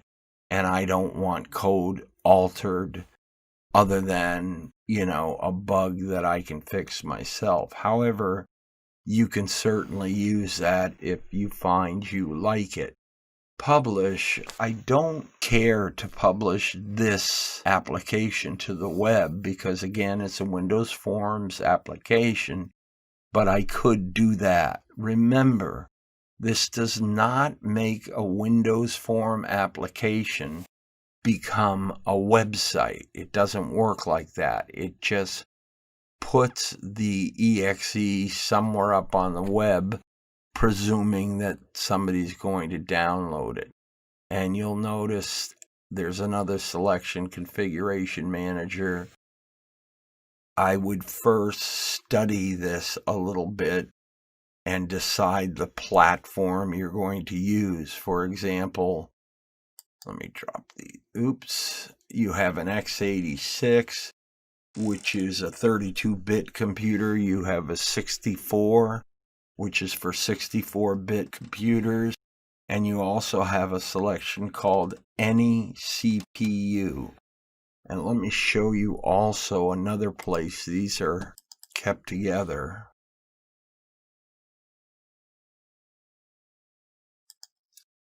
What I've done is opened the compile tab, by clicking on my project, going to compile, and then I selected way down here at the lower left, advanced compile options. Personally, I would not mess with these until you understand exactly what they do. But here's your target CPU.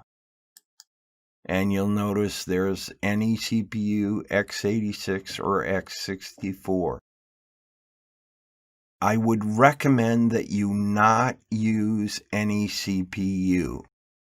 The reason for this is that I have found it can cause problems with certain versions of, say, for example, Windows 7 that are going to emulate 32-bit programs on a 64-bit machine and operating system. It just causes trouble. Instead, I would just default to x86, which is the 32-bit machines, and again, that comes from, for those of us who've been in the business for a while, 286, 386, 486, 586, and 32-bit computers. If you have a true 64-bit computer, you can switch to that as well. However, remember, if you build for a 64-bit machine and try and run your application on a 32-bit machine, it won't run, or you'll wind up with some error message of some kind. So generally speaking, what I do is use x86 32-bit, unless it's a specialized project where I know the one customer has only 64-bit machines. And that's only happened once or twice for me. And then the target framework. And let me drop that down, show you what it is. Here are the various .NET frameworks. And you notice these client profiles. Well, I would stay away from both client profiles. In other words, it's just that version of the framework's client. And I would stick with .NET Framework 4. Not the client mode, but just the plain .NET Framework 4. And if you had other frameworks, you certainly can install them. Let me cancel out of there. And that would give us our build. And again, let me kind of remind you, that's in the compile tab, way down at the lower left, advanced compile options. Let me close that. Okay. The next thing we're going to do is actually create some errors and then see what happens when you try and build with errors. So let me make a quick change here and we'll get to that.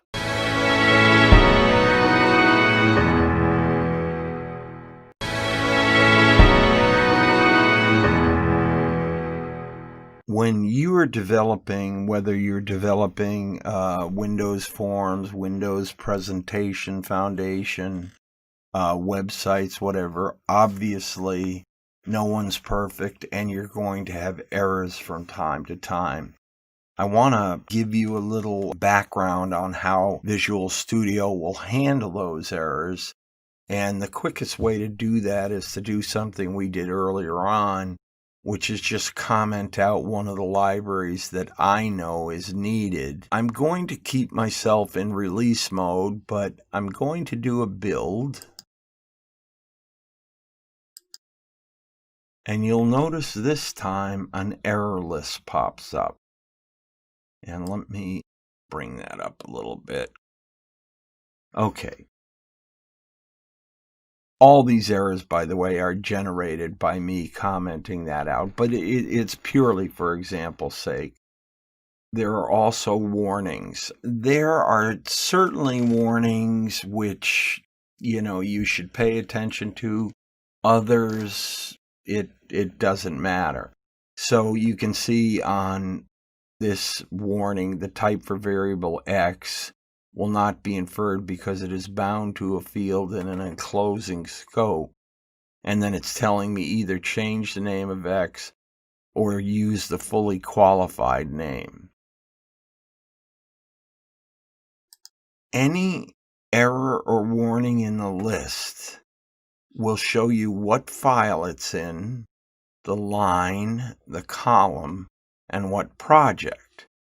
So if you then double click this warning, it'll take you right to it, right here. And you can see that X is giving us a warning because in my main setup variables, I set up the value of X, but I'm not directly referencing it here. In other words, I'm just using X as sort of an arbitrary value. So that's what generates a warning, not a very serious problem or anything like that. However, if we go back here, and let me go to the main screen again, you can see these are errors that are stopping things from running. So again, pick any one of them, double click, well, here, look over here, it's in main, line 30, column 22 in our WinForms project. And again, to get to it, double click. And there it is. And again, I commented out that library so it doesn't understand what a SQL command is. And you can see that's what generates virtually all of these errors. It's just commenting out that stuff. And you'll notice most of the warnings have to do with that X value. So again, I don't care about the warnings. You must repair any errors before you can actually do a successful build. And I'll give you an example of that. If I go up here and once again uncomment and go to another line, you see how they all went away? All the errors are gone. I now have 0 errors in just 9 cases of that warning. And if I go to do a build, you can see build succeeded. And indeed, I can then run my application. Let me get the password in there. You're not seeing this because it's off screen, and I apologize for that. But once I get logged in, I can slide the screen over so that you can see it. And there's my application running. So again, that's the way you're going to manage any errors or anything. Usually by list. And again, this is a window like the Properties window or the Solution Explorer. You can set it up any way you like to set it best. I leave it near the bottom, up a little, but fully open wide so I know what these counts are. And again, I can click on the counts to turn on or shut off. I guess I better show you that this way. If I want to shut off warnings, I just click that button. And they are no longer on. Click that to make sure errors will show. And there are no messages. And then if I want warnings back, I do that. And that is the error list, which is probably the most helpful error remediation part of Visual Studio. At least I find it that way, unless of course you have created a truly devastating error, like done a x64 build and you're trying to run something on a 32-bit machine. You're going to get you're likely to get a very strange error, and you then would have to manage that as best you could. Now, let me close this screen, and I'm going to close errors for now. If we wind up having any errors, things will that error list will come back. But you notice thus far, remember I told you very much early on that invisible or object-based controls appear down here in this gray bar, and here's one of them, and that's my menu strip, which is this right here. Menus are very easy to add, and it's very easy to add selections to them, but they don't, even though they appear here, this particular control does not appear here. It simply gets the information needed to paint the menu itself, and then you can, let me see, if you wanted to edit the items, you could do so. And I mean, you could build your menu from here. You do get that possibility, but the way I prefer to do it is just, again, go to my toolbox. Let's see, menu strip.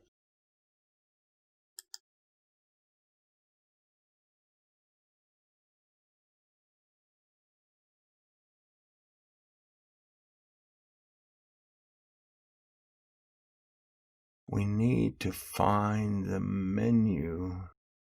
Well, actually, let's do this. Let's take a timer. And let's say I want to position that timer right here. Watch what happens now. Notice the timer is now down here. Again, that's because a timer itself is invisible on your screen. And so the only visual part of it is here, and then I would set this through the properties, and let me bring up the properties window. There we go.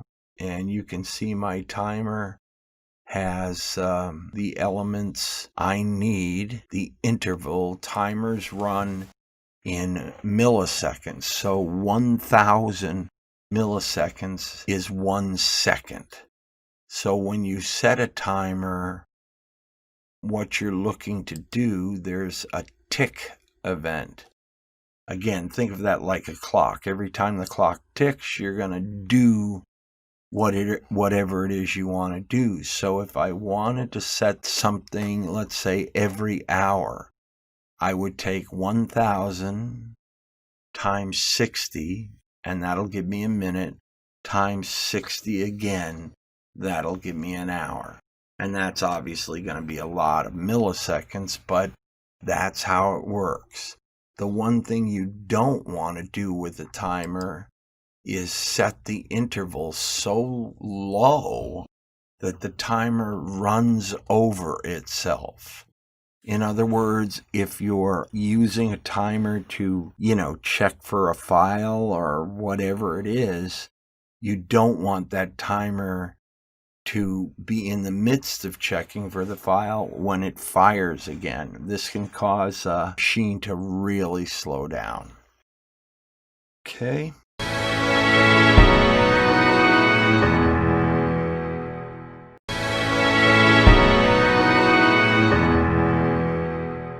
We've talked about building our application, which includes both a Windows Forms component as well as a web component. And remember, up here we have the build menu, which allows us to, do these builds.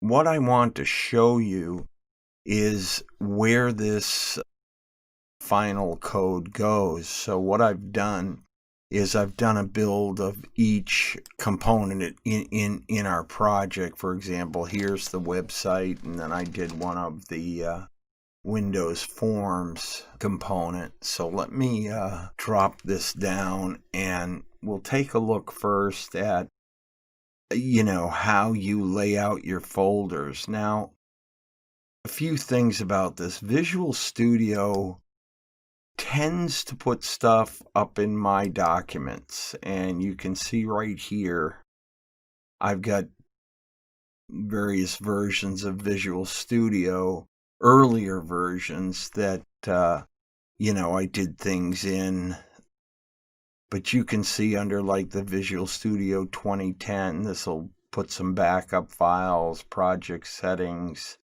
I'm not even sure what I have in some of these folders, but I really don't want things stored up here. You can do that if that's what you prefer to do. That certainly is fine. But I lay out my drive a little differently. For example, right here in this folder called CT Dev, if I expand that, it's pretty big. These are all the systems that I've done that are still active, so I keep them all kind of in one folder called CT Dev. But for our Learn to Program work, I created a Learn to Program TV folder. And then under that, let me close this up, I have various pieces that, like the SQL. This is the SQL data backup. Here's my VB version. Here's the web version. Here's the C# version. And this is the stuff you're going to get. And it will be in this structure: Learn to Program TV, LTP SQL, WinForms Web, WinForms. If you choose to look at the companion code, when you unzip it, make sure that you unzip it with the path included. In other words, you don't want these things mixing up. So be sure to specify restore path or whatever it is that your zip version says. Just make sure it's with the path. In other words, the path is stored in the zip file you will get, and you need to use that path, and you'll get this kind of structure. Now, once I do a build, and we'll go here to look at it, I'm going to have some folders under here. This is the VB version, but it doesn't matter. We could use either version. I would not mess with the My Project side. You're not going to need it. It's part of the development side. Here's my object code, which again, I also don't need to mess with. Don't let me shorten that too much by saying don't need. You do need it, but it's nothing that you need to tinker with in any way. I prefer to keep a resources folder out there where I can store all the images that I may or may not use in any given system. And again, what I usually do is just drop the whole folder into a given system. For example, if I go here to WinForms, you can see I have another resources folder, web resources folder. And again, that's just the way I choose to operate. You could do whatever you want. For example, if you want to make a central depository of all your images somewhere on your computer's hard disk, that's perfectly all right, because remember, as we saw in the project interface, and let me see if I can bring that up for you so you get another illustration of it. Yeah, there we go. Okay, in the project interface, and I'll go here to this and go to resources. You're going to only pull in the images or whatever it is, icons, that you want to use. And you can see here that I'm not using every single picture that was out there available to me, but I did take it from that resources folder. It's just a personal preference on my part to call it resources and keep a ton of different images out there that are kind of the standard images I have. Only the ones that I actually pull into the project, though, are the ones that will get used. So let's talk about where do my builds actually land? Well, they land here in debug and release under the bin folder. That's binary. Okay, here's debug. Here's my application. Any libraries I might be using. And these are PDB files, Program Debug Database files. You do not need to distribute these. Everything else in this folder could be distributed. And let me go down here to release. You'll see release is very much the same way. It has the files that you can distribute. PDB files are for advanced debugging. Let me see if we can even open this one so you get an idea of what they look like.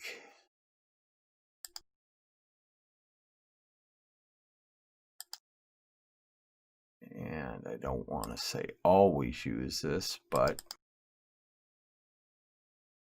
okay. You can see the PDB file is a binary file. It's not a text file. So it really serves no purpose here. It's used by the builder to trap any errors and do its build, but you do not have to distribute it. Any libraries? Yes. The application file? Yes. The XML configuration file? Generally speaking, yes, you're going to want to distribute that. The vhost file, yes, you want to distribute that because that's what runs the application. And here's your XML configuration for the vhost and the manifest. You don't need to distribute the manifest, but you probably should. Let me see again if I can open that one. And that's going to take a second. Oh, I see. Actually, it's telling me it doesn't know what to open it with. Let's see what Notepad can do with that one. Okay, and you can see a manifest file is simply in XML, and it tells your assembly various information. So you'll probably never need to touch this or tweak it or go into it. And if you want to learn what a manifest file is, I would go to Microsoft's site and read about it. But generally speaking, it's an information file for your development. Doesn't have to be distributed, but can be. Here's my XML for my build, and I'll give you a look at that too. And you can see this is just telling me my assembly name. These are the members of the assembly, and that's it. It's very simple stuff. You do want to distribute that though, and these are of course libraries. So that'll sort of give you an idea of where this stuff winds up when you're done doing a build. And again, if you're in debug mode, the build's going to go here. If you're in release mode, it's going to go here.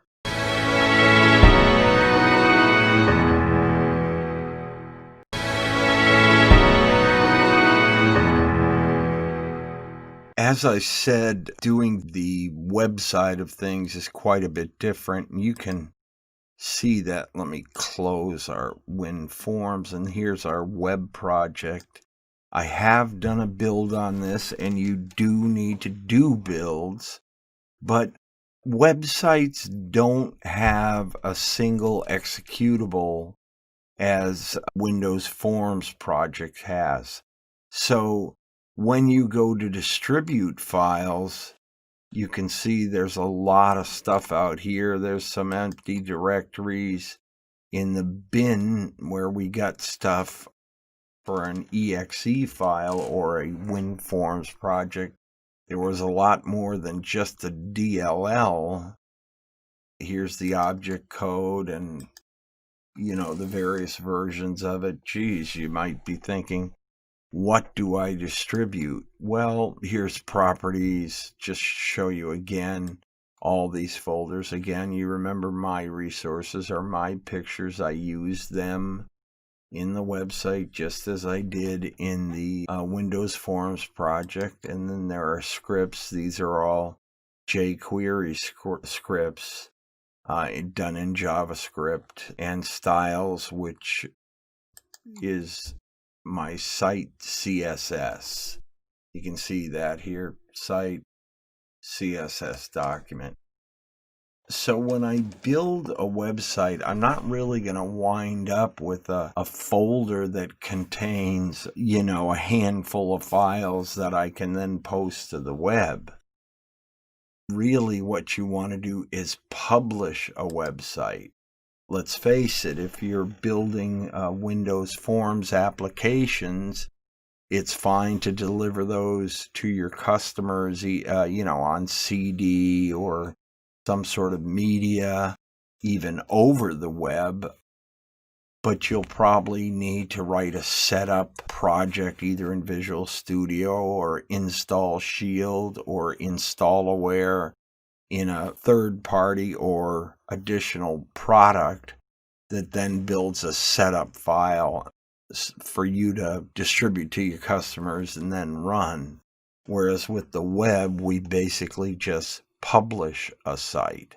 So if I look at publishing, and because I'm not really connected to much of anything here, let's close this for a second. And let's open the web version. Okay. And really, again, I am going to do a build, but in order to distribute this, I want to publish it.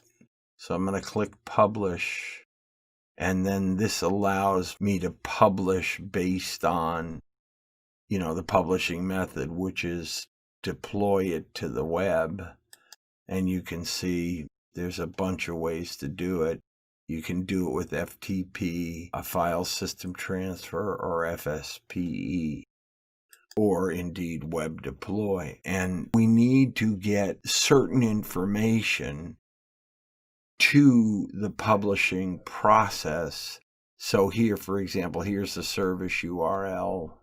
And this is where you would put the remote server that you want to store your web on, and then the site or application. In other words, that's when you would put, the very folders that we've been looking at with their code and whatnot. Now, how do you know which ones to release? Well, that's not really a problem, because within your code, your website's going to know what files go where and what to distribute.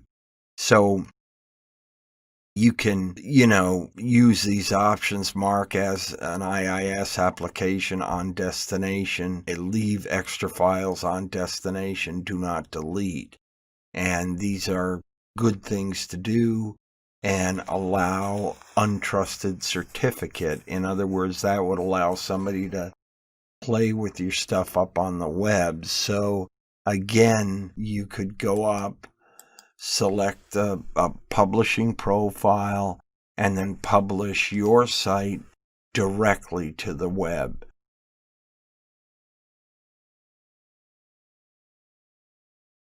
You don't need to do a traditional build where you're going to burn something onto a CD. This would go directly to the web. Now, alternatively, there are other tools. I believe Mozilla makes a publishing tool, and there are probably lots of others that will provide tools to help you publish sites to the web. And if that's the case, you want to go up to Microsoft's site and find out which folders you're going to have to distribute and what files. Now, obviously, if you look over here, Some of these are kind of obvious. For example, properties, account. These are elements that are used in the login and that sort of thing. There's nothing in app data right now, so whether we need that or not, it's okay to send up an empty folder. You certainly wouldn't want to send every resource because these were the only ones that I used in the website, and they're in a local resources folder, and of course that would go up to get published. Scripts, yeah, send those up, because if I run any of these jQuery scripts, I'm going to want these there to support them. Styles, which are my CSS files, that gets put up there. And then your system will either take each page or the entire block of pages and make its own folder when you publish. Remember also that to put a SQL database up there, you need to really talk to the ISP, Internet Service Provider, who is going to support your SQL database. In other words, be very careful, because you don't want to post a SQL database and just expect it to run, because you won't know the connection string for their server. And if you put in your connection string information, chances are either A, it won't work because your system is probably protected by a password, or B, it won't work because the incoming computer won't know what the given server means. In other words, what kind of server is it, and do they do this and that on it? All right? Okay.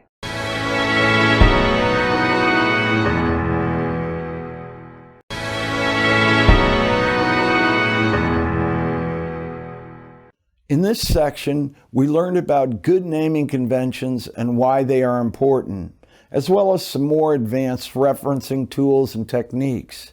We saw how we could have a system with multiple projects, build a solution, or just create a simple one-project application. We learned how Visual Studio will organize and keep track of your resources, including images, documents, or anything else you need added to your build. We defined bugs and flaws and showed how to deal with them in order to highlight why it is so important to have a design for what you're building. Lastly, we built the project and talked about what the build process does, as well as a brief overview of using setup tools. In the next section, we will start looking at the web and ASP.NET web forms and websites. We will build on our work in Windows Forms project as we develop on the web side of things.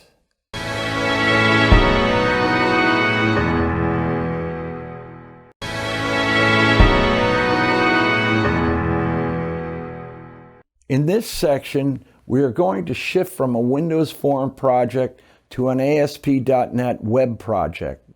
We will learn about the differences between web development and traditional Windows development, and we will discuss the types of web projects we can undertake and the best tools for the job. We will learn why Visual Studio is an excellent tool for producing data-driven websites.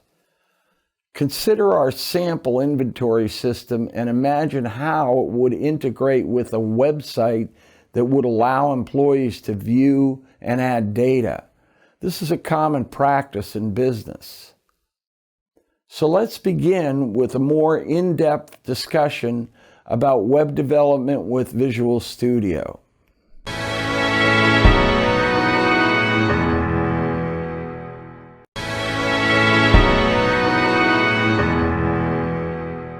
In this chapter, we're going to sort of spend most of our time on websites as opposed to mixing the Windows Forms and the web development will stay over to the website side, because I want to teach you a bunch of stuff about the web. And these days, the web is obviously very hot, very popular.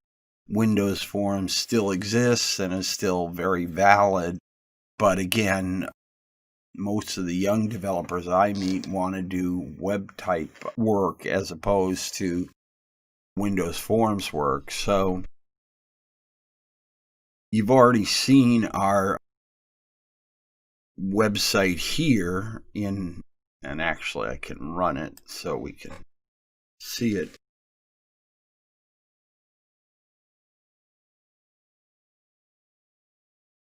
And okay, there's our sample inventory system, the website side with the screens we've now become kind of familiar with, and we know that these run off of shared data. But let me sort of backpedal a little bit and talk about something that goes back quite a ways with web development. When websites were first being developed, there were two types of websites. One was called a presentation site, and the other was called a data-driven site. A presentation site was a website that didn't really collect any data, probably didn't deal with any data, and a data-driven site was just, again, data-driven in the sense that either it was managing data, much like our site here is. You can see as I go back over the pages you've already seen, we have data here involved. So even on a screen such as this is just presentation. There isn't, I mean, I can sort columns and whatnot and play with things like that, but it's pretty much a data site because it's data driven. It's not a presentation site.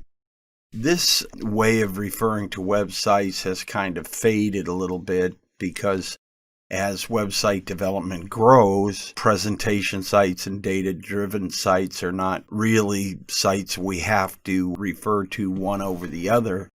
But I do want you to know some of the tools that are out there. We've been looking at our ASP.NET site, and I've told you a little bit about CSS and how it formats a site. Microsoft also has another product called Expression Studio. Now, I purchased Expression. The Expression Studio came with 4 parts, really. Expression Studio, Expression Blend, Expression Web, and Expression Super Preview. And these are all tools for putting websites together too. And let me give you a look at them with a sample site. You can see, open this up, you see Microsoft Expression Web. So I'm outside of Visual Studio now, but over the years this has migrated from 4 separate products into pretty much one product called that Microsoft calls Expression Studio. And what I'm looking at here is not my work, but is a framework that one of the many frameworks that I use that I got from a website called Timothy Frameworks, and you can do a Google search on that. Again, Timothy, Timothy Frameworks, and you can buy either one or as many of the frameworks as you'd like, but these are frameworks where most of the basic work is done for you. For example, if we come over here and look at the CSS in this, you can see that here we go, Timothy Framework. Timothy has already set up your CSS for this kind of a site. So there's not a lot of work you have to do. You just use his framework. Now, if you look very carefully, you'll see that the structures here, the folder structures and that kind of thing, are different than they are over the ASP.NET sides. So the question comes up, can we mix and match? And the answer is, well, yes, you can. You can mix and match stuff from the framework. I find it best to mix and match it by actually cutting and pasting code. So, for example, if I want to create an ASP.NET site with this sort of a layout, what I will do is copy and paste CSS and that kind of thing. And the site has a main file which shows you a pretty good idea. Like if you look carefully, you can see how these divs, and you remember a div is how we block things out.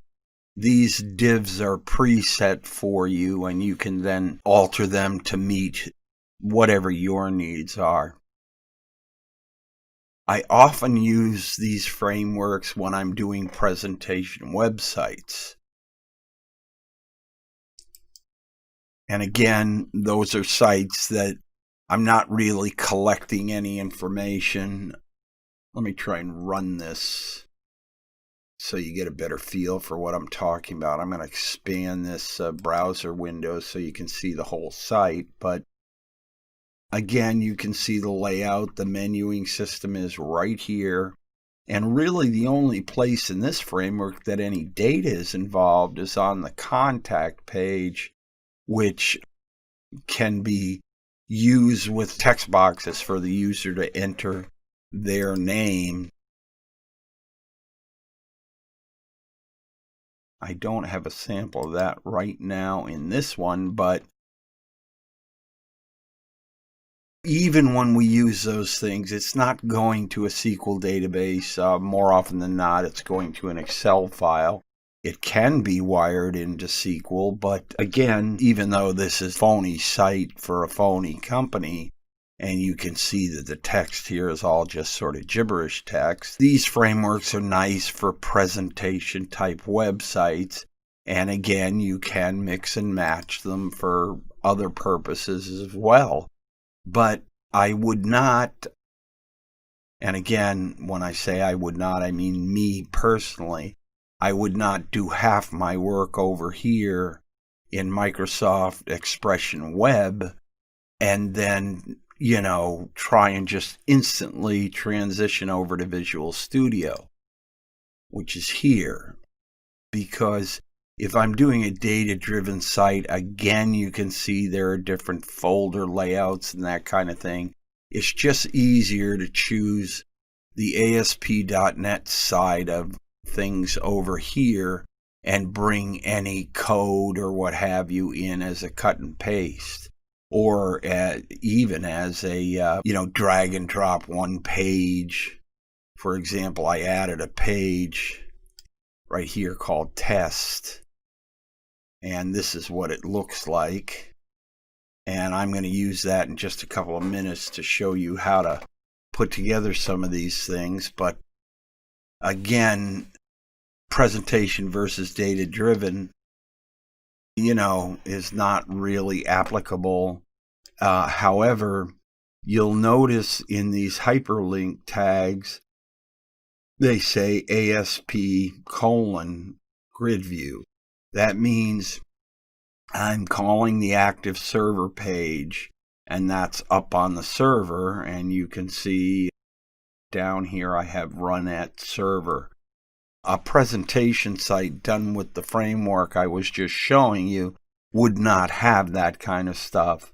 So rather than try and magically blend the two, I tend to cut and paste. Now, there is a product in the Expression Studio called Expression Blend, which allows these to blend.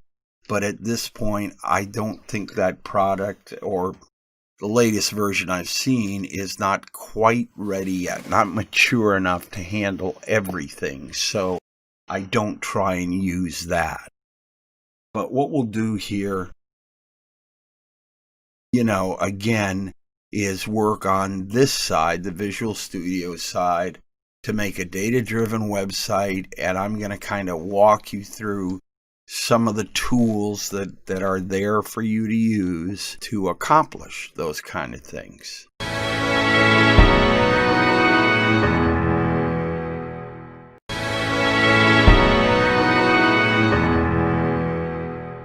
Okay, so what I've done really to develop this test page for us is just kind of duplicate the parts page.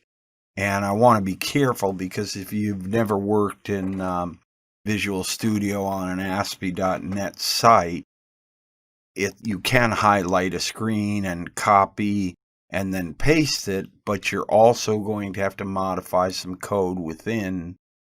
Not a lot, just certain tags to make it run correctly. So again, just bear in mind that it's not a straightforward copy. For example, I had to change the class name to test instead of parts, and change the SQL data source test selecting instead of parts selecting. So again, there are certain little changes you need to make that all work. Now, the only reason I used an existing screen was to sort of save some development time. But again, if you look at this, you can see, even though I've changed some names here, get this div so I can see here I changed parts to testing page and that kind of thing, was so that we could get a look at some of the things we're going to do when we develop. Now, when I want to design a new web page, what I'm going to do is I'm going to take my page, set up a div or two or however many I'm going to need, and get them ready to go. When I go,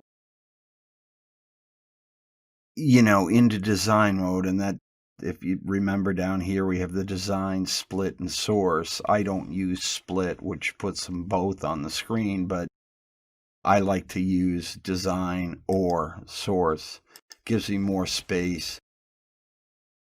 We can use this toolbox to drop controls onto any web page or form, and you'll notice here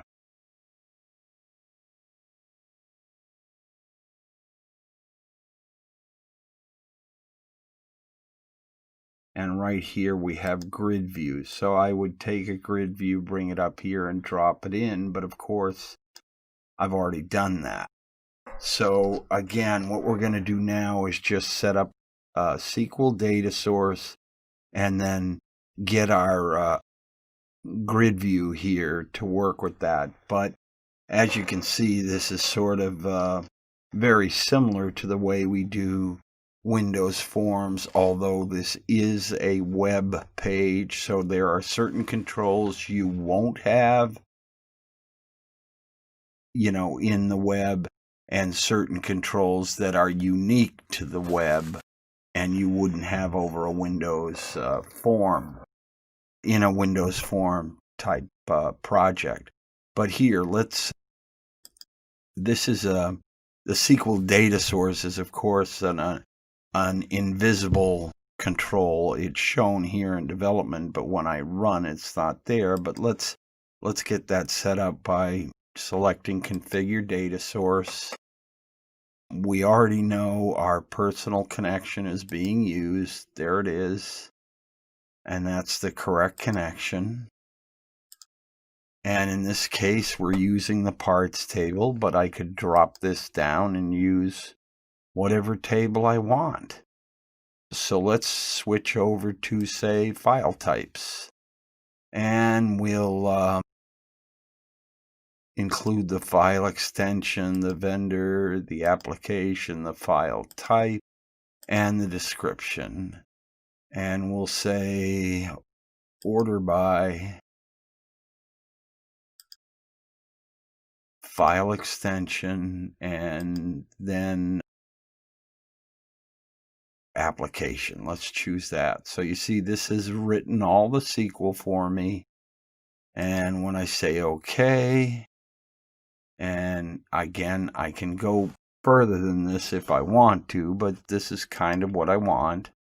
I can test the query. So I'm going to test the query, and you'll see it produces the given output that I selected. If at this point I don't like the output, I can change that. Like, say, for example, we want it by file extension, then by vendor. Well, just go back here, say order by instead of file extension instead of application. We're going to go to vendor and say OK. Go next and test the query again. Okay, and that's put us in with the vendor sort of being the secondary order element. So let's just for now say we're going to finish that. And this is asking me refresh fields and keys for grid view 1. In other words, it knows we changed things for this grid view. So do we want those, fields and whatnot used? And it's saying, warning, this will delete all existing column fields. Well, this had been the parts table. It's now the file types. So I'm going to say yes. And it produces that. And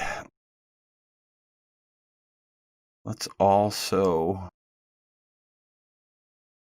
eliminate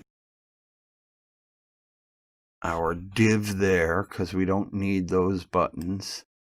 And we will also eliminate, all that input. So div 2 is now empty. And I have only this grid here. And we can auto format that into anything we want. And I'll show you the selections in a little more detail. A classic, simple, professional, autumn, oceanica, brown sugar, slate, sand and sky, rainy day, snowy vine, lilacs in the mist, black and blue 1, black and blue 2, Cloverfield, which was the one I was using prior to this, apple orchard, and mocha.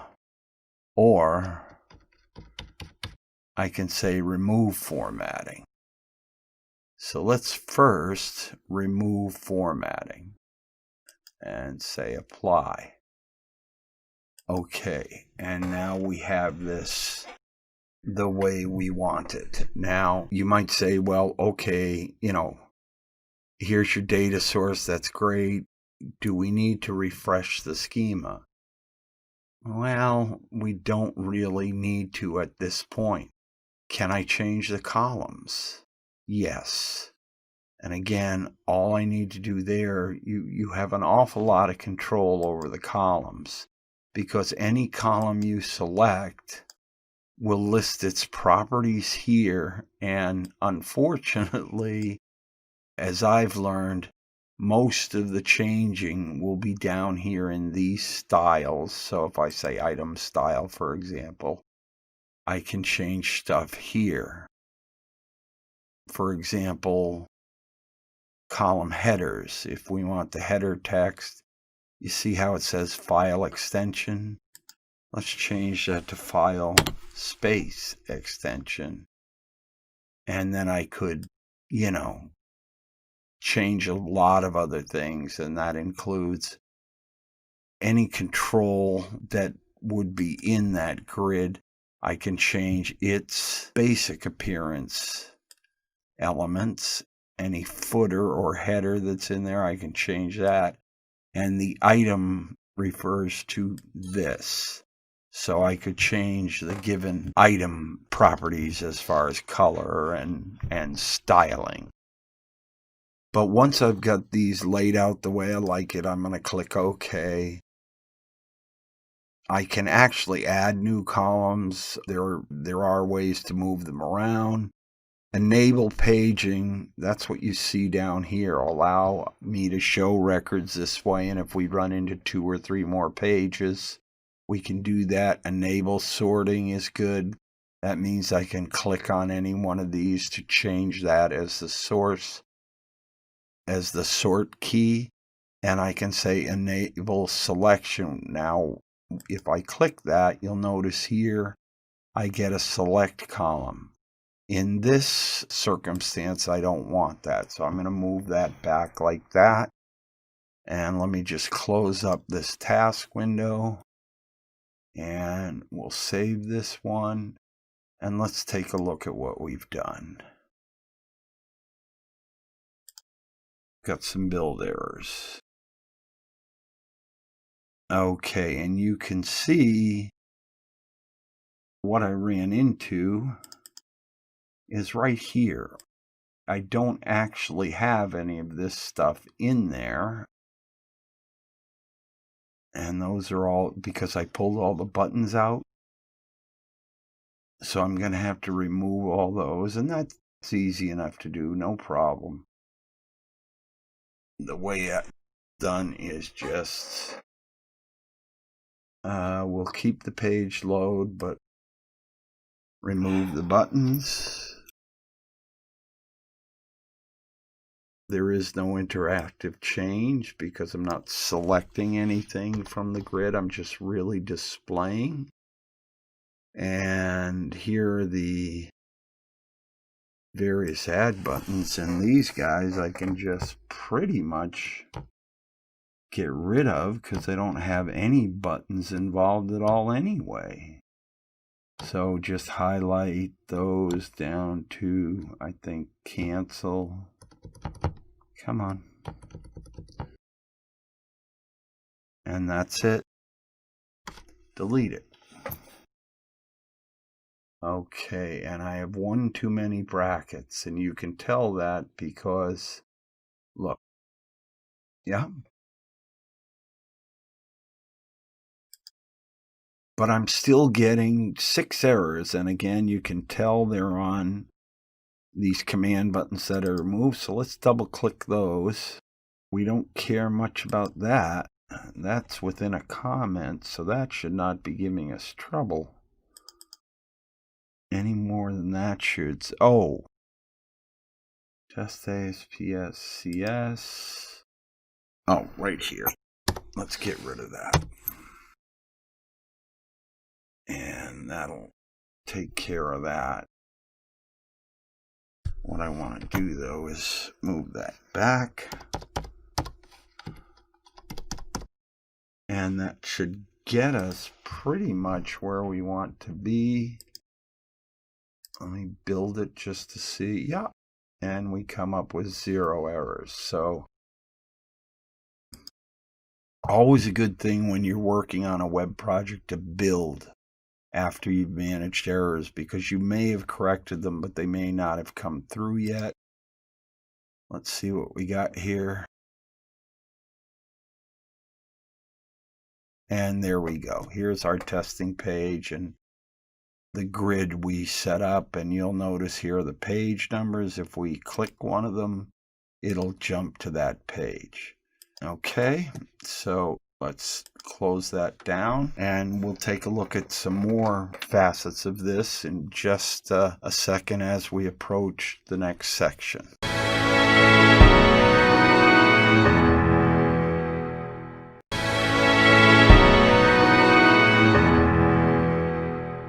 Okay, so when we left off, we had cut out all those command buttons.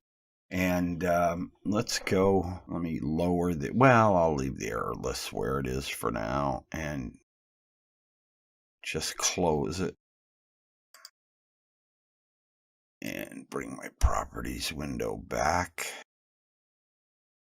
Okay, let's go over to the actual ASPX file and doctor up some stuff.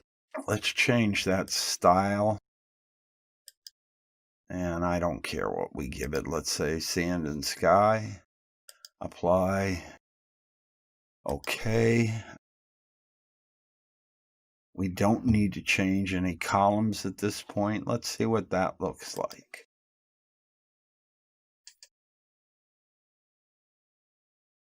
Okay, that's kind of nice.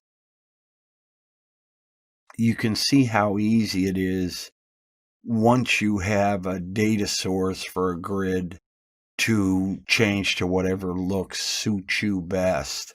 And let me make sure I'm very clear on this. You don't have to use the choices that are provided for you. You can make your own if you want to write it.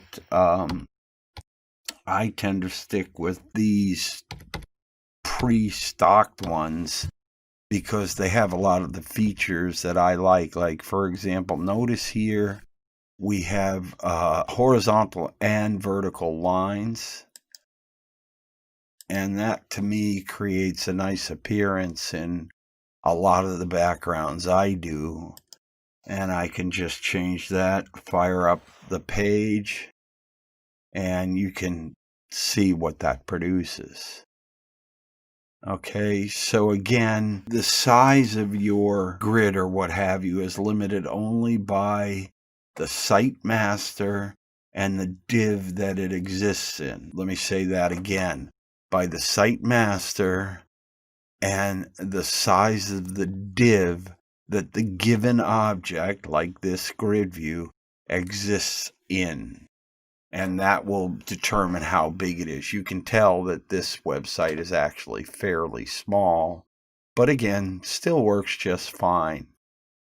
Now, how would you make this screen an actual running screen? Well, obviously, you have to add a menu selection for it, and that is done at your site master, and you just tell it that I want the menu to say this, and go to test.aspx right here. And that will deliver us to what we need. Because I have another div here, if I want to go out and add some further controls, like for example, the calendar control is always a favorite of mine. I use it a lot.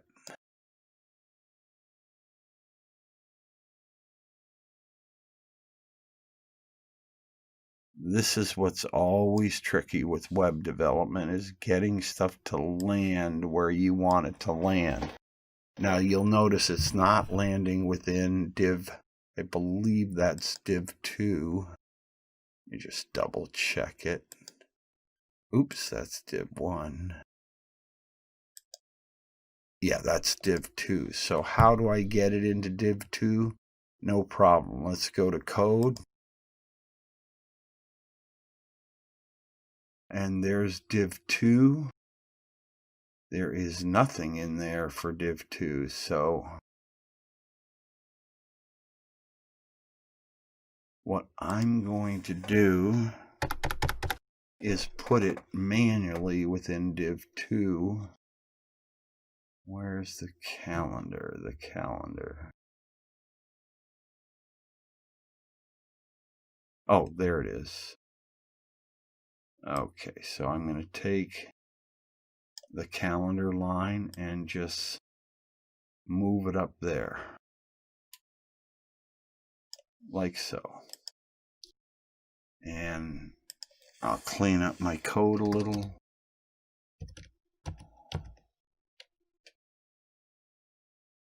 Yeah, that's the edit state one, so we'll leave that there. And now let's see what this looks like. I'm going to save it. Go to design mode. And as you see, the calendar is right where I want it to be in div 2.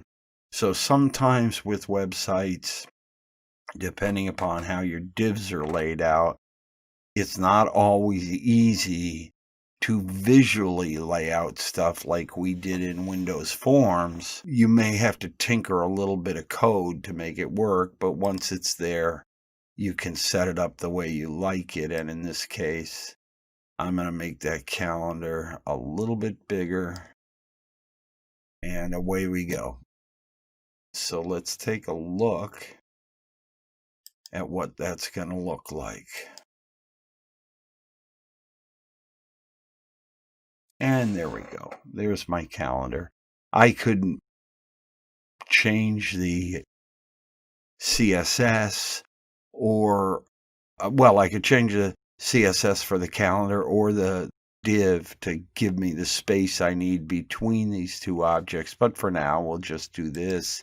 And you can see this allows me to cycle through the calendar. I can always go to a particular date, and any date I click on like that, it selects the date for me. So again, calendar control can be very handy, not only as an informational piece, but also it can return values. Like that's January 21st, 2015. I can return that value to the program if for any reason I need the user to select a date. So the calendar control is pretty powerful that way. All right, and let's go back here.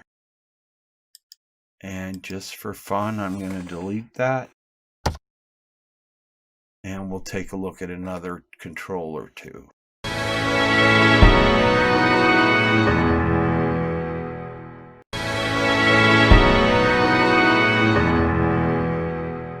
Okay, so let's take a look at another control. But before I do, let me just make the point that when you start a website, it's your master page. Now, some sites have multiple master pages, and I'll explain that later. Well, no, I'll explain it now, actually. Let's say you take a site like Amazon. Amazon probably uses a bunch of master pages because not every page is laid out like the last one. So you can use changeable master pages, but the key element to learn is the size of your web is based on whatever the master page size is, and everything else you work within that. So even though this is fairly small, or appears fairly small, you want to get a good standard size because, you don't want to, number one, have a web page that goes out and users are going to run it on their monitor and parts of it are spilling off into the edges or the top or bottom. So again, I don't want to tell you what the standard resolution is now, but it certainly is around 1024 by 768. So figure out the size you want to work with and set your master page up that way. And then anything within it is going to be smaller. Like, for example, here's div 2, which is obviously smaller. Okay, so let's go over here. There's another tool I want you to look at, and it's the file upload control. And again, that also, you can see I dropped it in the div, but it went there. Don't let that rattle you. This happens.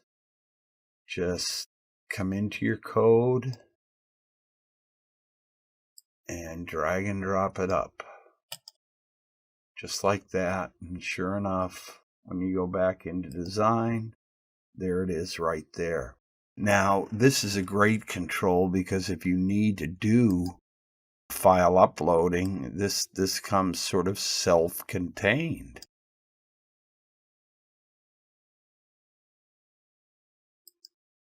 I didn't make it wide enough, but let's leave it like that for now. And again, if I then run my page,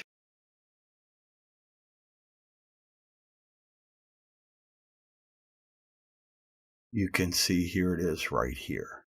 And basically what it allows me to do is go out and select the file. Oh, why don't we take this file? And it drops the file in for me. and then we'll upload that file if I so allow it.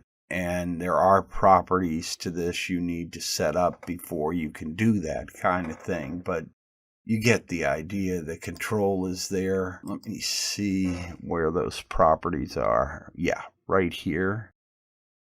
Okay, so this control is changed and updated as we go along, but I believe there's a way to list the URL that you want to send the file to. So again, you could use this for that kind of activity. Let's remove that one and maybe take a look at one more. Okay.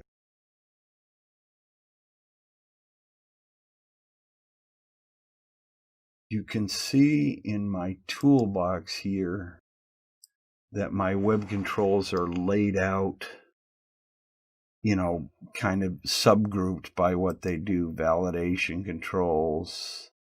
And a validator is a very nice feature. You may want to look at it. It ensures that data and whatnot is entered the way you need it. Here's a tree view. We have a login tools, password recovery, web parts, many different types of tools. Ajax extensions. And if you want to know about Ajax, you can read up on it, but it's basically a lot of self-contained code that you can run any way you want to. Well, I shouldn't say any way you want to, but it's pre-packaged for you. Oh, here we go. Crystal Report Viewer. For example, if you run Crystal Reports, you can drop this one in there. Let's see if it lands in the right place. Oh, it's actually adding more references for it. Yeah. This is going to be an invisible control, so I'm not going to spend too much time with it, but you can see it gives you a lot of power. If you have a site that has to do reporting, this allows you to turn the web into your reporting engine. We'll go in here and just cut it or delete it. There we go. Okay, and let's go back here and HTML. This allows some input elements, which were the elements I used to do a lot of our pages in the sample site. So study input a little bit because it's a great tool for quickly getting data in and out. And notice here, here's a div. So I could set up a div simply by dragging it out there and dropping it in. Let's go back up here. I want to find one more.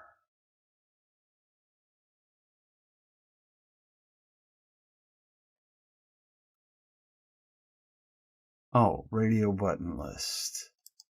That was the guy. Okay. So I'm going to drop that in there.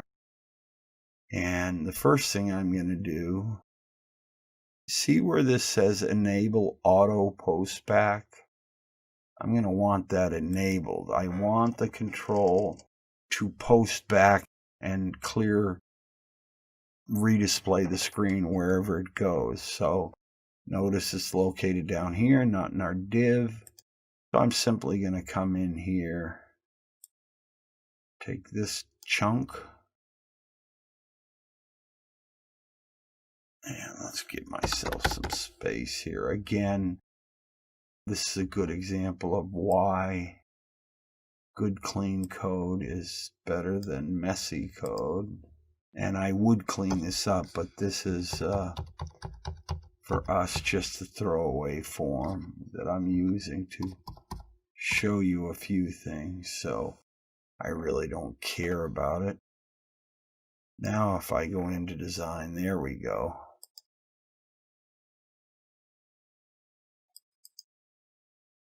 Now I can bind this radio checkbox to data or just leave it sort of wide open. But let's edit items. And I'm going to add an item. And we'll add, 4 or 5 items, okay? And again, each item you'll notice has a text value. So I'll just come in here. And call this item 1. I'm going to copy that to make input a little quicker. I'll call that item 2.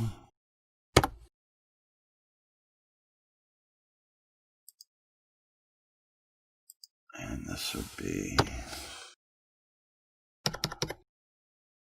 item 3. And I'll remove these because we've got enough items there. And say OK. And now we have those items on the screen.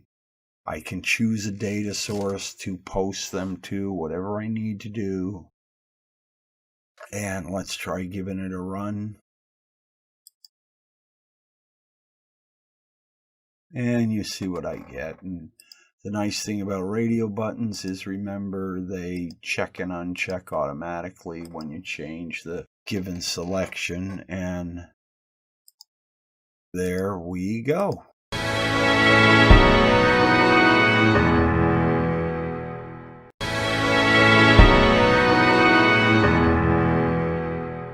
All right, so we've looked at adding, some sample controls onto this test page. And just to illustrate to you what I think is how easy it is to bring these controls on.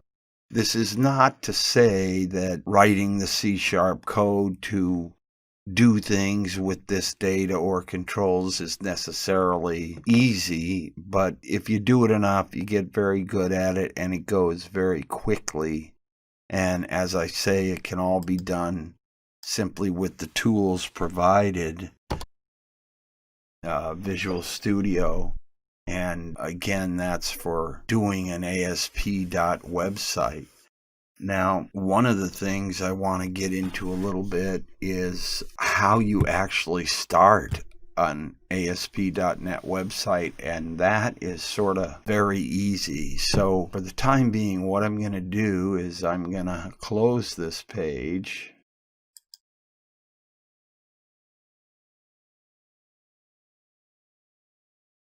And we'll close that. And then I'm just going to cut this page because, again, this is not part of the companion code. It's really just something I was using to demonstrate these things to you. So I'll just say delete. It will delete all parts of that page. Okay, so let's go over here. And you can see, again, these are the references and resources we have. If I have something like this, which is the crystal reports that I didn't use, just say remove and close that. And now I have my website all set to go. So at this point, what I'm going to do is I'm going to close this project. Oh, sure, save any changes. And let's take a look at, starting a clean, brand new ASP.NET website. And again, I'm going to go to New Project. I don't want Visual Basic. So I'll go to Other Languages, say Visual C, Web. And you can see I have a wide variety of choices. You'll see even though this is Visual Studio 2010, MVC is already mentioned. You may want to look into what MVC is. It's Model View Controller. It's a way to develop websites and web apps, but for now, we'll just take a normal web application. And as you can see, it's defaulting to my users Bruce projects, and I don't want it there, so I'm gonna come in here, go to the end of that, delete it, and I have a folder out there called temp, which is really where I want things to go. And rather than calling it web application 1, we'll call it test web. Whoops. Test web.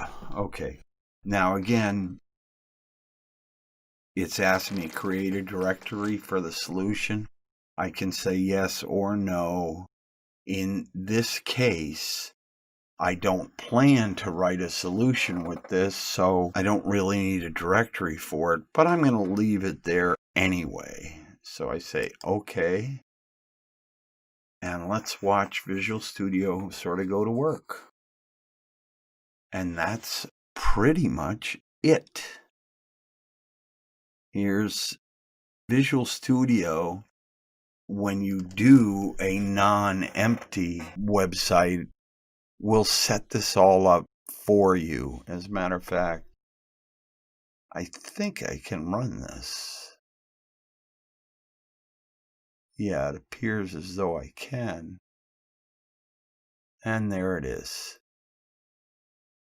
So you can see how I put together the other sample site I just built off of this.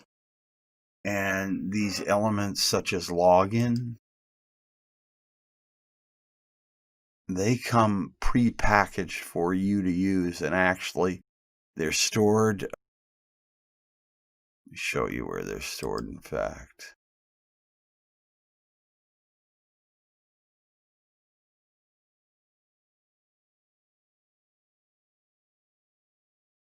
Oh, I thought that was stored somewhere else, but for now we'll leave it there. And let's stop that website from running.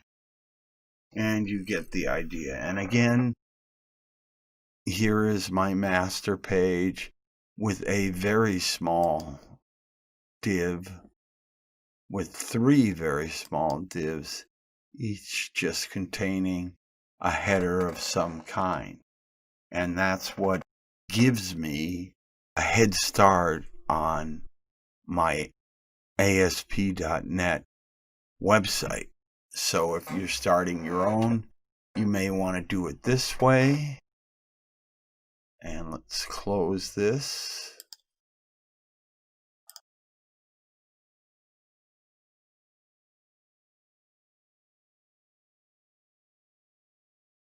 And start something a little bit different.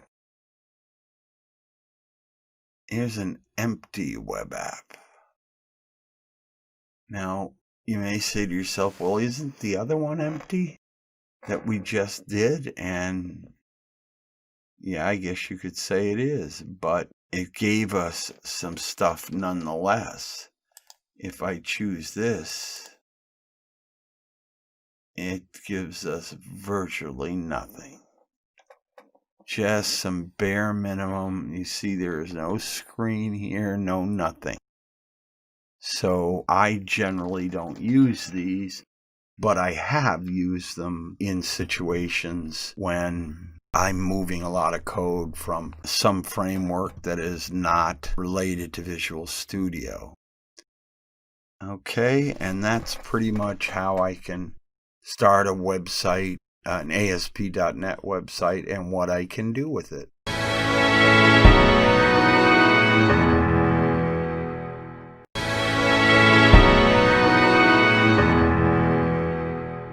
Okay, so in this chapter, we've covered the web side of things. You should have a pretty good feel of what is involved in developing an ASP.NET website, as well as how it's laid out, both here in Solution Explorer and within the code itself. How you can test run it. Come on. Okay, which is what you see here. One other thing to remember when you're doing web development, and this is actually quite important, run your websites in more than just one browser. For example, in this series, I'm sort of sticking with Internet Explorer 11. However, you need to run it probably in Internet Explorer, Apple Safari, and Google Chrome. The reason I say this is there are times where different browsers will interpret code differently, and it may cause your code to look different or look funny under one particular browser. You want to check that so that if you have a situation like that, you can, usually go up on the internet and do a search and say, I'm using a, like maybe a grid view, and under Apple Safari, it doesn't do this or didn't do that. And somebody will be able to help you along. But there are obviously a lot of browsers to support, and within those browsers, there are a lot of versions to support. Obviously, Internet Explorer 11 is the 11th or more version of Internet Explorer. Apple Safari probably has versions. I know Google Chrome has versions. Firefox is another one. And you can run multiple browsers on the same machine, but have them there so that you're able to test your site in more than just one browser. And let's actually take a look up here.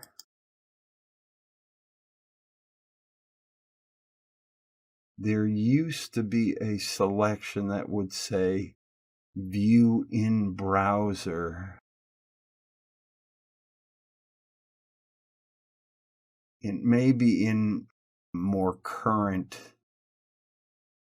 versions of Visual Studio, but again, if you use the Expression products, they will allow you to list your browsers and then test in each one. If you have to do that by manually running it for an ASP.NET site, that's okay. Just do it, because you want to make sure everything's going to position and appear the way you expect it to. I've already talked to you about using divs to make sure, let's go here, to make sure multiple elements appear correctly, whether I expand the browser or contract it, which is what I've just done. But I've also showed you what happens if you don't account for that. You're going to wind up with things kind of willy-nilly all over the place. You will never be able to, figure out where the developer had this all positioned. Notice here, if I expand, everything seems to stay in the same place while everything underneath it moves. And, that's not helpful, but that's because I didn't put this stuff in a div. And that was intentional on my part to make sure you got a good idea of, the way your display is affected by good use of CSS code versus bad use. And we will talk just a bit more about that in the final chapter. But again, as I've said to you a couple times, I'm sure, make sure that when you start doing web development, you learn a little bit about HTML and a little bit about CSS, because you're going to need it. Not hard to learn at all. And you don't have to be some sort of wizard or expert, but you should have a fairly good feel for what it is to open and close tags and things of this nature. Because if not, you're going to struggle trying to get things to position right. And let me go here to illustrate what I mean. If I come into styles, here's my site CSS. I'll open that up. You can see this code here. This is a CSS file, but it is not C#. This is not C# code you're looking at, but you'll notice it's structured very much like C#, although you can see where it defines these various elements as font size, color, the variant, text transformation, font weight, which is the boldness of a font, those kind of things. You're gonna want that. So learn a little bit about it before you dive too far, and then you can write your own CSS, which for our demonstration in this course is what I did with just this section. You see where it says div testing. I needed my main container to be this way, and I have a div 1, a div 2, and a div 3. And these little pound sign and then the name are ID labels that can be used. And here's the image div for me being able to put an image on that image you see on the main screen without it sort of jumping all over the place. And again, I can give you an example of that. Okay, this image here, notice that if I expand the page, it doesn't move anywhere. It's still centered. If I expand the page like this, it stays centered.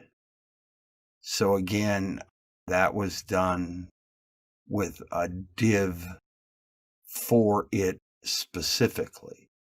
And you can see the margin is 0, the width is 98, and the height is 100 pixels. That's what 100px means. But all that to say, don't try and do this kind of thing through HTML. Can you do it through HTML? You probably can, but boy, is it a lot of headaches. And if you sit there developing a website that looks good, but it only looks good, and again, I'll illustrate that, wow, this website looks pretty good because you developed it when things were just this size, okay? But when another user accesses it, they may run it full size. And now things you can see are moving relative to the outside window, and that's not what you wanted. So again, if I go to parts, because I use divs here and here, doesn't matter whether this is expanded or contracted, those will all stay uniform and handsome looking, just like this image is. Okay? And that should cover website development, ASP.NET website development to this point. We're going to jump into the last chapter shortly. For now, I'm just going to close this and close the site, and I'll be back with you in just a minute or two.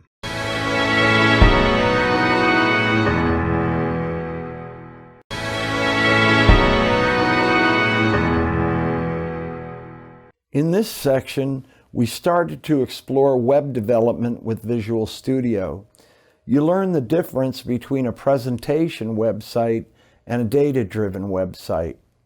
We saw how the C# code we used in our earlier Windows Forms project could be reused and how sparse that code is in a web project. We also briefly looked at other web skills you need to succeed in web development, where languages like HTML, CSS, and JavaScript are necessary. In our next section, we will continue our sample projects to show you a real-world system you might produce. See you there.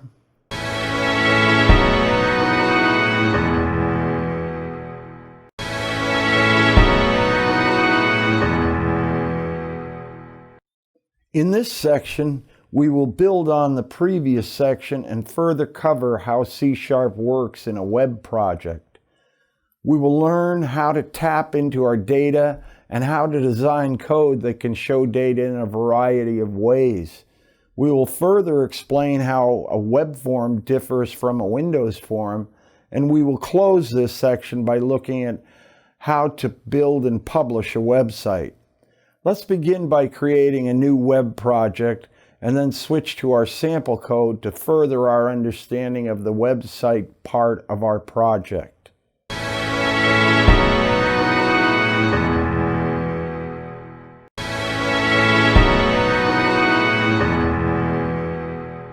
Welcome to Chapter 8, and what we're going to do in this chapter is review. And I know we've covered some of this stuff 1, 2, 3 times already, but it's worth covering again. But we're also going to look at some things that we have not touched on. For example, let's start with one right now. I'm going to open one of our WinForms projects because one thing I want to do, I'm going to add a new item, and what I want to add is just a form. There we go.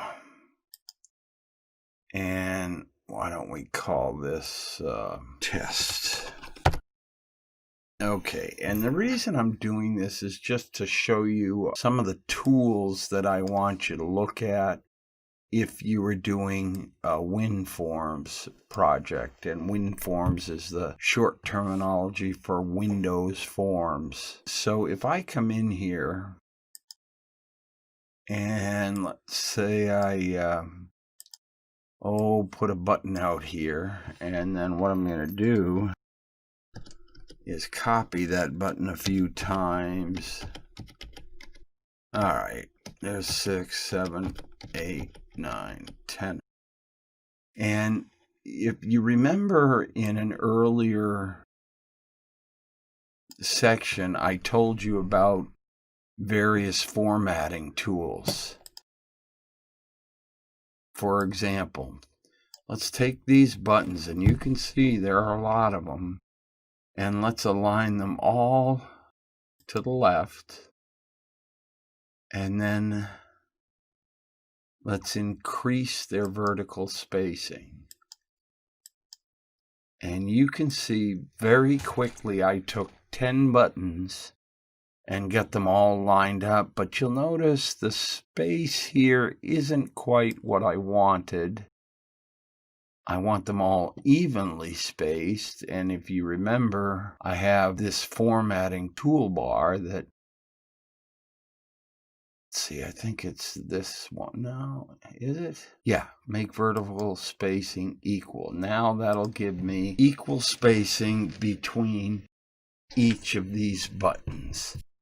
And this is a very nice bit of ability in Visual Studio. I'm going to slide this over for a second because it allows me to very quickly format quite a few different things. Like, for example, let's take another control, like a text box would be good. And we'll drop that text box in. And we'll just copy and paste it all over the place. Okay, so I got a whole bunch of text boxes there. And whoops, let me move them all over here.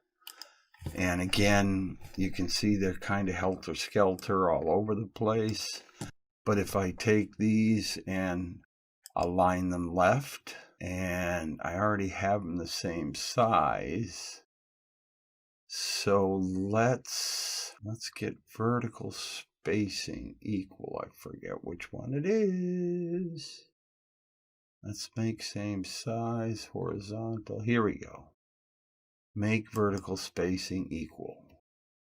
And you can see that worked out pretty good. And then I can actually increase them. And notice I just went off the screen, so I'm going to hit this, which is going to center them vertically and gets them nicely into position. So again, this formatting toolbar in a Windows Forms project is extremely helpful and extremely vital because it'll save you an awful lot of work time. And why don't I kind of move these out of the way for a second. Okay, now here's something that I'll put a radio button out here, and let's duplicate that 4 more times. 1, 2, 3, 4.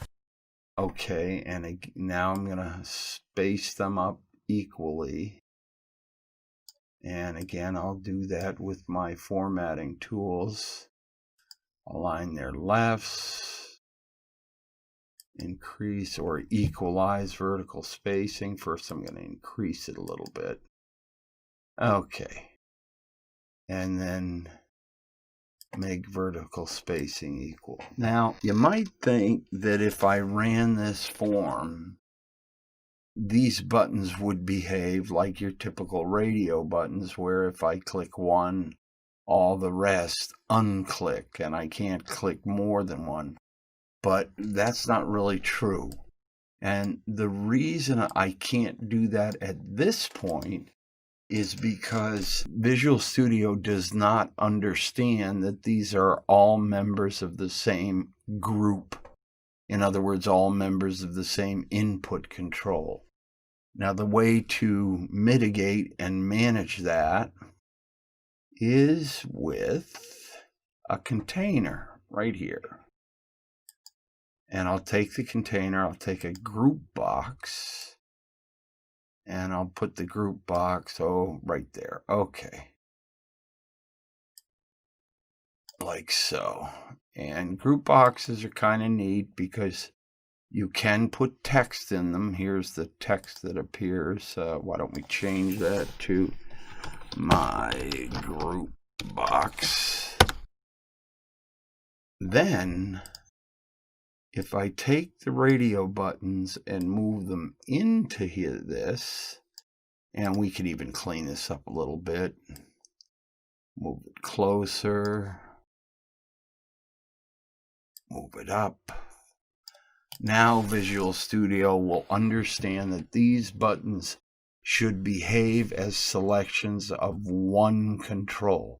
And the reason for that is that I put them in a group box, which tells Visual Studio, hey, these are all members of the same control, as opposed to being outside the group box where they're each their own control.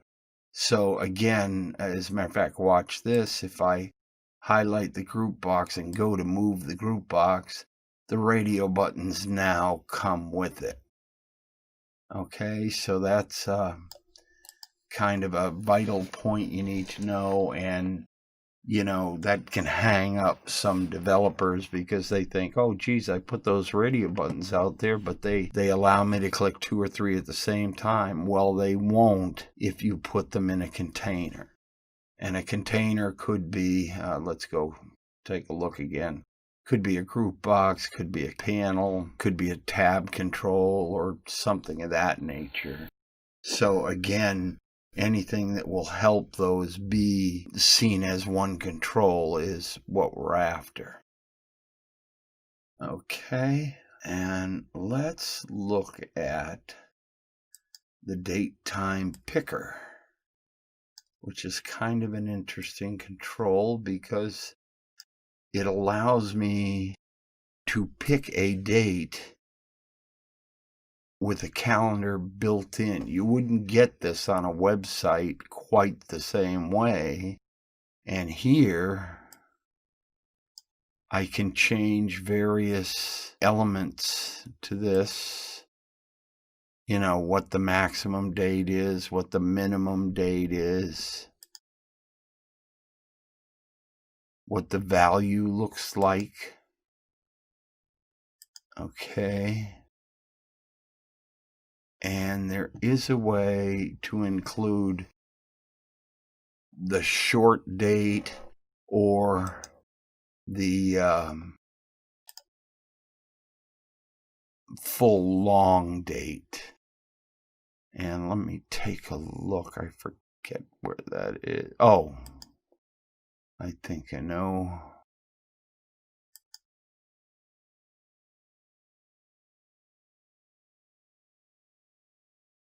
Oh, right here, format.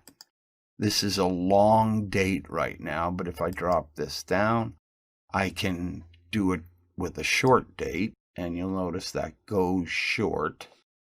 And I can also do it with time, like so.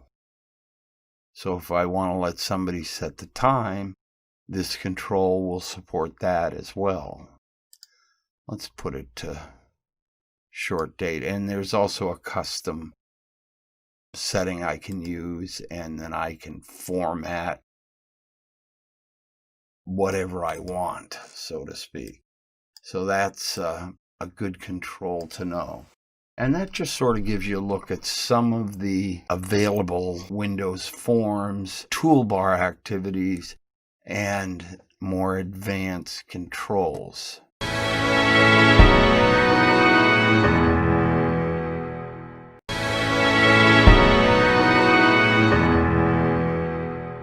Okay, so we looked at some of these WinForms particulars. There's one other that I want to show you a little bit. And remember, I've said that web pages work differently than Windows Forms. That is definitely true, by the way. But Windows Forms can, of course, in some cases be resized. And I'll show you how that is sort of managed. It's called Form Border Style right here. And you'll notice there's a wide selection of border styles. Fixed single, fixed 3D, fixed dialog, sizable, fixed tool window, and a sizable tool window. To understand what a tool window looks like, keep your eye on the very top of that form and watch what happens when I click Fixed Tool Window. You'll notice the icon went away. This got smaller. There's only a close button. That's a tool window as opposed to a more standard Windows form header, if you will. And here's Fixed 3D. You notice this has sort of a sunken look here. I can also control these elements, the minimize, maximize, and close buttons, just by, well, first of all, I could go to the control box and turn it off. That takes them all away. But let's reset that and go down here. You'll see a maximize box. I can shut that off. A minimize box. And I can shut that off. And that also will leave me only the close button. So there's a lot I can do to get my form initially set up the way I want it. However, if you make a form sizable, and let me see if I can demonstrate this for you. Let's say that you have put a, I'd like something rather big there. How about a list view? You got a list view? I know you do. Okay, here's a list view. And I'm going to drop that in there. And let's put it up here. Now, let's also, well, let me do this. Let me make the list view a little larger and the form a little smaller. The problem that this raises is that if I keep this form sizable, and we're going to do that by changing this fix 3D to sizable, that's all well and good, but how do I make my list view size with the form? In other words, as the user might grab this edge and pull it this way, how do I make the list view either stay with it or not? And that's done with what are called anchors. And you're going to anchor the given object or control. You see right here, here's the anchor. And this one is saying anchor to the top and to the left. So that's up here and along here. Okay, that means that no matter how the user sizes this window, those positions will remain in the same position. Well, if I drop this down, you can see this is the anchor tool. If I click that, and actually I can just click all of them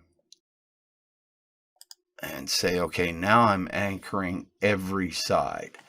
And what that would do is, as the user resizes a window, that would cause the list view to resize as well. Sometimes that's a good thing, sometimes it's not such a good thing. For example, if I have like a list view or a data grid that would have columns in here, and the user starts resizing and I'm anchored to these edges, the bottom and the right, how do I know what to do with the columns? And that's where what you would have to do is figure out how much to resize each column as the form itself gets resized. And you can do that by, you will see there is an event, resize begin, and resize end. In other words, when the user starts altering the size of this form, let's say he does this kind of thing, now you'll notice that list view is moving with me. If I go and do that on the bottom, the list view also goes there because it's anchored to those edges around there. Again, you're going to have columns in here that, even though the list view is resizing, the column widths need to change. So usually the way you do that is by setting up a mathematical calculation. If this has 200 pixels in width and it's resized, you want to add, for every 3 pixels moved, if you had 3 columns, add 1 more to each column, that kind of thing. So resizing Windows forms is a great thing to provide if you really need it, but it can take some serious and involved work. Okay, so understand that. We can emulate the same thing that the web does, but often in Windows forms, there are similarities. This is, again, something else that has to be handled very differently than it is on the web.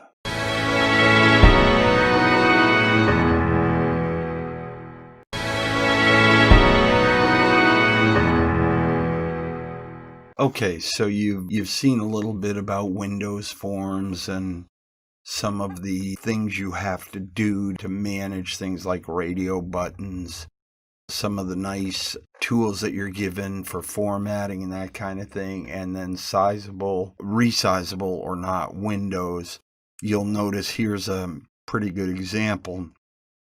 I will certainly allow you to minimize this screen, but you can't maximize it, and you can close it. If we open up one of these subscreens, again, same thing. I can minimize it, but I can't close it. And if I minimize it, this button still remains disabled.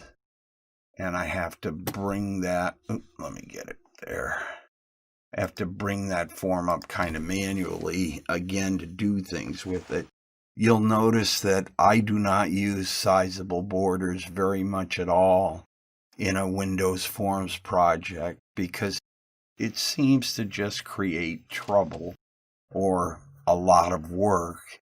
And unless a form really needs to be sized, I don't do it. Now, having said that, what I mean by really needs to be sizable is if I'm putting a document, showing a document through Visual Studio, I will make the form sizable. If I'm showing an image or allowing somebody to modify an image, I will make the form sizable because that just makes sense. But these data input forms, again, there is no need to size this form. It's laid out the way you need it, and you can do your work just fine without that. So again, I don't go too deep into that sort of thing. Okay, one thing I want you to be aware of with Windows Forms project is how powerful Windows itself is and how Visual Studio can easily tap into it. For example, this program right here, and again, none of what I'm about to show you is on the companion code disk, but I want you to see it anyway. This is a program that reads the Windows registry to find any add-ins that are on the computer that it's running on. So again, the point here is to illustrate that if you're doing a project where you need to tap into the registry, Visual Studio can certainly handle it. You want to be careful, obviously. Don't do registry projects unless you know about the registry, because the registry is a database that can be very destructive to your computer if you change some setting or something like that. But there are ways to read and display the registry, and I've done systems like this that show add-ins, that show version numbers and that kind of thing. Okay, so we'll get out of the add-ins one and take a look at this one. This is a program called Hardware Analyst, and its intent is to basically look at any component on a computer and report upon it. So, for example, if I wanted to know about the CD-ROM drive in this computer, I can bring this up. It'll go out and get information out of both the registry and other information sources on the computer. And keep your eye on this list as I switch to storage. It'll bring up other things. For example, if I want to know my physical and logical disk drives, I can show those too. It will deal with memory, with system elements, network, user, developer elements.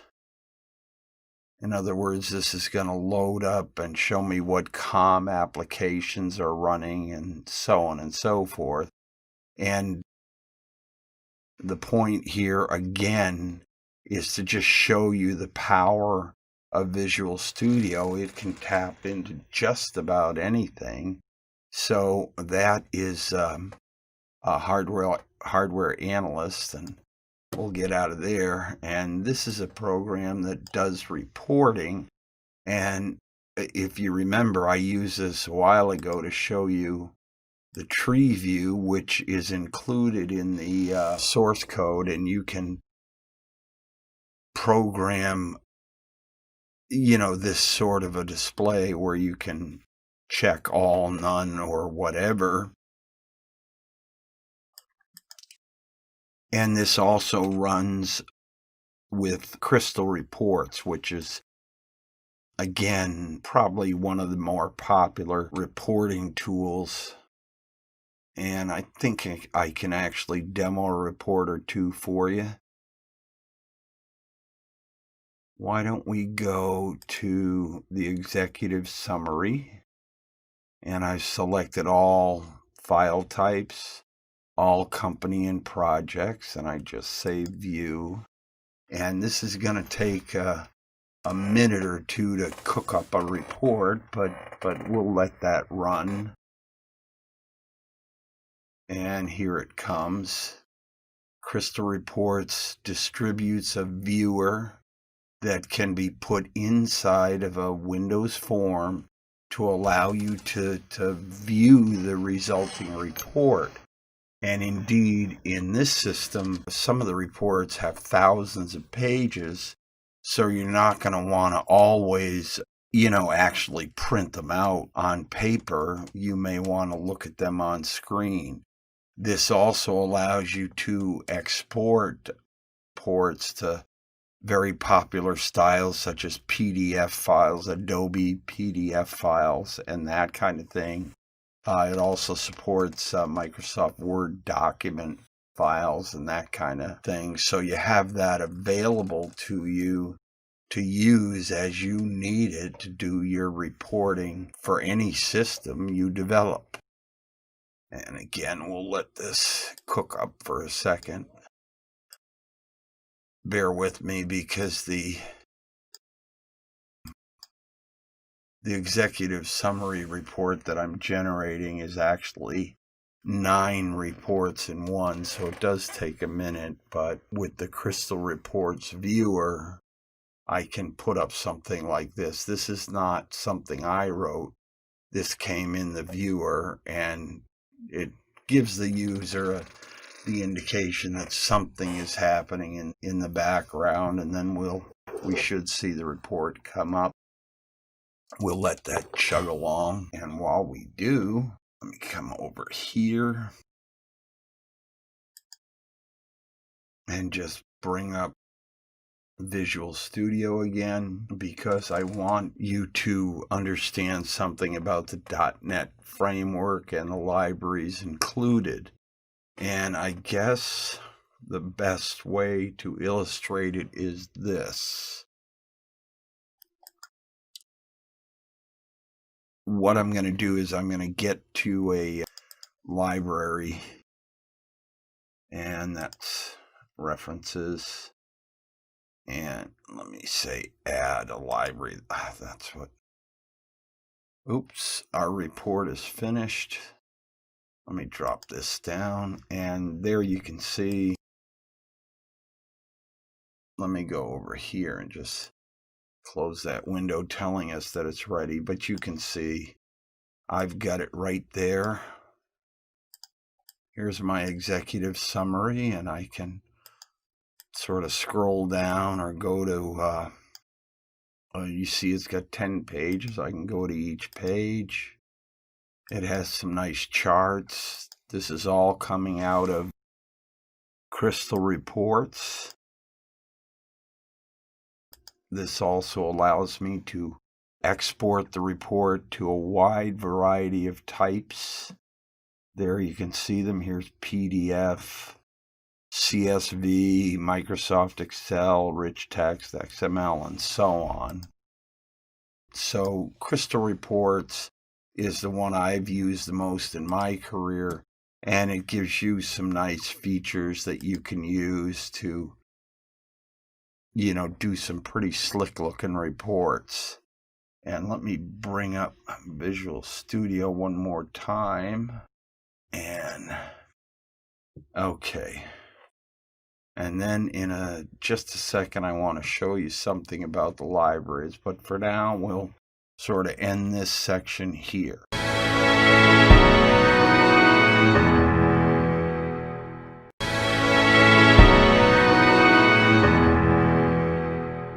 Okay, what I want you to sort of be aware of here is the libraries available in the .NET framework. And the reason I say this is because, again, depending upon the given project you might have, I just shown you, for example, a project that uses the registry and another one that uses crystal reports. You can always use some portion of the .NET framework to take care of, whatever your project needs might be. So let me get this open a little bit.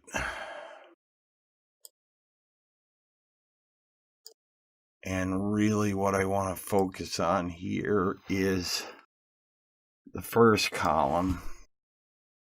I probably should have opened that a little more. Okay, so let's say, for example, you are doing what I did for a number of years, and that is Microsoft Office programming using, at that time, Visual Basic and C#. You'll notice here we have Microsoft Office Interop, and Interop is the basic terminology used for interoperability between Microsoft products, that being, Word, Excel, PowerPoint, Access, what have you, and, some programming language. So if you come in and look at these libraries, and you can see I carry both versions 14.0 and 12.0, but you can use different versions, and you can pull these libraries in to your code, and again, that would be here, and use commands available to, write a program that opens a Word document and looks for a pattern or whatever, or outputs something to a Excel spreadsheet. Depends what the needs are. There's also SharePoint is covered. There's a lot of Microsoft products that are geared and have library components in the .NET framework to allow you to work with them. And then, of course, we have a lot of just normal stuff in here. Let's see if there's anything that really jumps out at us.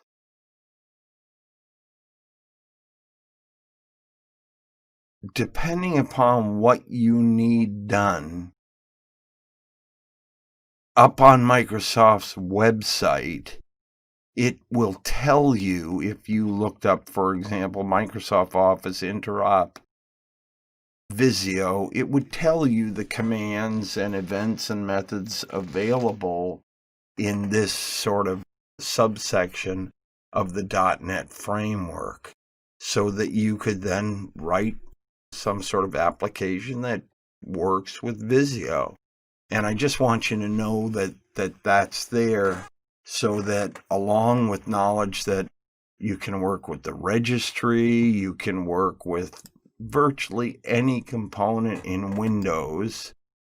You can also use libraries to work with other products outside Visual Studio, usually as long as they're Microsoft products. But again, you can see here I have Crystal Reports, which adds all these libraries as well, and those are geared towards Crystal Reports and the report viewer and other kind of things that I might use for working with Crystal Reports.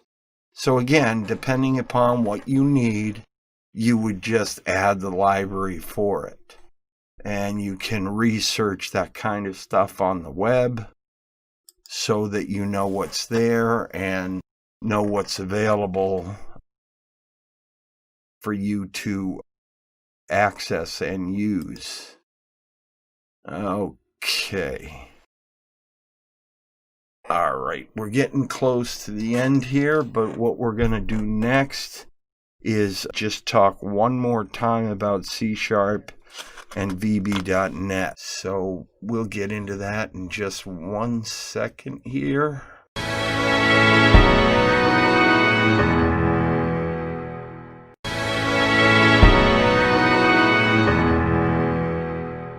Okay, earlier on, I sort of gave you a side-by-side look at C# and VB.net. Probably the quickest way, if I were to ask you, which is this code, you could look and see this and comments prefixed with // and know that that's C#, because in VB.net, this would be me, and these would be apostrophes. But again, as was said earlier, the reason we sort of had a little bit of a heavier focus on C# is because, well, a couple reasons really. It's probably more desired in the field than VB.net, although many companies ask that you have both, or at least advertise that you have both. I've seen plenty of companies that will advertise that they require both, but actually only do one, so it's not written in stone kind of thing. But C# also gives you another advantage in that its structures are closer to other common languages in use today than VB.net's are. Granted that as time rolls on, there used to be a scripting language called VBA, which was used in products like Excel and Word and whatnot. That is now switching over to Visto, which is VSTO, or Visual Studio Tools for Office. And Microsoft seems to be indicating that they will support VB.net in those products. So again, you need to really decide for yourself what you're going to learn. When people ask me, which should I learn first? That's a very tough question to answer, because I think for every developer, it's a little bit different, one way or the other. I happened to start in VB.net and later learned C#, but, I'm not the more common example. So I might say start with C# and then go to VB.net. But either way, just remember that VB.net is a little more flexible than C#. We saw that when we looked at referencing, where I can just say main dot and then call something and change its value. And C# requires that you set up referencing and often have to use reflection to do referencing. And again, I'm going to leave you on your own to read up on what reflection really is. It's not a complex theory or anything like that, but it's basically taking existing code and having some sort of reflection of it, a second copy, and then going from there. And that would probably provide you with better learning than I'm going to give you just trying to explain it on recorded tape, as it were. Again, in the final analysis of running an application, personally, I've never seen that a VB.net application runs slower than a C# application. Now, maybe that's true for a big application, but not for a small one. So I don't think you should involve yourself in any arguments on the web over which is better and which is not. To me, I have always said that arguing over VB.NET and C# is like arguing as to whether chocolate ice cream is better than vanilla. Some people prefer vanilla, some prefer chocolate. That's just the way it is. The people who prefer chocolate are going to say it's better. The people who prefer vanilla are going to say it's better. But is there really a difference? No, not really. They're both ice creams. They're both darn good. So when you look at elements like VB.NET versus C#, don't dive down into that sort of quagmire of the argument with people saying, oh, this is better than that. Here is the VB.NET version of our WinForms application, and I don't find that this runs any faster or slower than the C# version. So I would recommend that you not get drawn into that sort of argument. Okay, before we close out, we're going to just once more go back and talk real quickly about SQL and the web application. So we'll do that in just another second or two.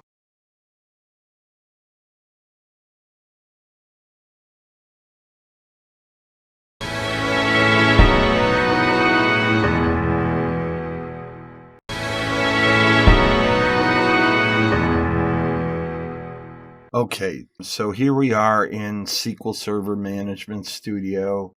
And again, I just want to remind you that although I did show you some SQL and how to, put together a table, and I told you that, here in stored procedures, you're going to get all these stored procedures in the companion code.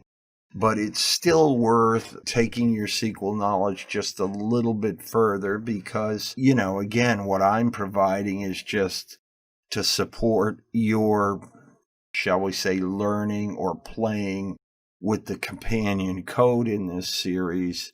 And really, you might want to know a little bit more about SQL Server. So make sure you go to learntoprogram.tv and check out that Intro to SQL Server course, and it's worth taking it because that'll help you along. SQL Server is not necessarily something you're ever going to know fully in depth because there are many parts to SQL Server. There's SQL Server Management Studio, which we've used. There's SQL Server Integration Services, which allows you to append data from elsewhere. We talked about that, but didn't actually look at it. There's SQL Server Reporting Services. We did not look at that. There's SQL Server Business Analysis Services. So again, there's just lots of parts to SQL Server, and you may want to increase your own knowledge of it, although I've given you enough to get you out there playing with the companion code and maybe enough to start tinkering with your own system, depending upon whether you want to work with the web or, Windows Forms project. Remember as well, you saw that SQL Server can be called via code, which is what I did on the Windows Forms side. You're going to get that in the companion code, or through a connection string that's entered into what is called the web config file. That's that file right there, and I'll bring it up again just so you know it's there. We look for the connection strings block, and here they are, the various connections you need to connect to SQL Server data from a website. So again, you can change those here or add those using one of the tools to add those. I would, however, recommend that you not tinker around too much with other parts of web config because this is a very important, file And unless you understand what you're doing, you could seriously mess something up. Like, for example, you can see here, how did this crystal decision stuff get in there? I didn't do any crystal work or anything like that. No, you didn't, but I did. I ran crystal, so this kind of stuff automatically gets added to my web config file. Doesn't hurt anything, even though I'm not using it, so I'm just going to leave it alone. Another thing that I very strongly recommend when you're doing development, especially new development, if, for example, if you're just learning ASP.NET, have a backup.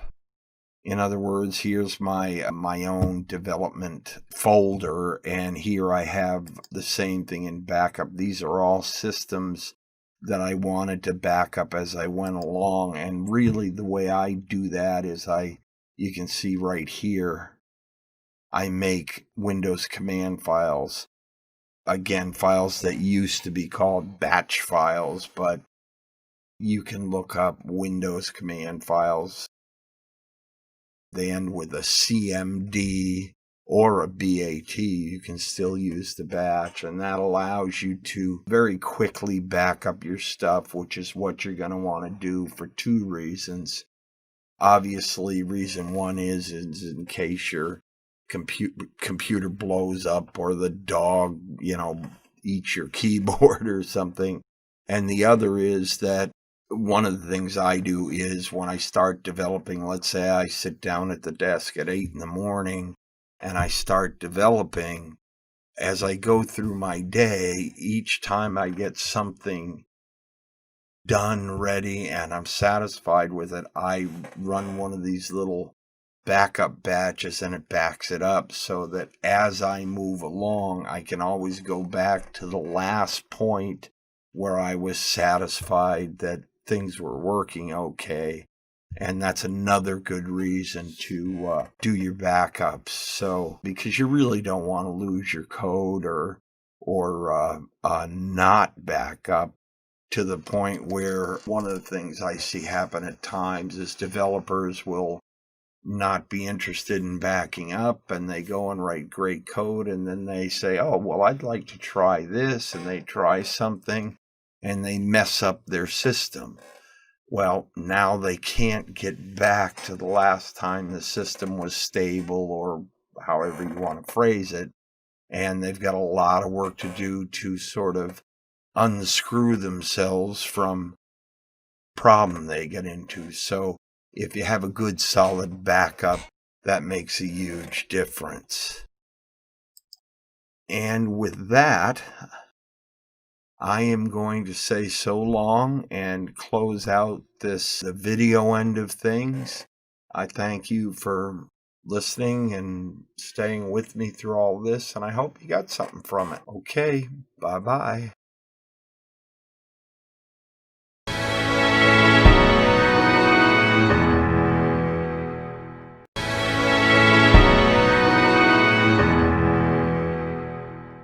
In this section, we did more work on our web project that works with our Windows Forms project.